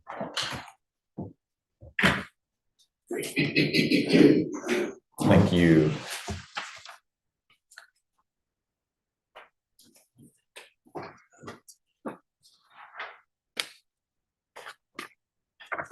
So what I'm reading, you have. We have an investigative summary. What I'm reading, you have. Oh, yeah, we have. Okay, then do you have other objections? I guess the threshold question is qualifying corporally as an expert in the field of accident reconstruction. It sounds like you don't object to his qualifications. Your concern was, what's the scope of his testimony? Okay. Corporally, I do qualify you for the purposes of this trial as an expert in the field of accident reconstruction. And I will allow you to testify about your findings and conclusions and opinions as documented in the investigative summary. If there are other reports you generated that haven't been shared with Mr. Miller, we'll need Mr. Abate to stay away from those. Judge, I know for the record that I also noticed on my witness list that Corporal Lee would be tendered as an accident reconstructionist. Got it. And I didn't hear Mr. Miller saying I object to him as an expert in that field. It's just the scope of what you'll be covering. And if what you're covering flows naturally from the investigative summary and other materials that Mr. Miller already has, and it's not new findings and conclusions, then you're in the clear. Yes. So a couple quick questions, Corporal Lee. When you become involved in an investigation, is a case number that is unique or a case number assigned to your part of the investigation, the skirt investigation? It is. Okay, and that's separate and distinct from the general Georgia State Patrol case number? It is. Okay, and I want to show you a form.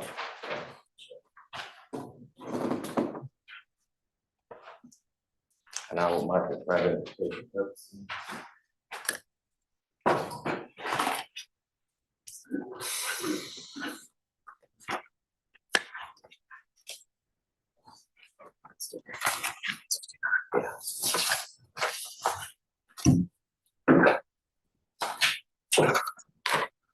And I want to show you State's Exhibit 169 for identification purposes. And just ask that you review it. Okay. And do you recognize State's Exhibit 169? I do. And how do you recognize it? So this is our team cover sheet. What we typically do is we'll write what team we're from, the date of the collision, the time frame, and then we'll also put the unique case number that we spoke about, and then what our case type is. We break them down into what we call fulls and limiteds. If it's an assisting, we're just assisting an agency, it's going to be a limited. But if we go into a full-blown investigation, it'll relate to full in this type. We put who the lead investigator is, and then any team members that may have assisted. Below that, we're going to actually put the initial primary responding officer that's involved. If they're a part of our agency or another agency, we're going to put that in the next column or in the next row. And then as we go down, we're going to highlight the crash reports and the incident reports that are connected to this specific case. And then below that is, for court purposes, we are going to put our information so that we can be contacted for subpoenas. Okay, and does that appear to be a fair and accurate copy of the cover page or the introduction page that you did as it relates to this case? Yes. At this time around, the state would tender what's been marked as State's Exhibit 169 into evidence. Okay, it's admitted. And now, corporately on that form, does it indicate the unique or the skirt case number as it relates to this case for what happened on April 9th? It does. Okay. And on that form, does it say who the lead investigator is? It does. And who does that form indicate is the lead skirt investigator? Myself. Okay. And that was generated as a part of your, I guess, paperwork and report that you did as it relates to this case? It was. Okay. Now,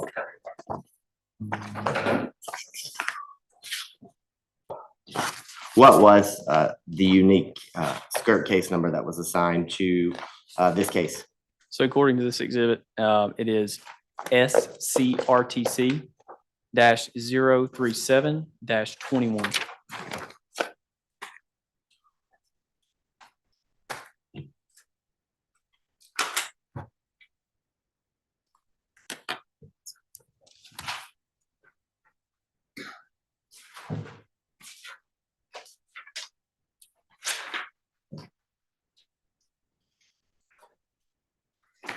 And I'll show you those remarks. Things that are 170.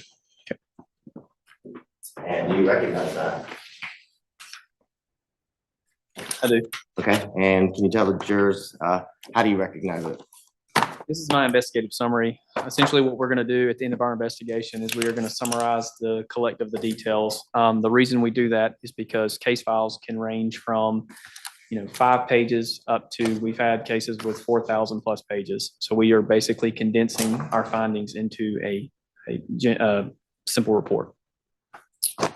And does State Exhibit 170 fairly and accurately depict the case summary of your part of the entire investigation?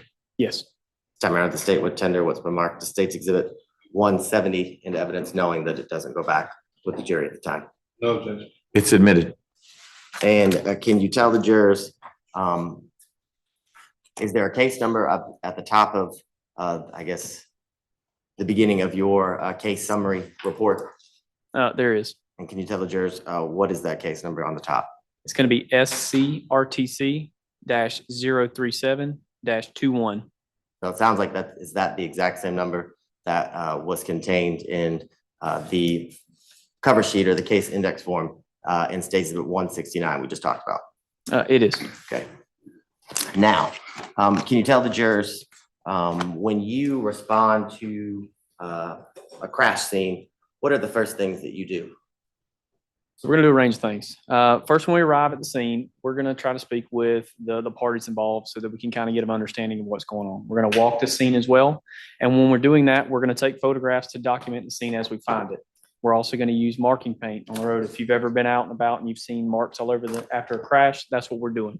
We're going to use those later, possibly for measurements or to highlight evidence that we can come back later and use a device called either a total station, a real-time kinematics, which is called an RTK system, or our drone to map and notate where evidence was because you can't always get everything at the crash scene. So sometimes you have to come back. Again, we're going to try to collect videos as well. And if we can collect any statements from anybody that's on scene that was involved, that's what we're going to try to do. Okay. And when you responded to, I guess, were you dispatched or called to respond to the area of Georgia 400 North and then the first exit on when you get on to Georgia 400 North, the Lenox Road exit? Yes. And is that location here in the city of Atlanta, Fulton County? It is. Okay. And can you tell the jurors, I guess, do you recall the time of day or when you were asked to respond to the Lenox Road area right off of Georgia 400? So in accordance with my report, it was approximately 03:04 hours, which would 3 a.m. in the morning. Okay. And can you tell the jurors where, I guess, were you on duty that night? I was not. Okay. Explain that to the jurors. How do you get called to a scene when you are not actively, I guess, on duty or on shift? So as investigators, we're on call 24/7. We carry a week of call per investigator. And so this just happened to be my rotation week. And so anytime, day, night, doesn't matter. I'm called to the scene, I respond. Okay. And can you tell the jurors how many, I guess, team leaders are there within, I guess, your region of the Georgia State Patrol? So in the entirety of the State Patrol, we have 9. Within my region, I'm the only one. Okay. And I guess, how often are you on call? Again, with us having 4 people, it's, once a month. But you're busy. Very, very busy. All right, I want to show you what's been marked as state's exhibits. Well, it's going to be 3 through 29. And then 34 through 68. Minute of those.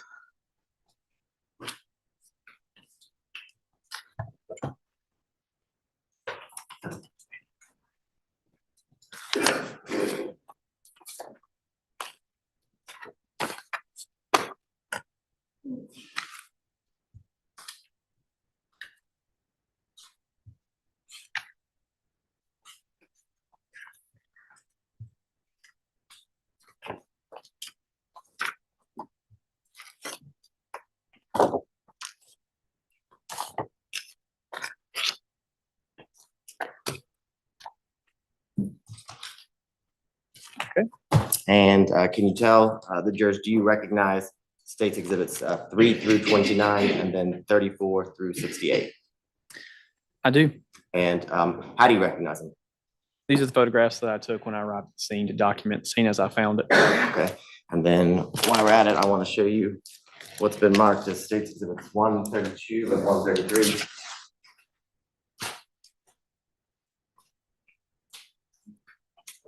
Ask you to look at those. Do you recognize the, I guess, the USB drives in both state's exhibits 132 and 133? I do. And we'll start with 132. How do you recognize that? 132, I believe, is a video that I took of the scene. Okay, and when you reviewed it, did it appear to be a fair and accurate copy of the video that you took of the scene on April 9th of 2021? Yes. And then you spoke earlier about the use of either a drone, I think you said, or the RTK system. Yes. That evening, did you occupy or did you use, excuse me, either of those systems, a drone or an RTK system? I did use a drone, yes. Okay, and with the drone, did you take video footage using the drone? I did. And the state's exhibit 133, do you recognize that as the footage from the drone that you used that night? Yes. Or early morning, excuse me. Did, after your review, did it fairly and accurately, is it a fair and accurate copy and depict the scene on April 9th of 2021 that you took using your drone? It is. At this time around, the state would tender what's been marked as state's exhibits 3 through 29, 34 through 68, and then 132 and 133. No objection. I got the last two, 132 and 133, and 3 through 29, but then there was the skip to 34 through 68. 68. 1 second. Okay, and there's no objection, so those are all admitted.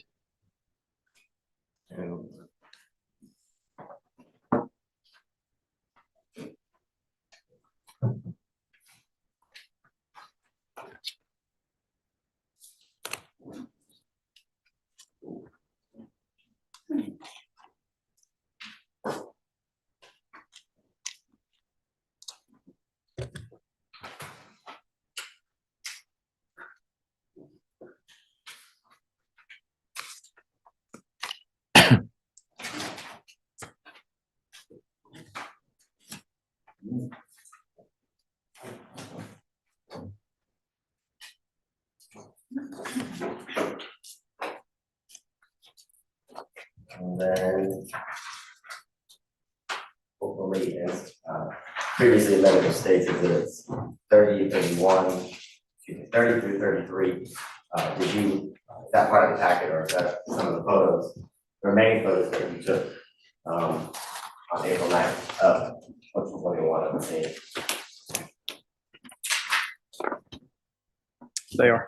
Okay, and the last exhibit that I handed you, you just looked at previously admitted states exhibit 134. Can you tell the jurors, do you recognize that photo?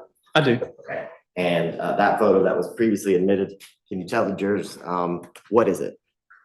So this is a photograph taken with the drone. It's an overhead perspective of the actual crash, the vehicle at final rest. Okay.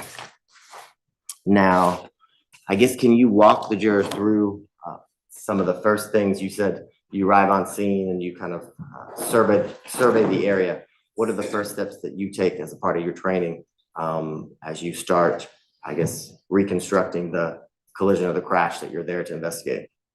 So the first thing that I like to do is I like to get some perspective. I like to talk with the parties involved. In this case, I spoke with some of the other troopers that were involved in the case at the scene to just kind of determine, hey, what's going on, and get started from there. What I'm going to do next is I'm going to walk the scene, and in detail, I'm going to photograph everything. The reason for that is because I'm trying to put a puzzle back together.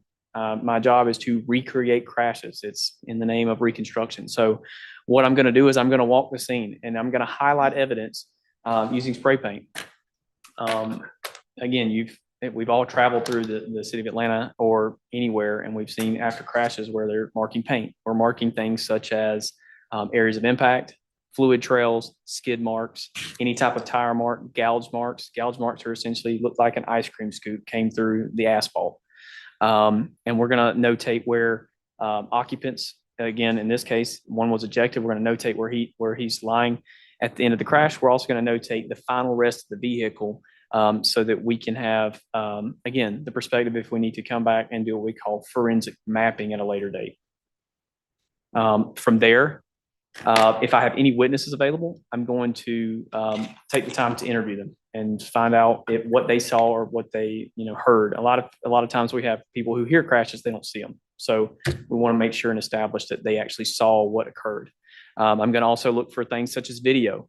In this case, we were fortunate we had dash camera video. We didn't really have a lot of other video, but those are the things that I'm going to look for preliminarily when I'm getting on scene and getting my baseline of my investigation. I want to show you State's Exhibit, or I want to publish State's Exhibit 132.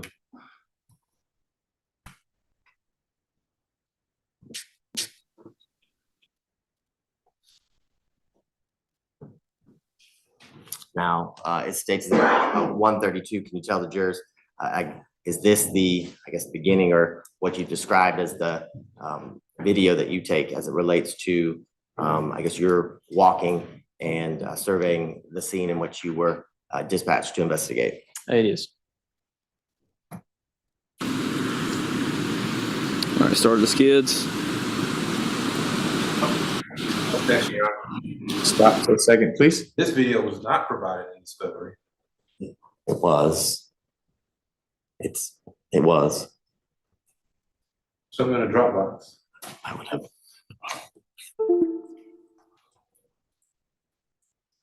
I think he meant to say please, but if you could show him in the Dropbox.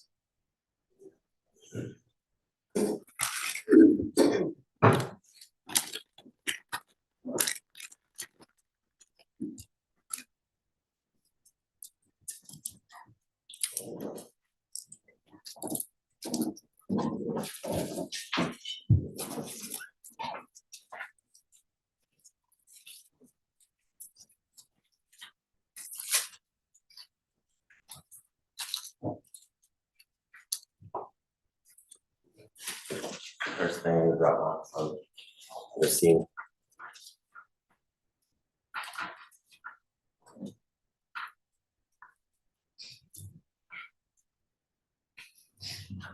Can we go forward, Mr. Miller? We don't have scene photos.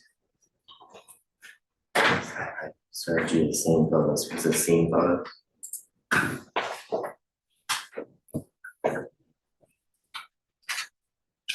Right there. That's the trunk shot. They're MP4 in that folder.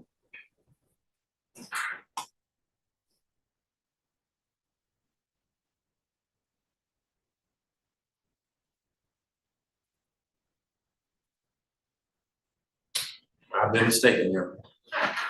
I have a question before we restart it. You had mentioned you like doing the painting. Are these orange dashes we see things you made, or those existed before you were on the scene? Those are what I made. Okay.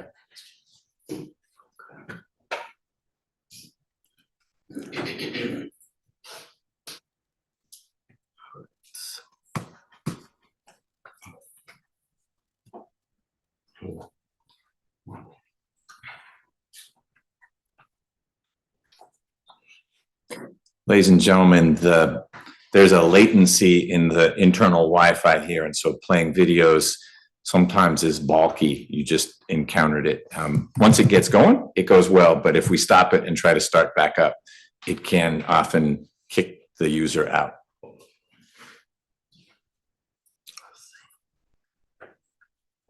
While I'm getting it up, can you explain to, while I'm pulling it up, explain to the jurors why you take, I guess, video of the scene in addition to photographs? Okay, so I'm gonna give you a very basic answer that was given to me early on in my career. If it doesn't make dollars, it got to make sense. So I've got to walk through the scene to put it together and make it make sense in my head, right? Considering this is the angle of approach, this is where they're coming from, their approach. I want to see, where do the tire marks line up? Is it something that's going towards my crash scene? Is it something that's going to be useful to me? It's important to go beyond just where the crash occurred, because the crash ended here. It didn't start here. So we have to back up and we have to determine where that is. And I guess where this video begins, hopefully the black boxes go away. I guess where you start, can you tell the jurors, I guess, where you start recording, why do you start at that, I guess, particular spot or location while on scene? So this is the first location that I see tire marks, okay? You can see where that paint is. I don't know if it goes far enough back to show where I capped these marks. A cap is essentially just a big U. And what it is it's skid marks kind of come in a bunch of different forms, but there's called pre-impending skids, and then there's actual skid marks. And that's the dark tire marks you see. Whereas a pre-impending skid is going to be hard to see. And it's going to be something you're not really going to see very well it depicted in a photograph. So essentially you do this long enough, you kind of know what you're looking for. And what we're going to do is I'm going to cap where I see that impending skid leading up to my actual skid marks that you're actually going to see.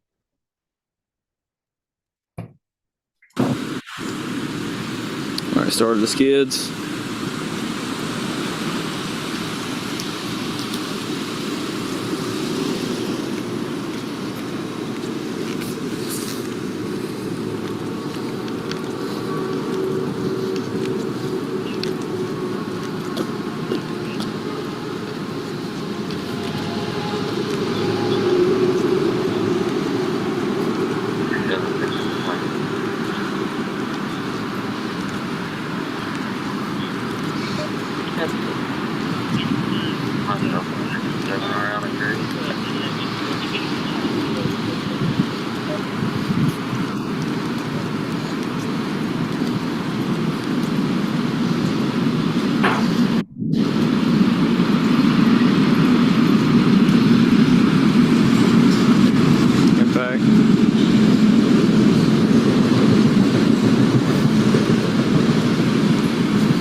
And while we're at it, so we don't stop in State Exhibit 133, can you explain to the jurors what is State Exhibit 133?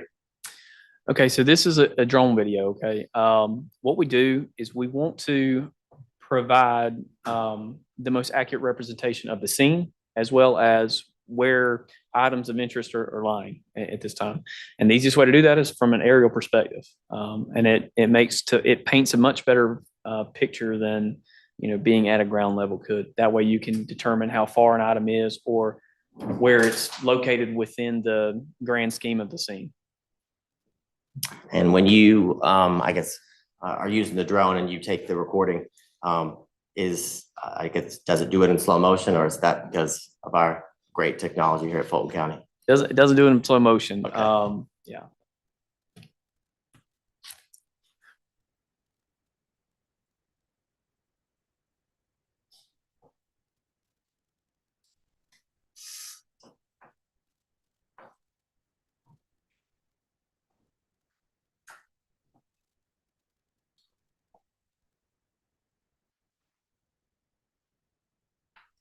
And can you tell the jurors I guess the point at which you start and continue using the drone in order to record and take footage? Why do you start where you start and end where you end? Well, I start where I start because it's close to my vehicle. The box is pretty big, so I gotta take my time and get it out. In this instance, what I did here was I was trying to highlight from an aerial perspective what you saw previously, me walking the scene. You can see the skid marks here to your right, and then to your left, obviously, you're seeing the vehicle and the area of impact.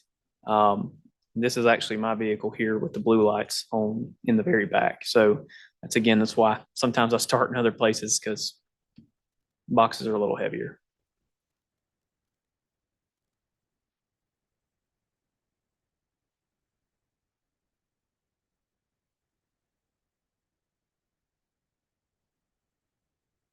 Okay. So in the video, and I'm going to pull up some photographs in a second, but in the first video states the 132, the scene video, at the very beginning, I think you referenced or you spoke about, I guess, the black using tire marks that were at the point and where you, I guess, began your scene video. Can you tell the jurors what are those based on your training and experience? How are those created? So in this case, you have to look at them from the perspective of there's braking being applied and there's a lot of speed. Anytime you have skid marks that are that length, there is a ton of speed. So that's the first thing that I'm looking at. Again, impinging skids, that's where your ABS is, your anti-lock brakes. That keeps your wheels spinning so that you don't lose control. That allows you to drive the car even while you're braking very heavily. So that's where these marks are starting to come into play. And then again, when you see those two, braking's being applied, and there's a lot of speed involved.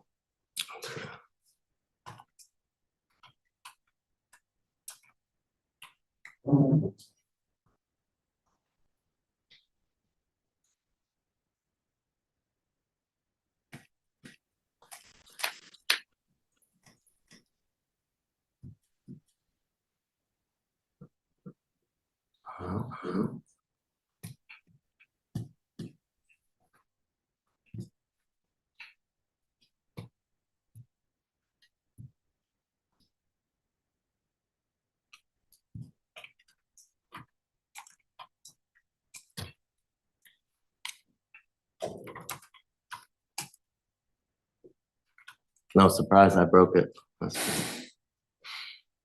Now, I guess while I'm still trying to get it to pull up, can you tell the jurors, we saw after the black skid marks from the tires, could you kind of explain to the jurors, what do you do with those marks? And we saw on the video some orange marks and spray paint in that area. Can you tell the jurors what that is and the purpose for it? So the purpose of that is if we need to take measurements at a later date. We have speed analysis that we can do within a vehicle if we don't have access to something like the airbag control module. If we don't have access to that, we can come back, formulate based on what we call a speed loss formula, which is a very simple formula that we use. The distance of a skid mark, the drag factor of the roadway, which is basically just the friction value of the roadway. And we're able to determine how much speed is lost between these skid marks. So they're used for calculations and they're used for measurements. That's the reason for us to paint these marks in particular. And as you continue to walk this scene, can you explain to the jurors after the area where we see the dark black marks at the beginning of where you start your video. Can you describe to the jurors kind of what you, I guess, note of interest as it relates to your investigation as you continue to walk the area of the crash scene? So of interest, obviously, again, when I see skid marks that long in general, I know there's a ton of speed involved, but I'm also seeing the way that there's curvature. So they're obviously trying to steer, they're trying to turn. As you can see from the video, Lennox Road, you can't go straight. You have to go left or you have to go right. And it's apparent that there's driver interaction. The driver is trying his best to steer as best he can. So those, again, that's what draws the most interest for me. The car is doing everything it can to A, slow down, and B, it's doing everything it can to stay in a straight line. And you talked about earlier that also in conjunction or before you kind of begin to take your video as well as your measurements and mark the scene, you said you speak to individuals or witnesses on the scene. Mhm. And at that time, did you speak with Trooper Clark on the scene? To the best of my recollection, I did, yes.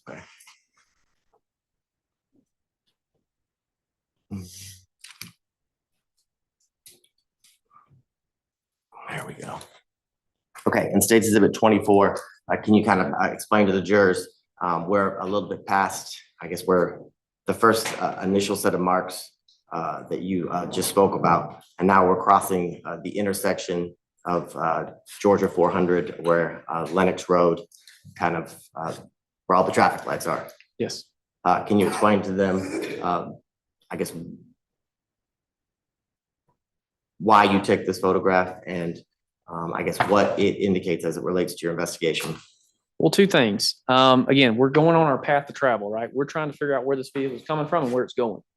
So path to travel is number one reason, because again, what I like to do is I like to start at the beginning of those skids. I like to work my way in.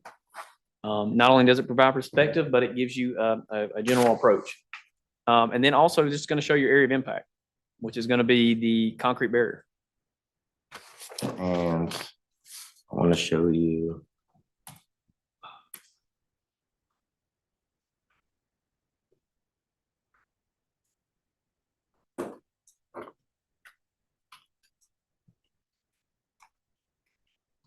We'll just use State Exhibit 30.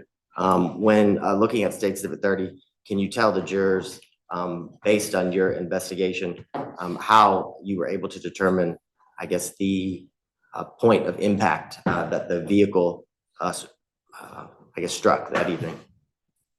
So a dirty word in accident reconstruction is point of impact. We're going to talk about the area of impact. The area of impact we would first notate is going to be with the edge of the curb or the sidewalk. You can see it right there. I don't know if I can highlight on this screen. You can. If you tap the screen once, there'll be a little circle in the lower left-hand corner with a pencil in it. Awesome. Tap that circle, and then your finger is empowered.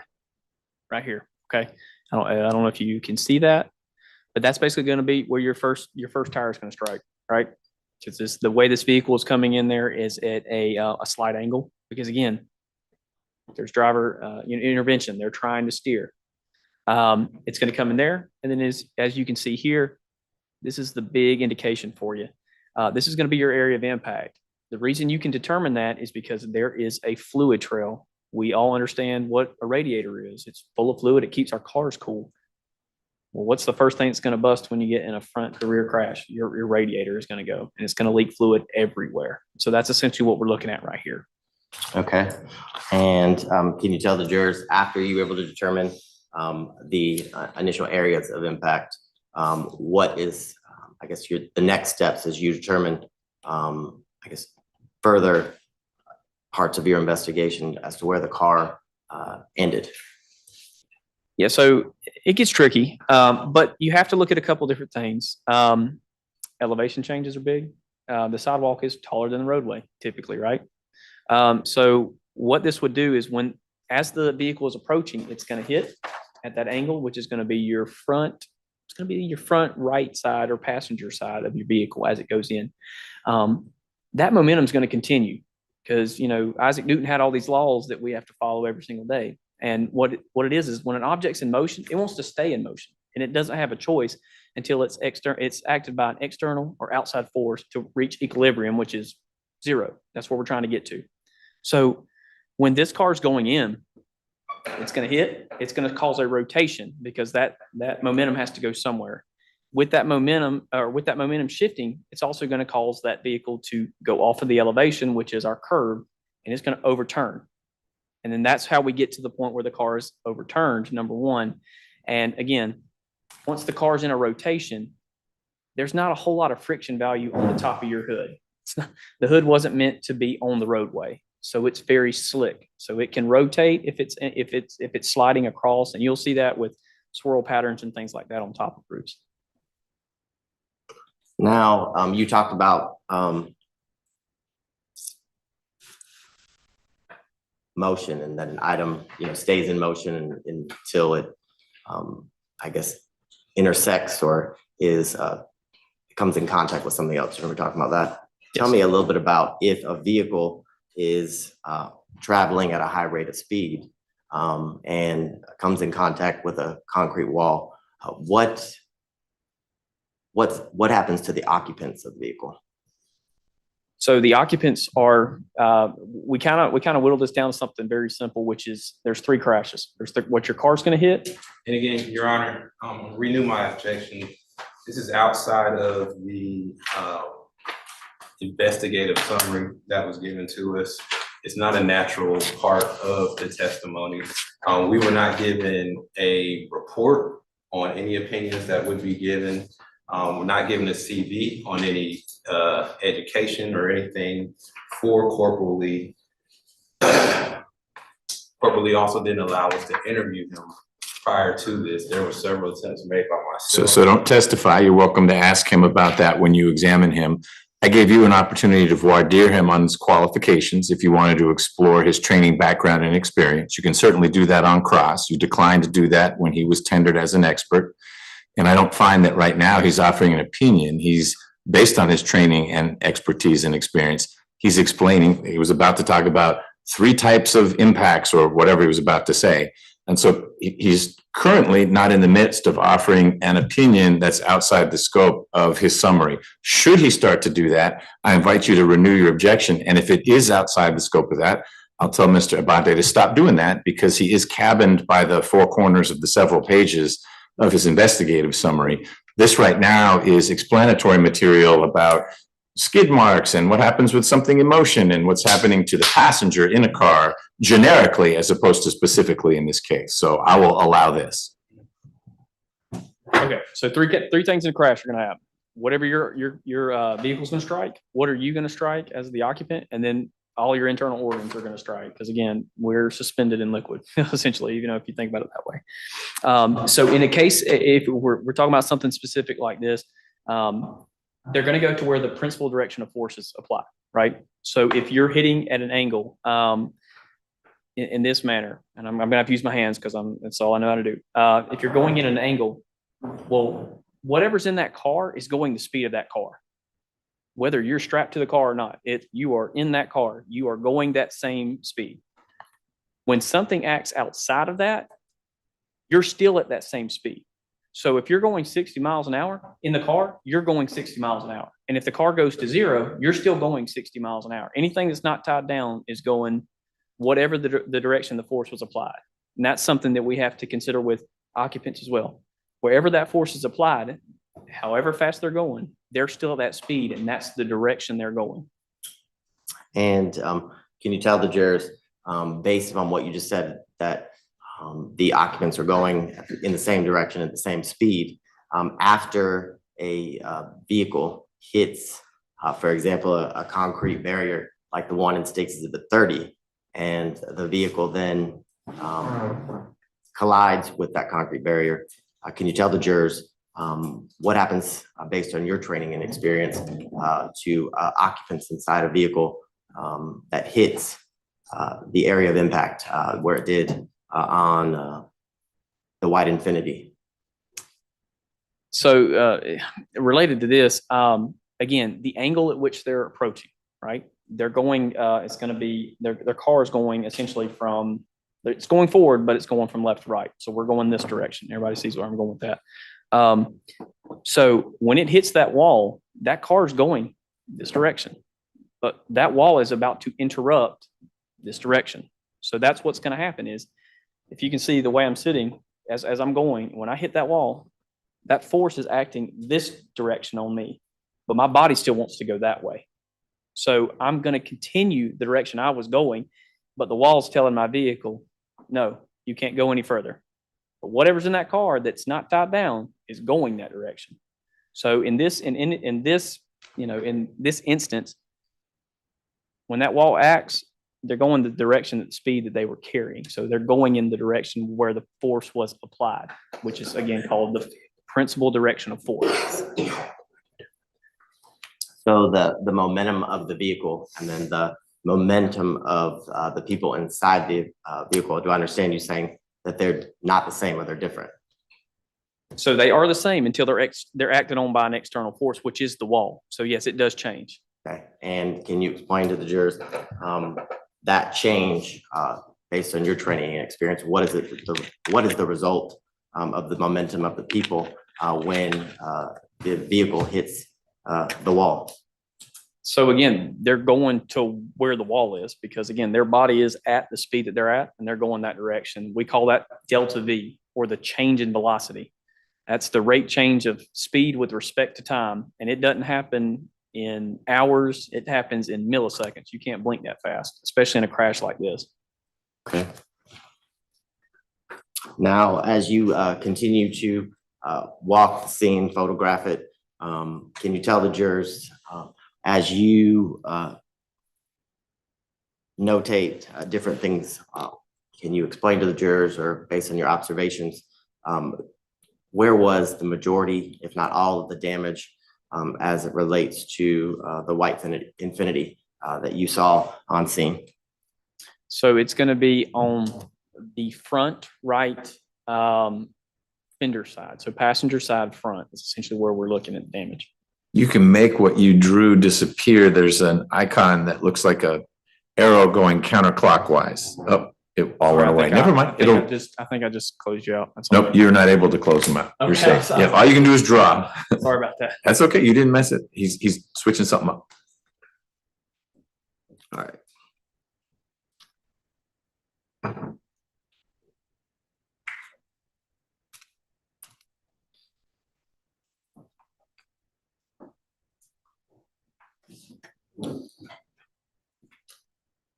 All right, states Exhibit 4.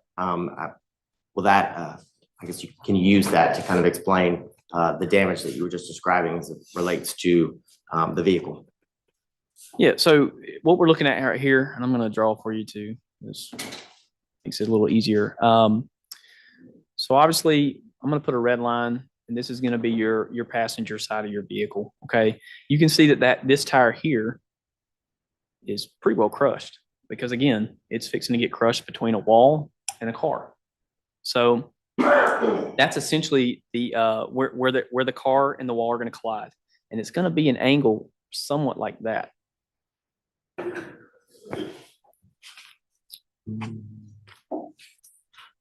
Now, after you, I guess, walk the scene and take all the measurements that you deem necessary, can you tell the jurors what you do next as it relates to this investigation? Okay, so once I conclude at the scene, is that what just so I'm clear, you're asking me what I do when I conclude the scene? Yes. Okay, so when I concluded the scene, what I'm going to do next is I'm going to start going down my list. And one of the major things here is we wanted to determine speed. Speed's very important when it comes to crashes, especially catastrophic crashes. So what we're going to do is we are going to go and we're going to apply for search warrants to get what we call the airbag control module. Now, these are devices that are installed by the manufacturer there in your car. People call them black boxes, but they're not as fancy as the ones you see on airplanes. They don't record sound or anything. They are strictly recording the set programming set by the manufacturer. Okay, and it can be anything from speed up to 5 seconds, up to 0 or down to 0.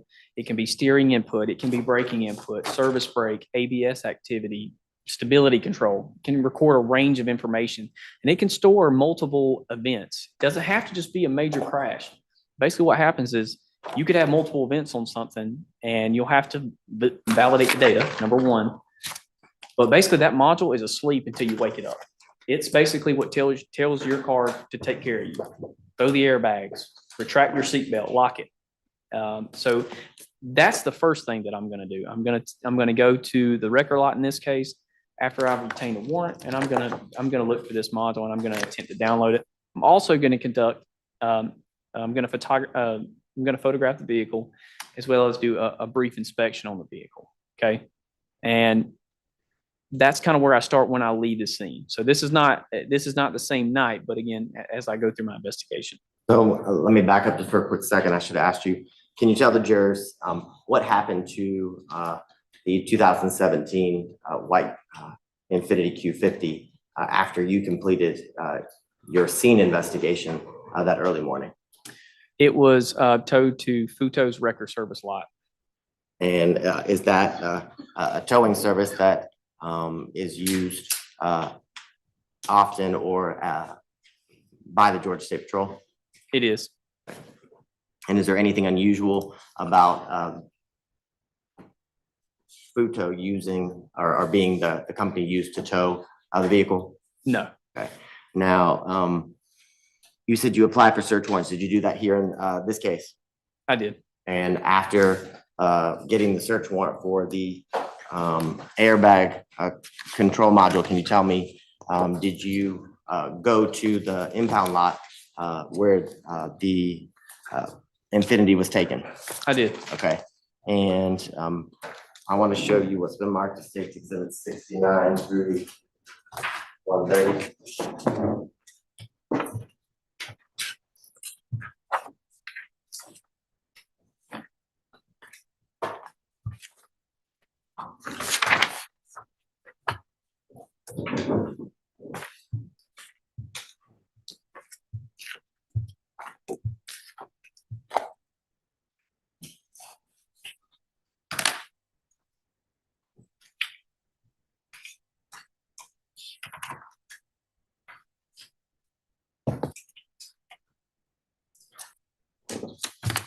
Okay. You recognize State's Exhibit 69 through 130? I do. And can you tell the jurors, how do you recognize those exhibits? So these are the photographs that I take when I go to the record lot, basically to show the condition of the vehicle in which I found it. And I include these again before I try to go in and actually do an image of the airbag control module. Okay. And do those exhibits, the photographs in the States 69 through 130 fairly and accurately depict the photos that you took when you went to the Futo's impound lot of the vehicle, the white Infiniti? They do. The attorney of the state would tender what's been marked as State's Exhibits 69 through 130 into evidence. Objection. They are all admitted. And Corporal Lee, let me ask you a question too. When the vehicle is towed here that early morning of April 9th of 2021, can you tell the jurors, we saw in some of the photographs and in the video that you took of the scene, there was wreckage, parts of the vehicle that were kind of all over the highway or all over Lenox Road. What happens to those parts?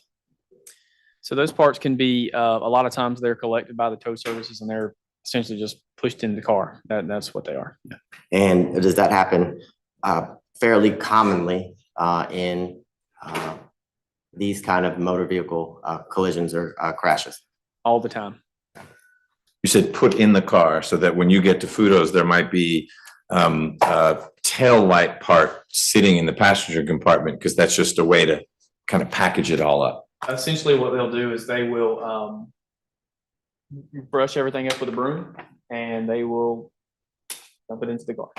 Okay. So whatever compartment exists for the car, if there's an intact trunk, they might put it in the trunk or whatever. Wherever they can find space, you name it, they put it. Okay. Okay. You talked a little bit a few seconds ago about the reason that you get the search warrant for the airbag control module. So I want to start first with can you tell the jurors what is the purpose of an airbag in a vehicle? So car manufacturers have two things in mind. They want to talk about the user experience and they want to talk about safety because it's a huge liability for them. So it's important that when they design a car that's going to go X numbers miles an mile an hour, they want to protect you. That's a huge liability for them. So obviously an easy and affordable way to do that, even though insurance companies will say differently, is to put an airbag in the vehicle to soften the blow in an impact.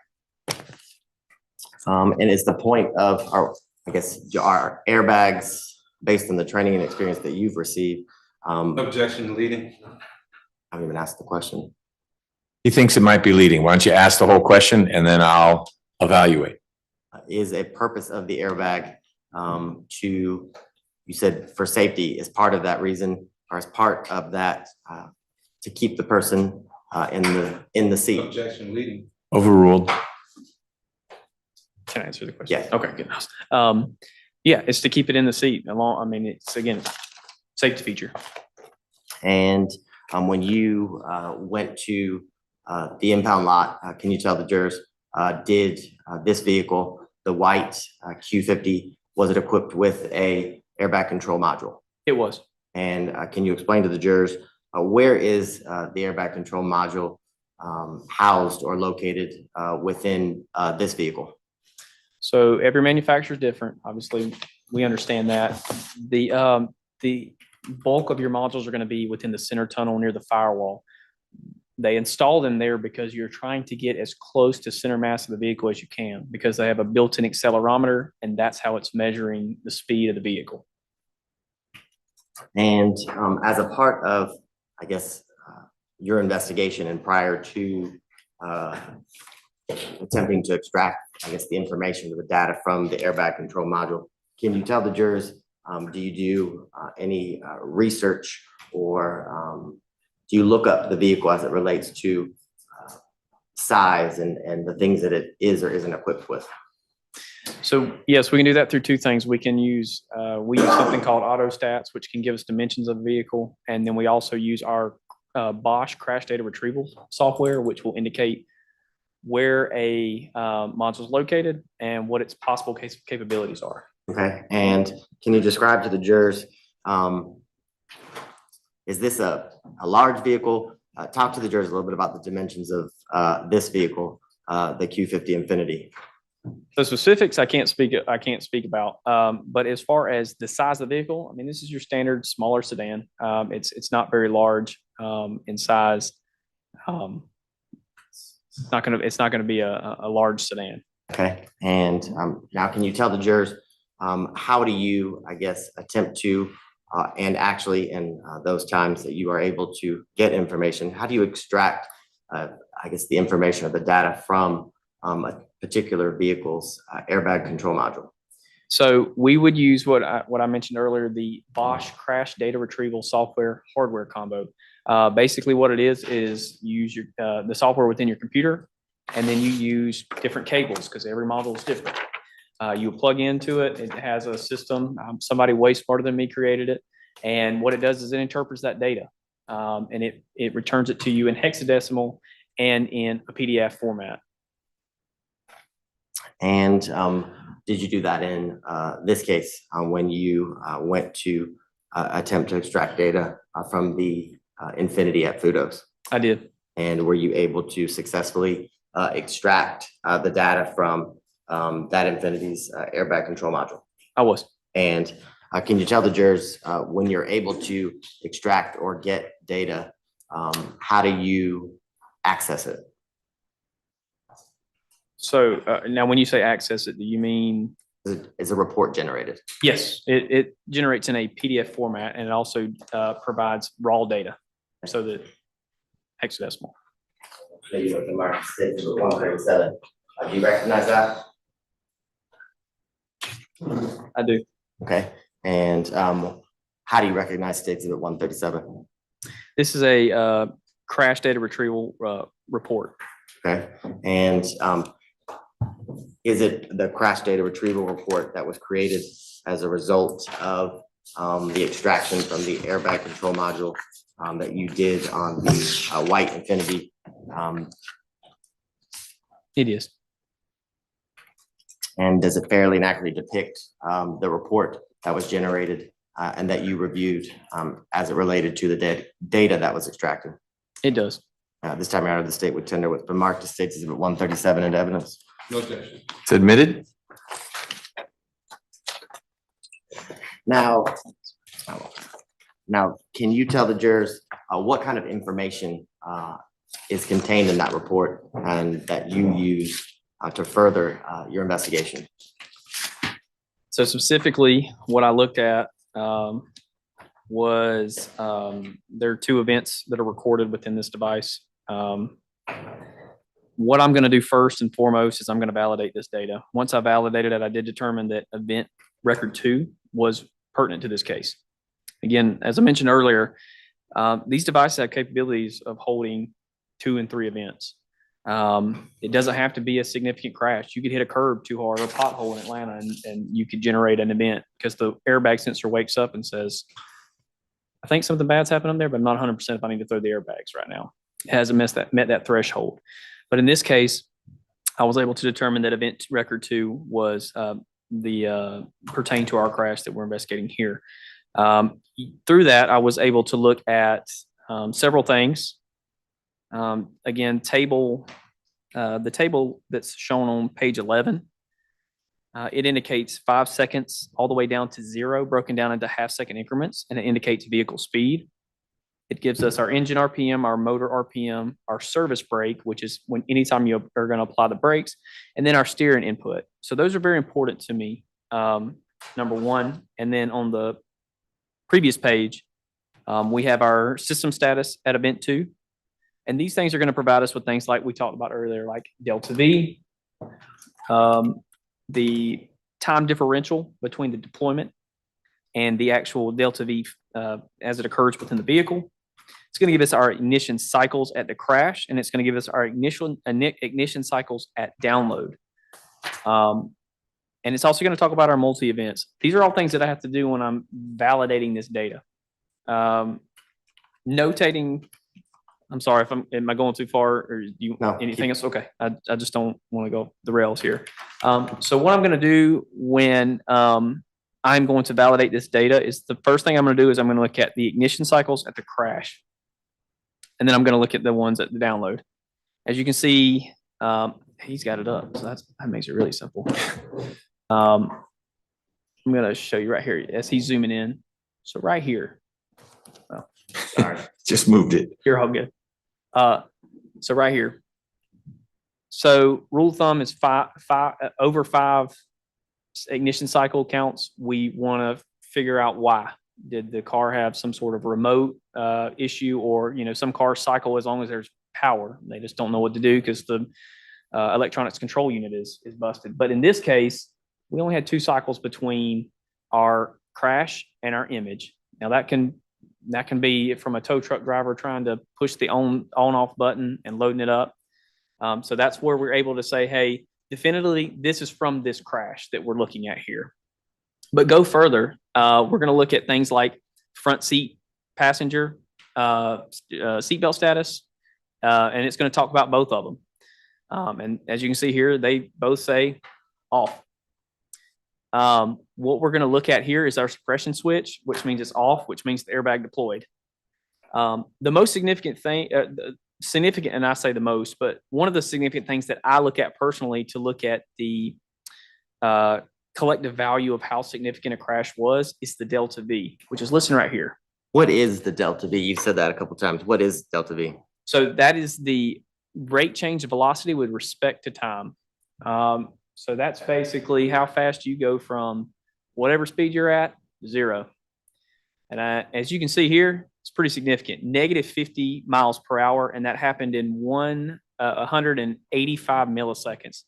So that's not even a tenth of a second that they felt a negative change in velocity of 50 miles per hour. So it's very substantial. Basically, our rule of thumb in accident reconstruction is anything over 14 to 17 is a serious injury. Anything over 24 and above is pretty much death. Like it's not always, but you're going to be seriously injured severely. And that's longitudinal. So that's this direction, front to back, right? And we're going to talk about lateral delta V. You can see that's negative 41. So they're not cumulative. They're filling it two different directions at one time. And that's at negative 41. And that's at 212 milliseconds. Again, 0.0. I mean, we're talking, this happens faster than you can blink. As we continue down, I would actually say go to the next page. If I hit delete, will that get rid of all these marks I made? I don't know. Try it. We're about to find out. Hey, we did it together. So this is one that's pretty relevant to us. We're trying to indicate speed. As you can see, we're going down our speed table. We started 130 miles an hour. This is 5 seconds prior to the crash occurring, all the way down to 0, which is the crash, and that's 78 miles per hour. What I'm looking for here is I'm looking for steering and braking, not just speed. I told you that when I'm looking at a crash scene, I'm looking at the skid marks. It's got to make sense to me. Well, in this case, the brakes being activated tells me that that driver is giving it all they got. And that's why those marks are there. The steering input going from a very minor steering to a very heavy steering as you walk down the list on the far right side of the table. And then you get to a clip. Clip basically means that wheel has sheared off. That's why when the front right wheel broke, it can't go any further. It knows that it's only can go a certain amount of degrees before it breaks. So these are positive notations, these degree marks. So that means that he's turning left. Now you find this out in what we call the data limitations section on the front page. It gives you a positive indication. So again, this helps me put back together that the crash is what I saw at the scene. The marks line up, the data is lining up with the way the crash occurred. Now, as you continue to look at the data that you can see in using the CDR tool or the event data recorder, what else, I guess, are you looking at as it relates to the significance of the collision or the crash as it relates to your investigation? So again, speed is a good jump off point for us. On the previous page, again, delta V is another thing that we're going to look at because I'm trying to figure out how significant was this crash for these people that were involved. And when I see high numbers on a delta V, that's going to indicate to me that this is a pretty stout crash. We're also going to look for other things, like I mentioned earlier, about seatbelt status. There's a range of ways to find out if somebody's wearing their seatbelt in a car. Okay. You have a thing called an emergency lock and retractor in your car. This device tells it when to lock in your buckle, and it tells it lock it up here too. So if you ever jerked on your seatbelt too hard, you get stuck. That's the ELR kicking in. It's saying, whoa, that's too hard. So that's something we're going to look at as well. Now, and again, as you can see, there's 2 unfastened in this instance. And as far as the rest of this report is concerned, those are the main factors that we're going to look at in our investigation. And can you tell me in the table that we see on page 11, do you see where it says timestamp and then it says 5 seconds? Yes. Now, what is that 5 seconds? What does it signify or significant to? So that's going to be pre-impact. So these devices record asynchronously, which means that they're going to take a timestamp from, if we're at 5 seconds here, we're going to 4.5. Somewhere between 5 and 4.5, we're going to clip it somewhere. We're going to grab that. There's the speed there. And then it's going to go to the next one and do the same thing. And basically what it's doing is it's just backpedaling. And it's saying, okay, I've recorded all these speeds up to this event and I threw the airbag. So I'm going to hang on to this information because somebody somewhere is going to need this information. Okay. And 5 seconds prior to impact, can you tell the jurors how fast that vehicle was going? 130 miles per hour. And then at the bottom of the chart on page 11, do you see where it says 0 under timestamp? Yes. Can you tell the jurors what is the 0.0? What does that mean? So 0.0 is basically it's indicating impact. That's where we're at. And can you tell the jurors at the time of impact, according to the chart on page 11, can you tell the jurors how fast the car was going at the time impact occurred? 78 miles per hour. Okay.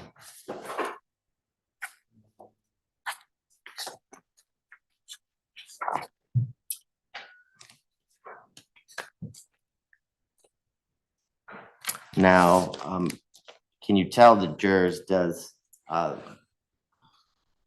the data, or does this vehicle have any sort of sensor as it relates to, you talked about the front and the two front sensors as it relates to the seatbelts. Are there any sensors, or does this report tell you if the seatbelts in the back seat were buckled or being used? No. Okay. And is that unusual? It's not unusual. Now, can you tell the jurors, I'm gonna show you what's marked as 138. Can you tell the jurors, do you recognize that? I do. And how do you recognize State Exhibit 138? So this is a distance traveled assessment that I did. Can you tell the jurors what is a distance? How do you, I guess, assess distance traveled using the data that we talked about in State Exhibit 137? Okay, strap in. This is going to be fun. So what we do is we have to do number one. We got to go to feet per second, because crashes happen in feet in seconds. They don't happen in miles, and they don't happen in hours. So we've got to get there first. All right. The easiest way to do that is to take 1.466, which is your conversion rate. That's where we get that is from 5280, which is feet in a mile, and 3,600 seconds in an hour. Okay. And then we divide those and we get 1.466. All right. So what we're going to do is, if we're going to feet per second, we're actually going to times the miles per hour, which is 140 or 130 by 1.466. And that's going to give us how far that vehicle traveled in one whole second based on that speed. But you can't do that because this is broken into half seconds, right? So what we're going to do here is we're going to take and we're going to divide that by 2. The reason for that is it takes 2 half seconds to equal a full second. So that's how we get the distance that is listed on top. Do you have that for the screen, or is? So did you do what you're describing to the jurors right now? Did you do that as it relates to, or did you use the data that you've described that was contained in the charts that you talked about from State Exhibit 137? I did. And did you apply the formula that you have taught us about today? I did. Okay. And does State Exhibit 138 fairly and accurately depict the calculation that you did using that formula and the data from State Exhibit 137? It does. This time around, the state would tender with remarks to State Exhibit 138 the evidence. No objection. It's admitted. We're going to need to take a break in a little bit, just for I don't know where you are in the flow. If you're close to being done with direct, we'll get till you're done. If you got 20 minutes more, we should take up. Let's talk about this exhibit, but then give me a thought about how much more time you've got. Less than 5 minutes. Okay. All right. So, or I'd say 7 minutes just to be safe. Okay. So the chart that we're looking at in State Exhibit 138, were you able to determine the distance that was traveled from the 5 seconds prior to impact and then impact, like you discussed earlier? I was. And can you tell the jurors what, I guess, was the distance traveled 5 seconds up until, or 5 seconds from the point of impact? So he traveled a total distance of 869.3 approximately feet. Okay. And so that is just a number to most of us. So could you tell the jurors why, or if and how that number is significant as it relates to your investigation? What we're trying to do here is we're trying to depict the actual distance covered in that amount of time. And that's a lot of distance. That's basically just all we're trying to show is that there is a significant distance covered because of the speed. And that's essentially why we do this, is to basically bring just some, I guess, some perspective to how far this car traveled. Okay, and you talked at the beginning of the testimony about some of the tools that you use in the instance that you do something called forensic, you say mapping? Forensic mapping, yes. And can you tell the jurors what is forensic mapping? So forensic mapping, we do it a couple different ways. It's basically a collection of measurements at a scene, or, in our case, what we will do is we will use devices such as a total station. If you're familiar with people who do surveying work on the side of the road, you see the big tall pole and they've got a little device following them. That's electronic measurements. That's what we're doing. We can also use an RTK system, real-time kinematics. It's a GPS system, getting the measurements from the sky. Something that we do pretty often, and is actually the most common thing that we do, is we do mapping with the drone. That is very common for us. We have a program called Pix4D that actually maps the entire scene for us, and then we go back and create scaled diagrams such as these. And can you tell the jurors, do you recognize State Exhibit 131? I do.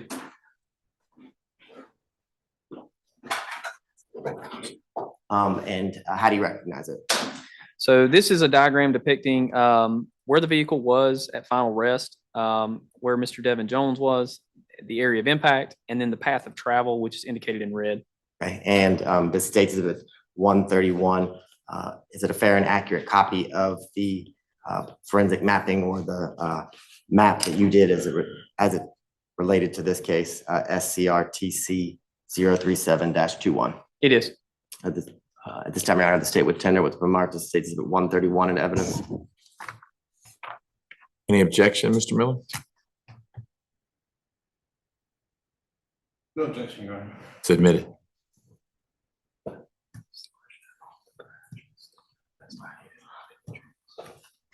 Now, can you tell the jurors in the last 6 years that you have been working with the SCIRT team and as the team leader for the SCIRT team, can you estimate the number of crashes that you have been a part of investigating as it relates to crash reconstruction? With I've probably been involved in 400 plus investigations. Okay. And you described earlier you talked a lot about velocity and momentum and the rate of motion and time and all of those topic areas. Can you tell the jurors, is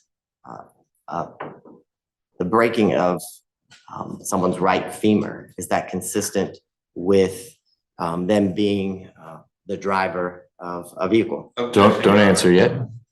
Objection, that's outside the scope of his expertise and any previous testimony from this officer.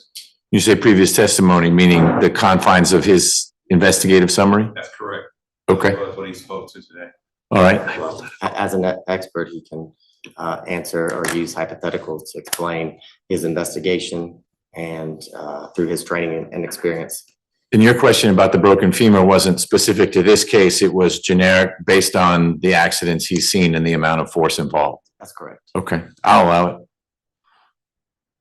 You can answer the question. Okay. Yeah. In a case, you could see definitely that could happen, given the way cars are set up. Yes. Okay. And can you explain to the jurors, based on all of the things that you spoke about as it relates to Newton's law and momentum and things of that nature, why or that is consistent with someone driving the vehicle, specifically a right femur? Same objection? Yes, Your Honor. Okay. You can answer the question. Okay. So essentially what we're talking about here is, let's think of a vehicle that is, is similar to this in nature. Safety is what's keeping you in mind, right? When they're building these vehicles, we spoke to that earlier. If you think about a passenger compartment, think about the driver's seat. In the driver's seat, especially in a sedan, what do you have? You have a center console, you have a steering wheel, and you're going to be a little bit lower in that seat, and you just have depth so that you can adjust for your feet. I have seen in the past where when crashes such as these occur, when your momentum is going that way, imagine your one half your feet being imagine a seesaw. Okay, on this side is your feet, and the other side is all this force that's coming your way. Well, your femur is right there by the center console. When that force is overexerted on this end of it, and you're still trapped in the footwell, that seesaw is gonna snap that it's gonna snap that seesaw in half, because this is acting as a fulcrum for whatever's in the way, essentially. And can you tell the jurors, we talked a little bit about the size of the vehicle. Can you, in your years of experience and your observation of the size of this vehicle, can you talk about the likelihood of a rear passenger going over the seats into and landing in the driver's seat or the driver's compartment? Objection, Your Honor, relevance. Overruled. So if you've ever been in a sedan, if you can imagine, we've all been in a scenario where we're going to change seats to, like, we were going to crawl across the gear shift or the center console, or we're going to crawl from the front seat to the back seat, or vice versa. It's pretty tight and it's pretty difficult, and you always get hung up one way or another going to or from left or right. It's pretty difficult. So again, in my experience, I won't say anything's impossible, but it's not common, and it's not as common. It's not likely, in my opinion.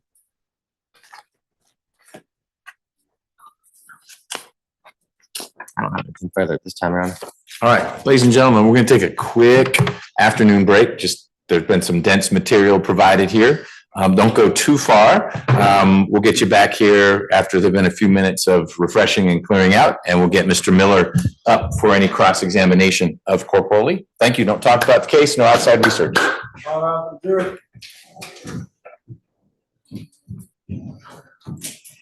So you're saying I was putting you to sleep? Not at all. I'm energized, but I have to accommodate everyone.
Welcome back.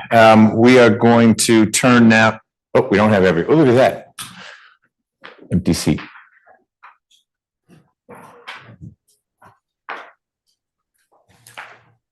But you're still welcome back. It's great that you're back. You just don't have everyone.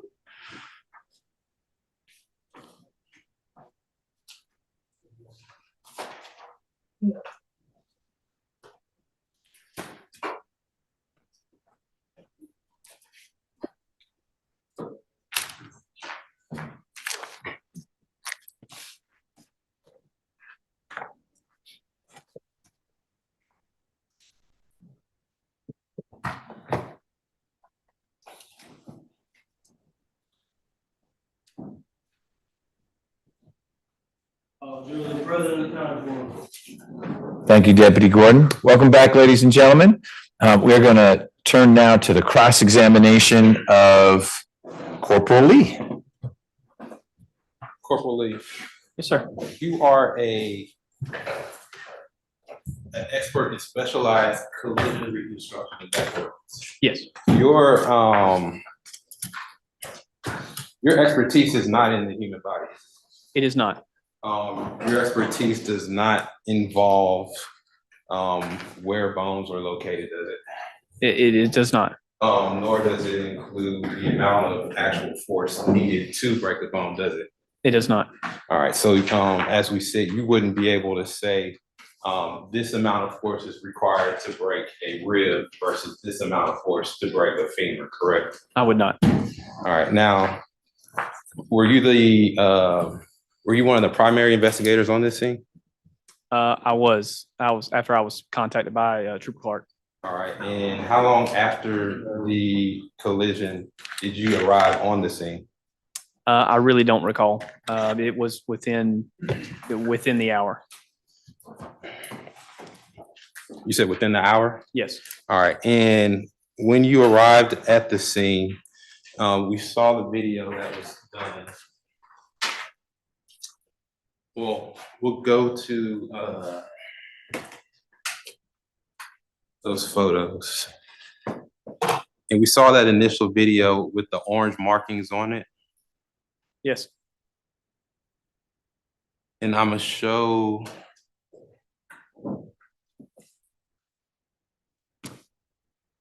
It's actually easier if we go old school.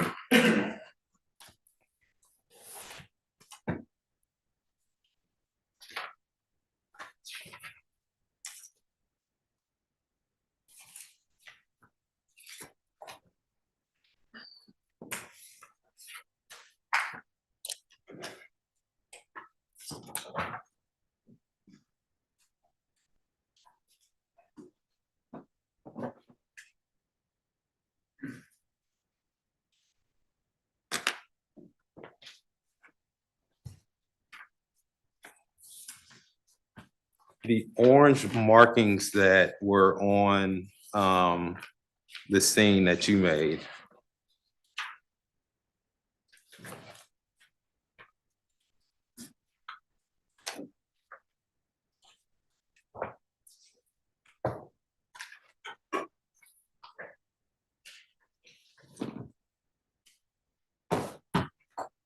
State's Exhibit 27.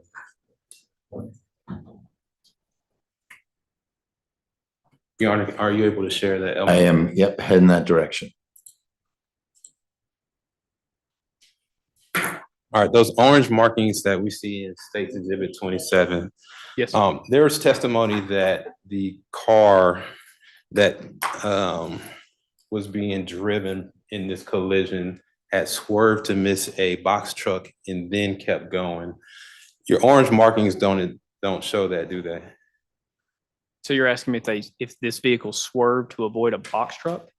I'm asking if your markings show that.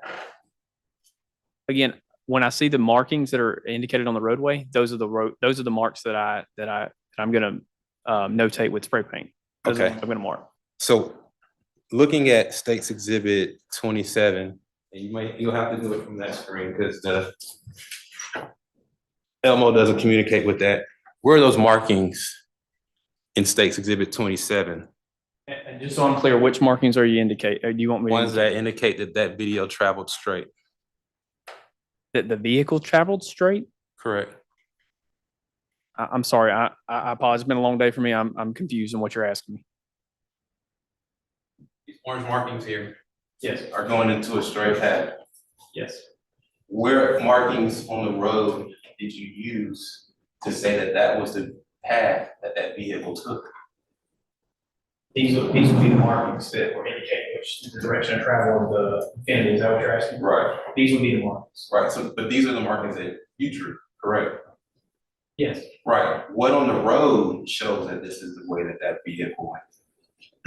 Again, when we talk about skid marks, they're not, when you have ABS braking, they're not going to be as definitive as if you had a car that didn't have ABS braking. They're not going to be as dark because they're not going to leave much rubber on the roadway because they're continuing to roll while they're slowing down. So they're not going to be as dark. So you may not see them as well. All right. So you're saying that there are actual markings here, although we can't see them in State's Exhibit 27. Yeah. Again, I'm marking what I can see. Again, it's hard to depict that in a photograph because these marks are light in nature, and that is very common. Now, during this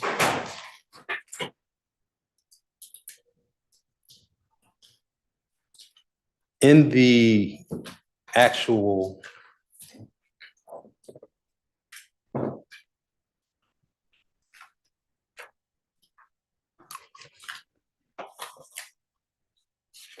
impact to the bridge,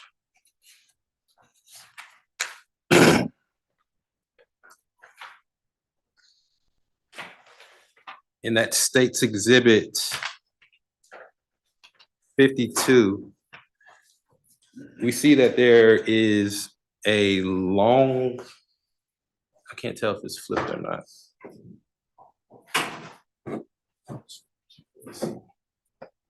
See that there is a mark from here all the way to here. You see that?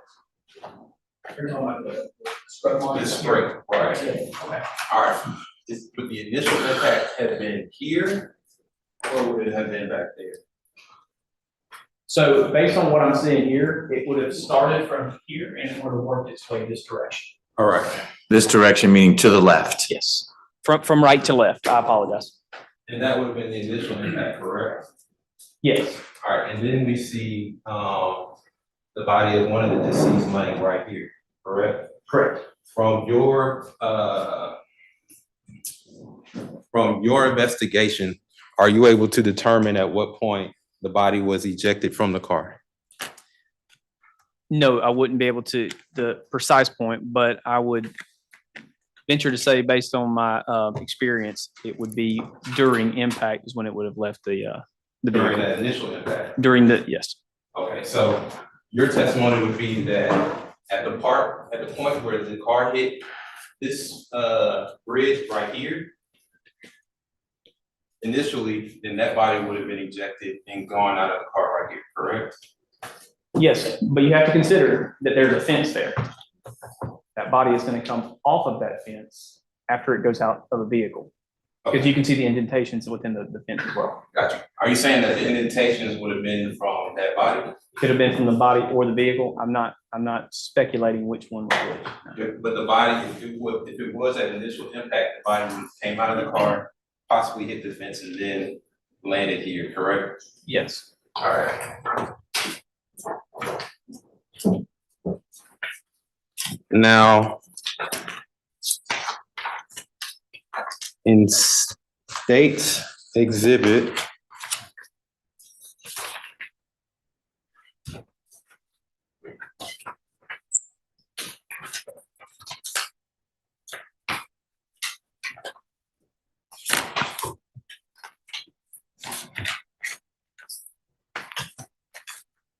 State's Exhibit 54, we see a concrete barrier there. You see that? I do. And so are you able to determine if that concrete was like that prior, or would this have been something that wouldn't cause that impact? I can't speak directly to if there was any previous damage, but this impact could have sincerely cracked that, yes. All right, so a car going at what you're saying, 78 miles per hour into this concrete barrier definitely could cause that damage right there. Yes. Right. And you said that there is a V, what's VPEX? Delta V? Delta V. Yes. There's a Delta V which causes the car to go in one direction at a certain amount of speed and then to bounce off of that going in an opposite direction, correct? So that wouldn't be related to Delta V. Delta V is just the change in velocity that the occupants are experiencing based on the data that's recorded. Got you. And that Delta V on the data recorder said that it was at -50. Does that mean that the car hit at 78 miles per hour and then bounced off going 50 miles per hour? So in the opposite direction? So what that would indicate to me is, yes, it did hit at 78 because that's our last known speed is what we have recorded. But again, it's still dissipating energy. So the energy that it dissipates between the vehicle and the wall is -50 miles per hour. Does that mean there's 28 miles an hour left? There's still energy left. Yes. Okay. So that it has, and that's why we look at also not just our longitudinal Delta V, which is our front to back. We're looking at our left to right, which is our lateral. And there's significant lateral Delta V as well. So that means that the energy is being dispersed all over the place. Okay. Now, this is States Exhibit 51. And in States Exhibit 51, we're seeing what appears to be more of a direct path of that vehicle into the wall where that concrete barrier is, correct? Yeah. Let me see the two orange right here. Yes. And then hits right here. Just because the lines are straight doesn't mean that the vehicle is completely straight. That's what you're asking. Gotcha. Okay. Thank you for that clarification. But we do know that that's where that initial impact was right there, correct? Yes, that's where the area of impact occurred. Yes. Now,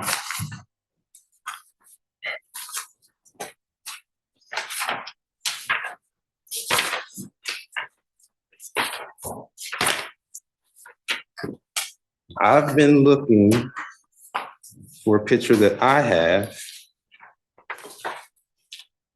Here we go.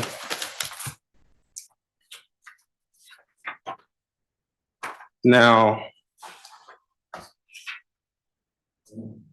what you testified earlier to was that ideally that initial impact would have made the deceased person that was by the bridge come out of the car at that point, correct?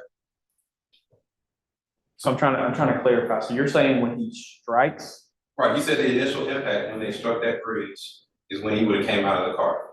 Yeah, that would have been the most likely result, yes. Right, but when we see this blood trail, that blood trail is actually going towards the bridge, is that correct?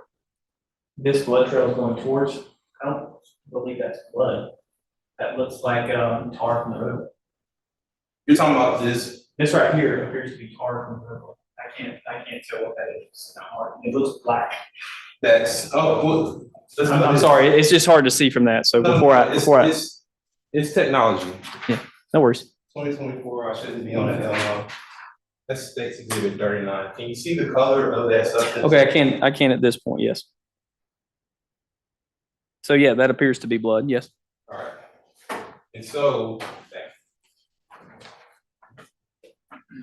in States Exhibit 39, what you see is a blood trail that's not going away or going at the same direction of the bridge, but it's actually going towards that bridge, correct? Or towards that. I'd have to orient myself to kind of understand. Get a one that's more outside. I apologize. I'm trying to answer I want to answer your question as truthfully and honestly as I can. Here you The go. blood be flowing whichever way is down. I was going to say the roadways have super elevation, and that means that that's the curvature of the roadway because the roadways are built to disperse water so that we don't hydroplane. That's kind of the point. So there could be elevation or grade at this point as well.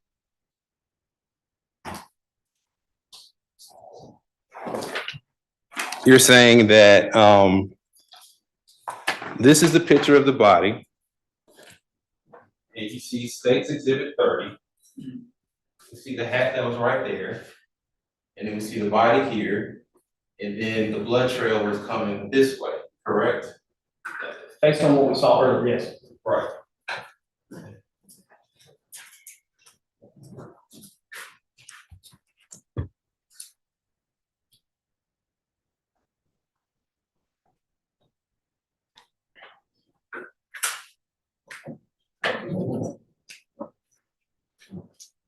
Now, on that roadway,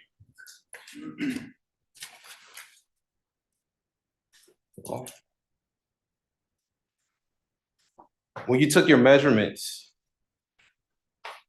did you take a measurement from the top of the intersection to where that concrete barrier was? You know that distance? I don't recall taking measurements there, no. In the distance from the final resting place of the Infinity to the bridge, do you have that distance? I don't recall if I took those measurements, no. The scale diagram that you have that was admitted previously,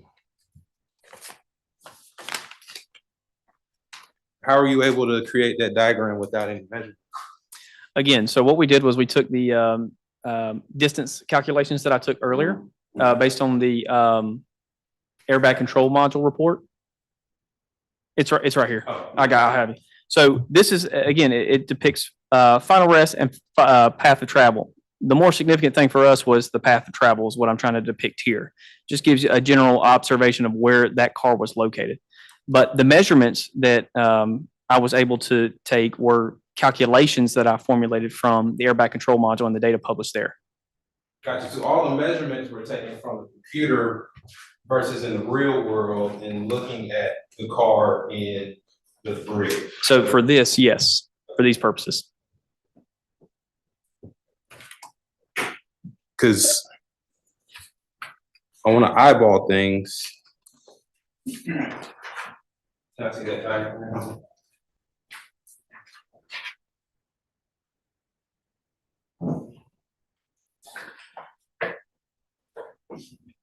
Yeah, we'll talk about that later. Okay. Now,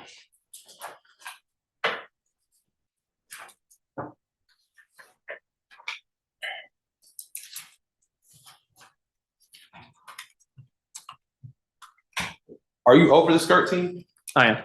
All right, so anything that was done by the skirt team, you should know, correct? Generally, yes.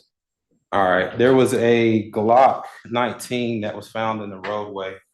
Who did that belong to? I have no idea. Again, this is an accident reconstruction. It's not a gun case. All right. You went through the training, the policies and procedures for the Georgia State Patrol, correct? Yes.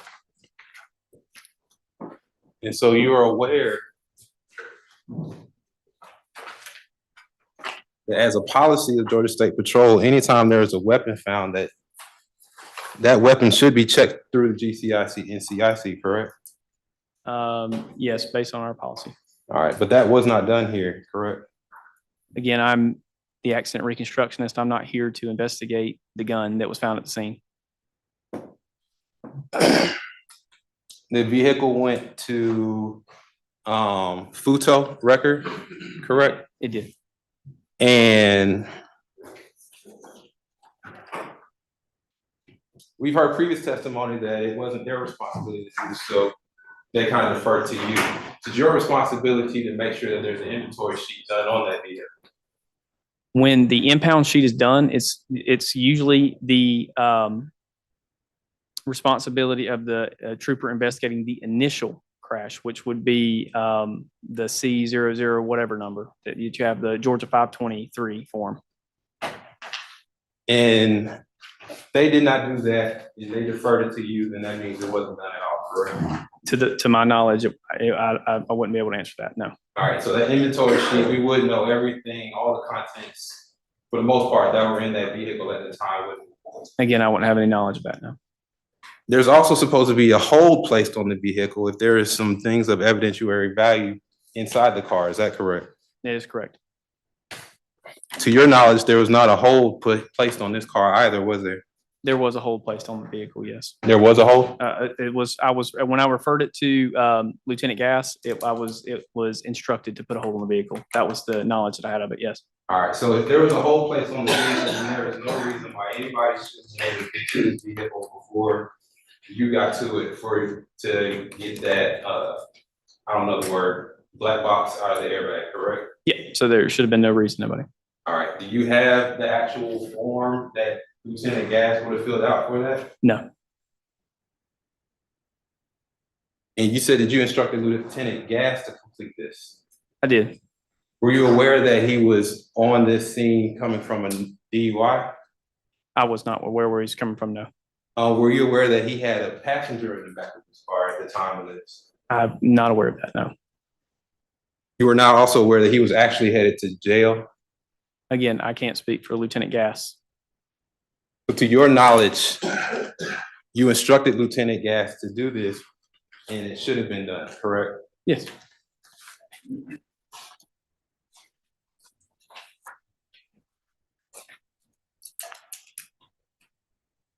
Now, the purpose of that is to make sure that there is valuable information in the car, that if there is valuable information in the car, that you all would receive it, correct?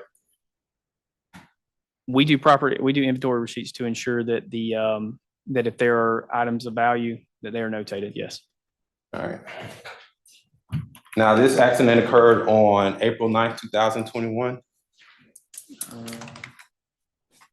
The best of my knowledge, yes. All right, and you received the warrant on the 14th, correct? Almost a week later? Yes. And then you still waited 2 days to go to this car and get any information out, correct? Yes. Now, when you went to the car, is that when you completed the vehicle information sheet? Yes. All right. I'm showing you with the pre-mark as Defendant's Exhibit 6. Do you recognize Defendant's Exhibit 6? I do. What do you recognize it to be? So this is our vehicle information page that we put together when we go out to a record lot. All right, is it in the same condition that it was when you created it? Look over here at my.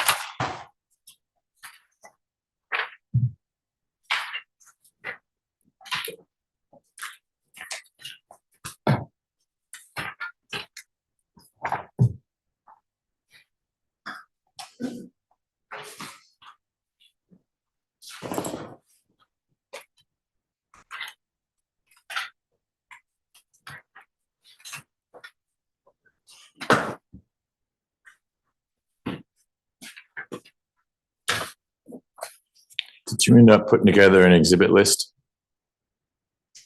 It's okay if I'll keep, I'm good at doing it as long as you're not gonna have 800 like they do. No, I'm trying to use theirs so that Yeah. Your Honor doesn't have to do that.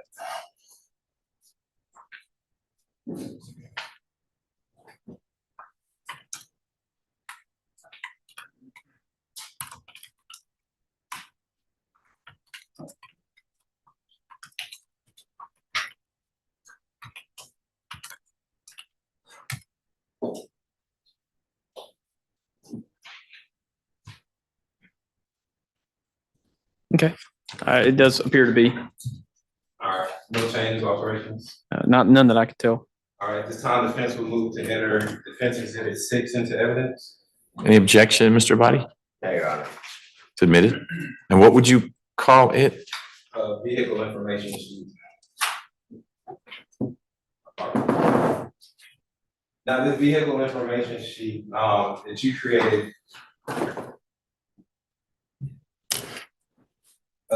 at the top for the year to 2017 Infiniti 350S, correct? Yes. And this is all the information that you received from or evaluated from the car when you went out to the scene to get it, correct? Yes. All right, and under the windows, it says that rear window destroyed, correct? Yes. The left front window is destroyed, correct? Yes, Left rear window is destroyed, correct? yes, And the right front window is destroyed as well as the right rear. Is that also correct? yes.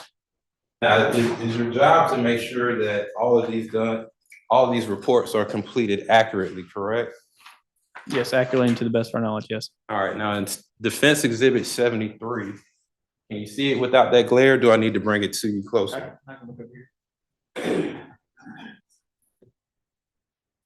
Check the little screen again. It should be less glary. Okay, Do you see, I do, I see it. do you see that rear window is still intact there?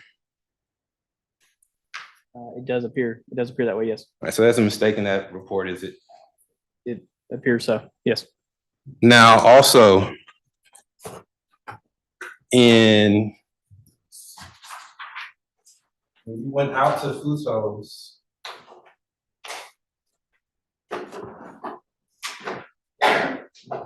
to collect that data sheet,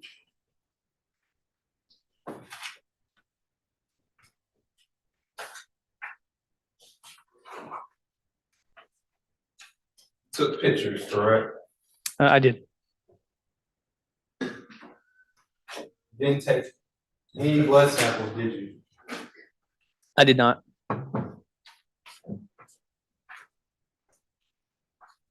Now, there's blood splatter here in the States 93. Is that correct? Yes.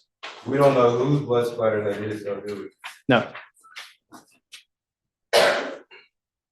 On the airbag,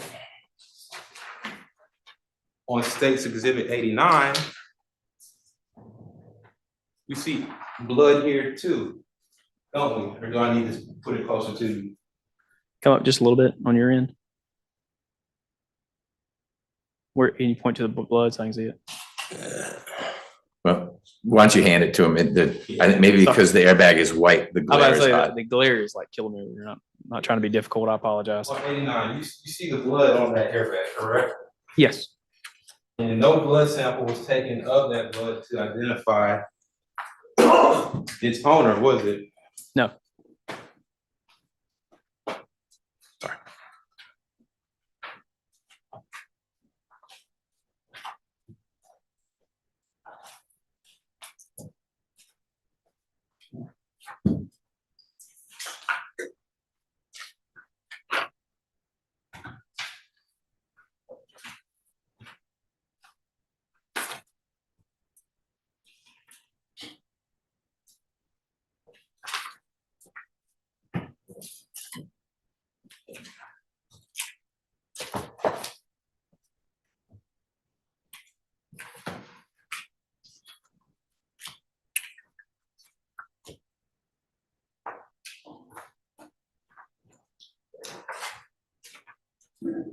And if I may have all right, here we go.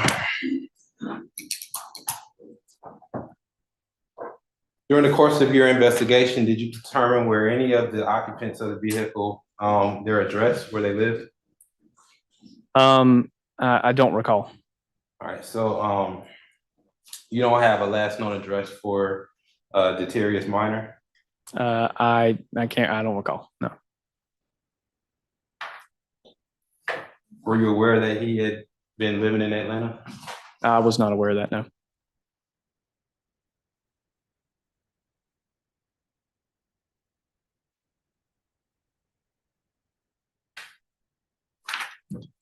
All right, no further questions. Mr. Body, any redirect? Very briefly, hopefully, a few seconds ago, Mr. Miller asked you about what he characterized as blood. Do you remember that? Yes. Is it possible that could have also been fluid from the vehicle? Oil? Yeah, possibly. Yeah, absolutely. And would you agree? Did you watch the video as it relates to the dash cam of Trooper Clark? I did. And did you see on the video that the car was on fire when he first got out? Yes. And did you see on the video Trooper Clark spray the entire car down with fire extinguisher? I'm going to call it powder because I don't know what it's called. Yes. Okay. does that further contaminate, I guess, things that could be collected as it relates to fluid or oil or things of that nature? Yes, good, yes, I don't have anything further. Mr. Miller? You did see that video, correct? I did. And the entire car wasn't on fire, was it? No, It was just the passenger side of the car, right? it's been a while since I've seen it, so I know it was the front engine compartment, but Front engine compartment. was it on would, fire. to the best of my knowledge, that's where Right, I'm. so that area right there had been on fire, it'd probably be a little darker than that pure white that we're seeing. What? Yes, could, yeah, absolutely. Thanks. Jurors, questions for Corporal Lee? Take your time. I see questions in people's mouths, so we'll wait till you get them out.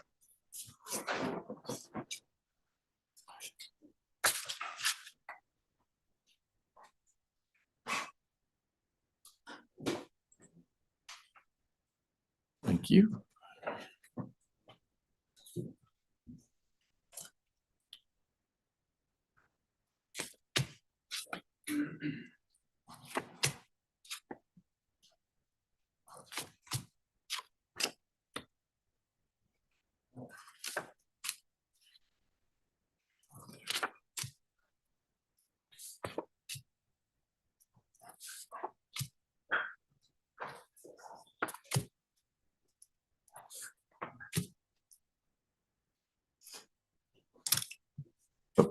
It's just in.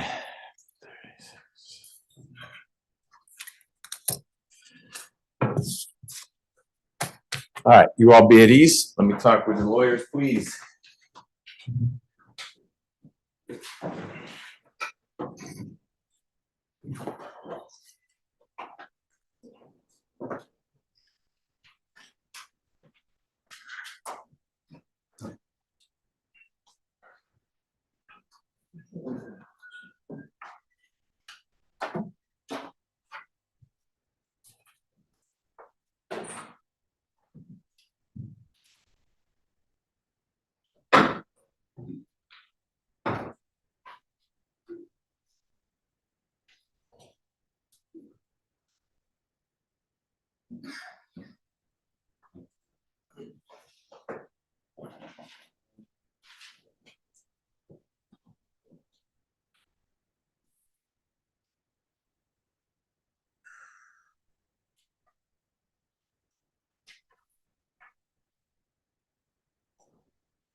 Ready?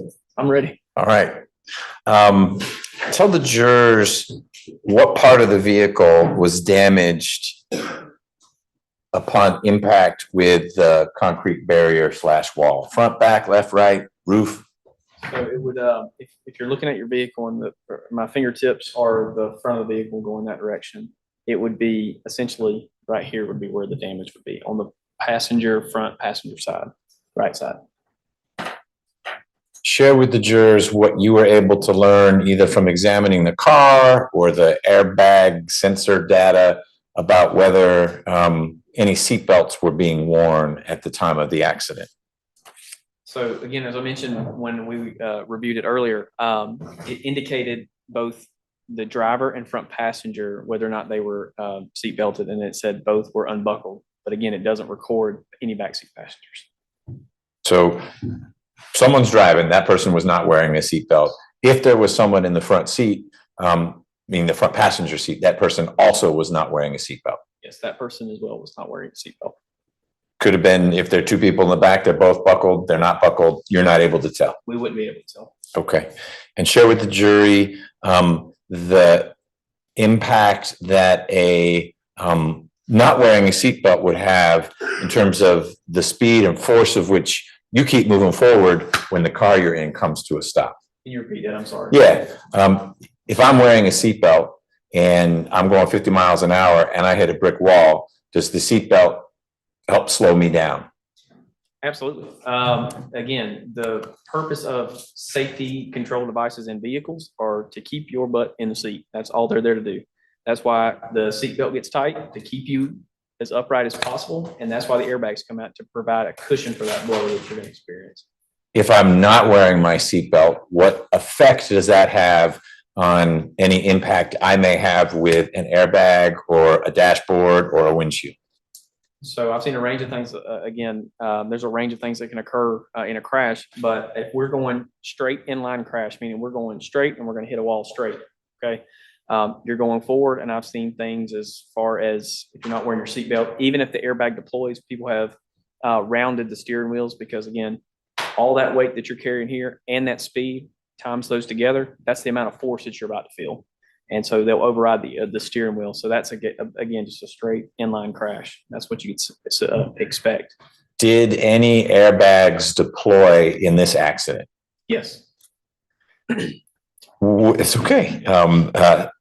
Would an airbag deploying keep someone in the seat in which they started? Does it have that effect, or it simply is a buffer from hard surfaces inside the car, if that makes sense? So It is a buffer, but it is doing exactly what I mentioned earlier. It's a combination thing. The seatbelt and the airbag kind of work in conjunction with each other to try to keep you in the seat. That's what they're trying to do. From all the evidence you gathered, you observed, it was shared with you, your investigation in this case, was there anything to indicate where the three individuals were seated in the car when it crashed? Other than the testimony that we were able to get from Trooper Clark, that we had to go off of what he goes, because he was the first one on the scene and he was the lead investigator, or not lead investigator, but he was the first to arrive. Okay. From your experience processing these crash scenes, is it possible for someone who was seated in the back seat to end up in the front seat as a result of the crash? Again, as I said, anything's possible. Anything is possible, but it's not likely. Again, I used the analogy of, well, if you're trying to crawl through the middle of the seat or trying to crawl over those seats, imagine trying to do that and there's nothing chaotic going on outside the car. It's very difficult to do that. So it's not likely. I'm not saying anything's impossible, but it's not likely that it's going to happen. Based on your analysis of the impact, describe for the jurors the direction in which the occupants of the car would have moved initially upon impact with that wall. If you face them and you're now, we're going to say you're in the front passenger seat. Okay. And there's the collision as you were able to reconstruct it. Which way is your body moving when there's that first impact where there was the 50-mile-per-hour deceleration? So something that we can all relate to is if you take a curve and you feel this right here, that's the force being exerted on your body. It's no different than when you're in a crash. Wherever the force is being exerted is where your body is going to end up going. We saw that the car was doing this based on those marks. When it hits, it's going to person's going towards where that force is being felt, which in this case would be the vehicle be about like at this angle roughly, and the person is continuing to, because again, the body continues, it wants to go straight. Whatever's in that car is continuing in that line of motion. But in this case, straight actually doesn't mean right out the front of the car. It would be at that angle, create, I don't know if it's centrifugal or centripetal. Yeah. It's one of the C forces that is doing what you described, sort of pulling a little sideways. Yes, it's pulling you towards where the force is. Again, that's what we talked about, the principal direction of force. Wherever that force is coming from is where that body is going. Were you able to determine through what window Mr. Jones was ejected, the gentleman who was found out on the street? Likely it would be through the front right passenger, because again, if you look at the windows in the back, they're a little bit smaller again. But that would be the best indication for me, is that he came out the front passenger window. You were asked earlier if you or someone on the investigative team took fluid samples from some of the things shown in the photos. Is that a routine for Georgia State Patrol that you swab for bodily fluids? It's not routine for us because we are not forensic scientists and we're not crime scene techs. So we usually have to rely on the Georgia Bureau of Investigation to come in and assist us with that. Mr. Abadi, do you have any questions based on that exchange? Just one or two questions, and I just want to show State's Exhibit 110. Now, Corporal Lee, can you tell me, in looking at State's Exhibit 110, would the seats that you see in the vehicle, would those serve as barriers from someone going from back to front or front to back? Yes. Vehicle? Yes. And can you describe, do you see the headrest? I do. Can you tell the jurors what's touching the headrest? The headliner. Sorry, the roof, essentially. Roof of the car? Yes. Nothing further. Mr. Miller. A few things. Looking at State's Exhibit 110, when they designed the car, the headrest wasn't right there, was it? It wasn't. There was some space between that headrest as well as from the roof to that headrest, correct? Typically, yes. You also still have space that's in the middle of those two seats, correct? Based on this photo, yes. All right. Now you stated that the exit was the passenger window.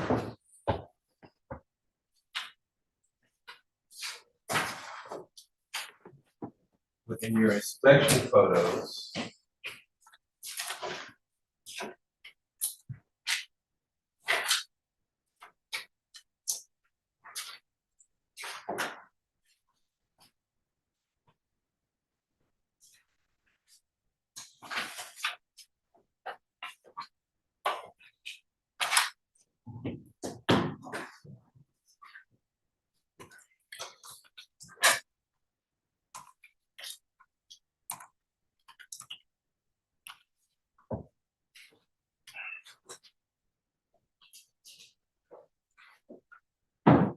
feel like you have anyone that's showing it now, but do you remember the hole that was actually in the passenger windshield? Do I remember the hole? Yeah. Again, to the best of my knowledge, yes.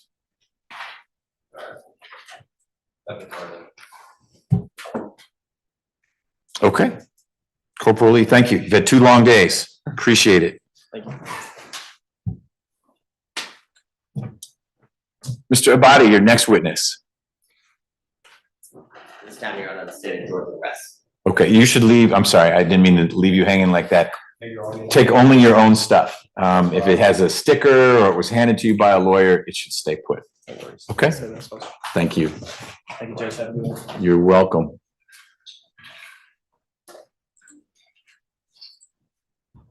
All right, the state has rested, ladies and gentlemen. That means that the state has presented to you their case in chief. And we turn now to the defense. There are a couple things I need to work through with the defense, but I need to know your schedule. Yesterday, there were people who had to leave right at 5-ish and were there. Is that still the case, or can people stay a little bit? It's still the case? Okay. Then we'll wrap for today. I'm going to work with the lawyers some because there are some legal things we work through after the state rests. Can we start at 9 tomorrow? Yes. We will all be here at 9 tomorrow. At that time, I'll be asking Mr. Miller if he's going to call any witnesses. He's got the right to do that, but no obligation to do that. So he may say, we rest, but he also could call witnesses, at which time we'll hear from those witnesses and we'll press on. I'll get from the lawyers their sense of how long they think we've got to go before you get the case.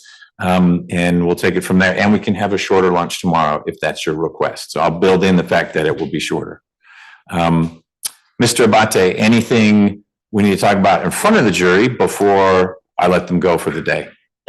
Okay, Mr. Miller? Nothing. Okay, thank you so much for your time and your service thus far. Don't talk about the case tonight, no outside research. You've really mastered the art of asking questions. Leave your notepads in the jury room, please. All right, the jury.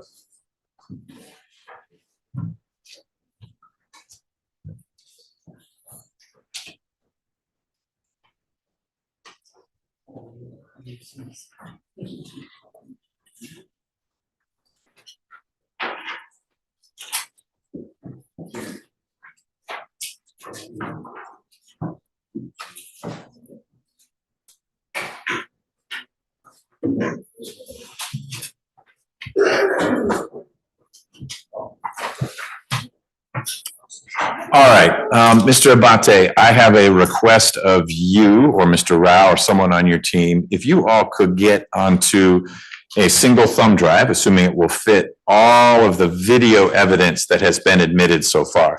Not photos, but anything that's a video that the jury could ask to watch during deliberations. If you could get that all into one thumb drive, please.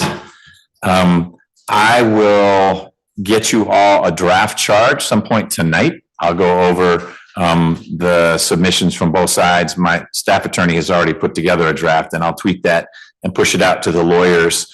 We'll figure out when we're going to have our charge conference. Mr. Miller, do you have any motions to make now that the state has rested? Yeah, Your Honor, we would make a motion for summary judgment. Defense's position is that at this time, there's been no evidence, no direct evidence to show that Mr. Poole was the driver of the vehicle. The only thing that has been proven at this point was that he was a passenger or an occupant of a car that crashed. Okay. Mr. Abate, anything in response to the motion for directed verdict? Yes, Judge. The state would respectfully request you deny defense counsel's motion for a directed verdict. As Your Honor knows, you look at the evidence as it has unfolded during the state's case in chief and the light most favorable to the non-moving party, which would be the state. And I would submit to Your Honor that there's been more than enough evidence for the case to be submitted to the jury. You heard from Trooper Chadwick Clark, as well as Lieutenant Gass and Buffington, all who described the position in which the defendant was found inside the front compartment of the vehicle. Furthermore, you saw the dash cam of Trooper Clark, which, as your honor may recall, once the accident, the crash or collision with the wall off the exit across from where the defendant entered the exit, Trooper Clark was there within probably 2 seconds. And the defendant was found in the same position in which he laid from the remainder of the time until he was extricated. You also heard from several members of Grady EMS and other troopers who indicated that the defendant was pinned inside of the vehicle with his feet in the driver's compartment of the car, Your Honor. So I would submit to the court that there's more than enough direct and circumstantial evidence for the case to be submitted to the jury on all counts within the indictment. Mr. Poole, your lawyer has made the right motion at the right time. When the state rests, it's very appropriate for the defense attorney to say, you should take this case from the jury because the state's failed to make its case. It's a real tough burden. This is the one time where there is a burden. It's a tough burden on the defense here. Mr. Miller needs to convince me that there's basically no evidence upon which a reasonable juror could rely to basically finding that you're the driver. That's what this case hinges on, who was driving. All the other elements, the car was going too fast, it was reckless. This is a question, Minor, Poole, Jones, who was driving the car. I'm not finding right now that the state has met its burden of beyond a reasonable doubt. That's not the test here. The jury decides that. But I do find that there is some evidence, if the jury wanted to put more weight on that, that would put you as the driver. There's testimony that you allegedly said you were the driver. There's the supposed position of your body in the car. Those are things that a jury could rely on and say, okay, the state's met its burden.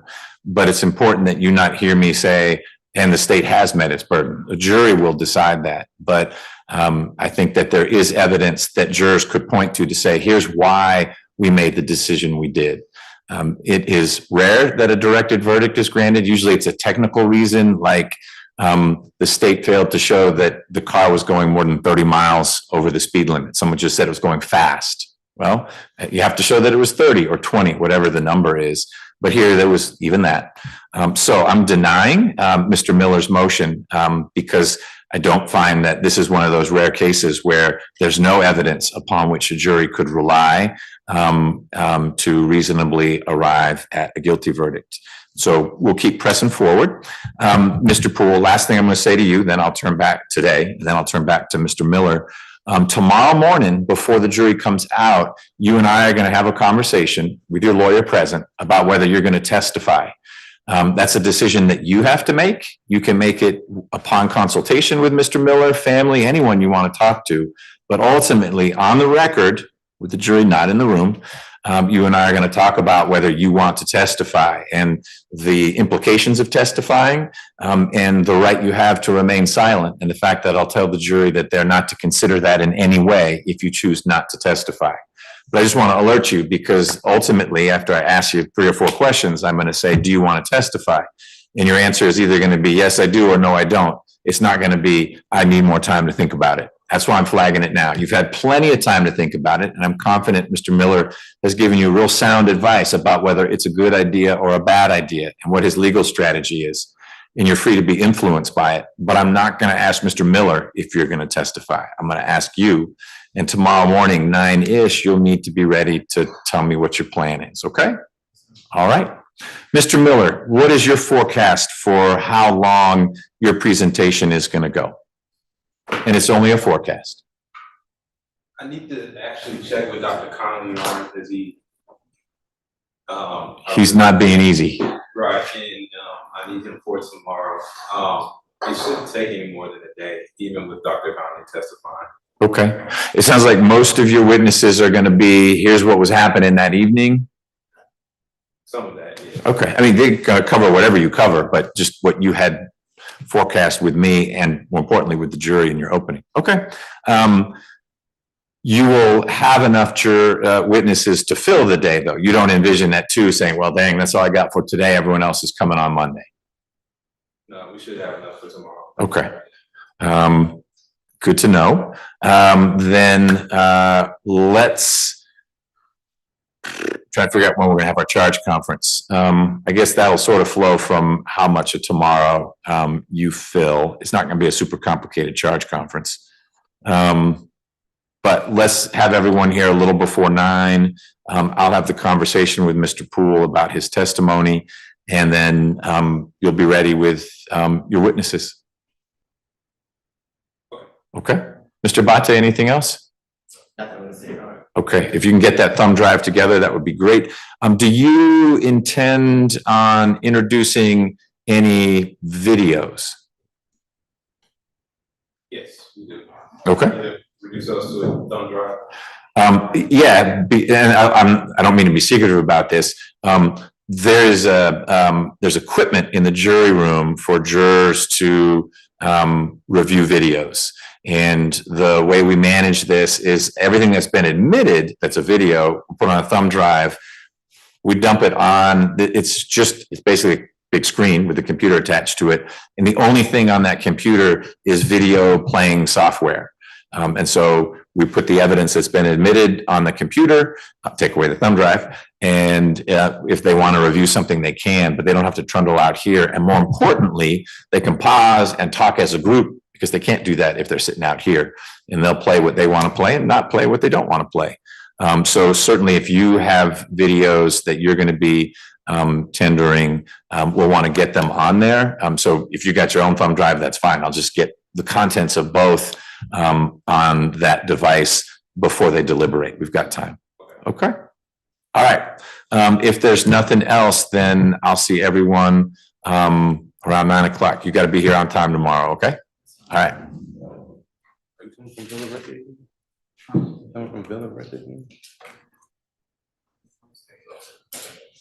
You got a hotel or what? Airbnb? Okay. Well, yeah.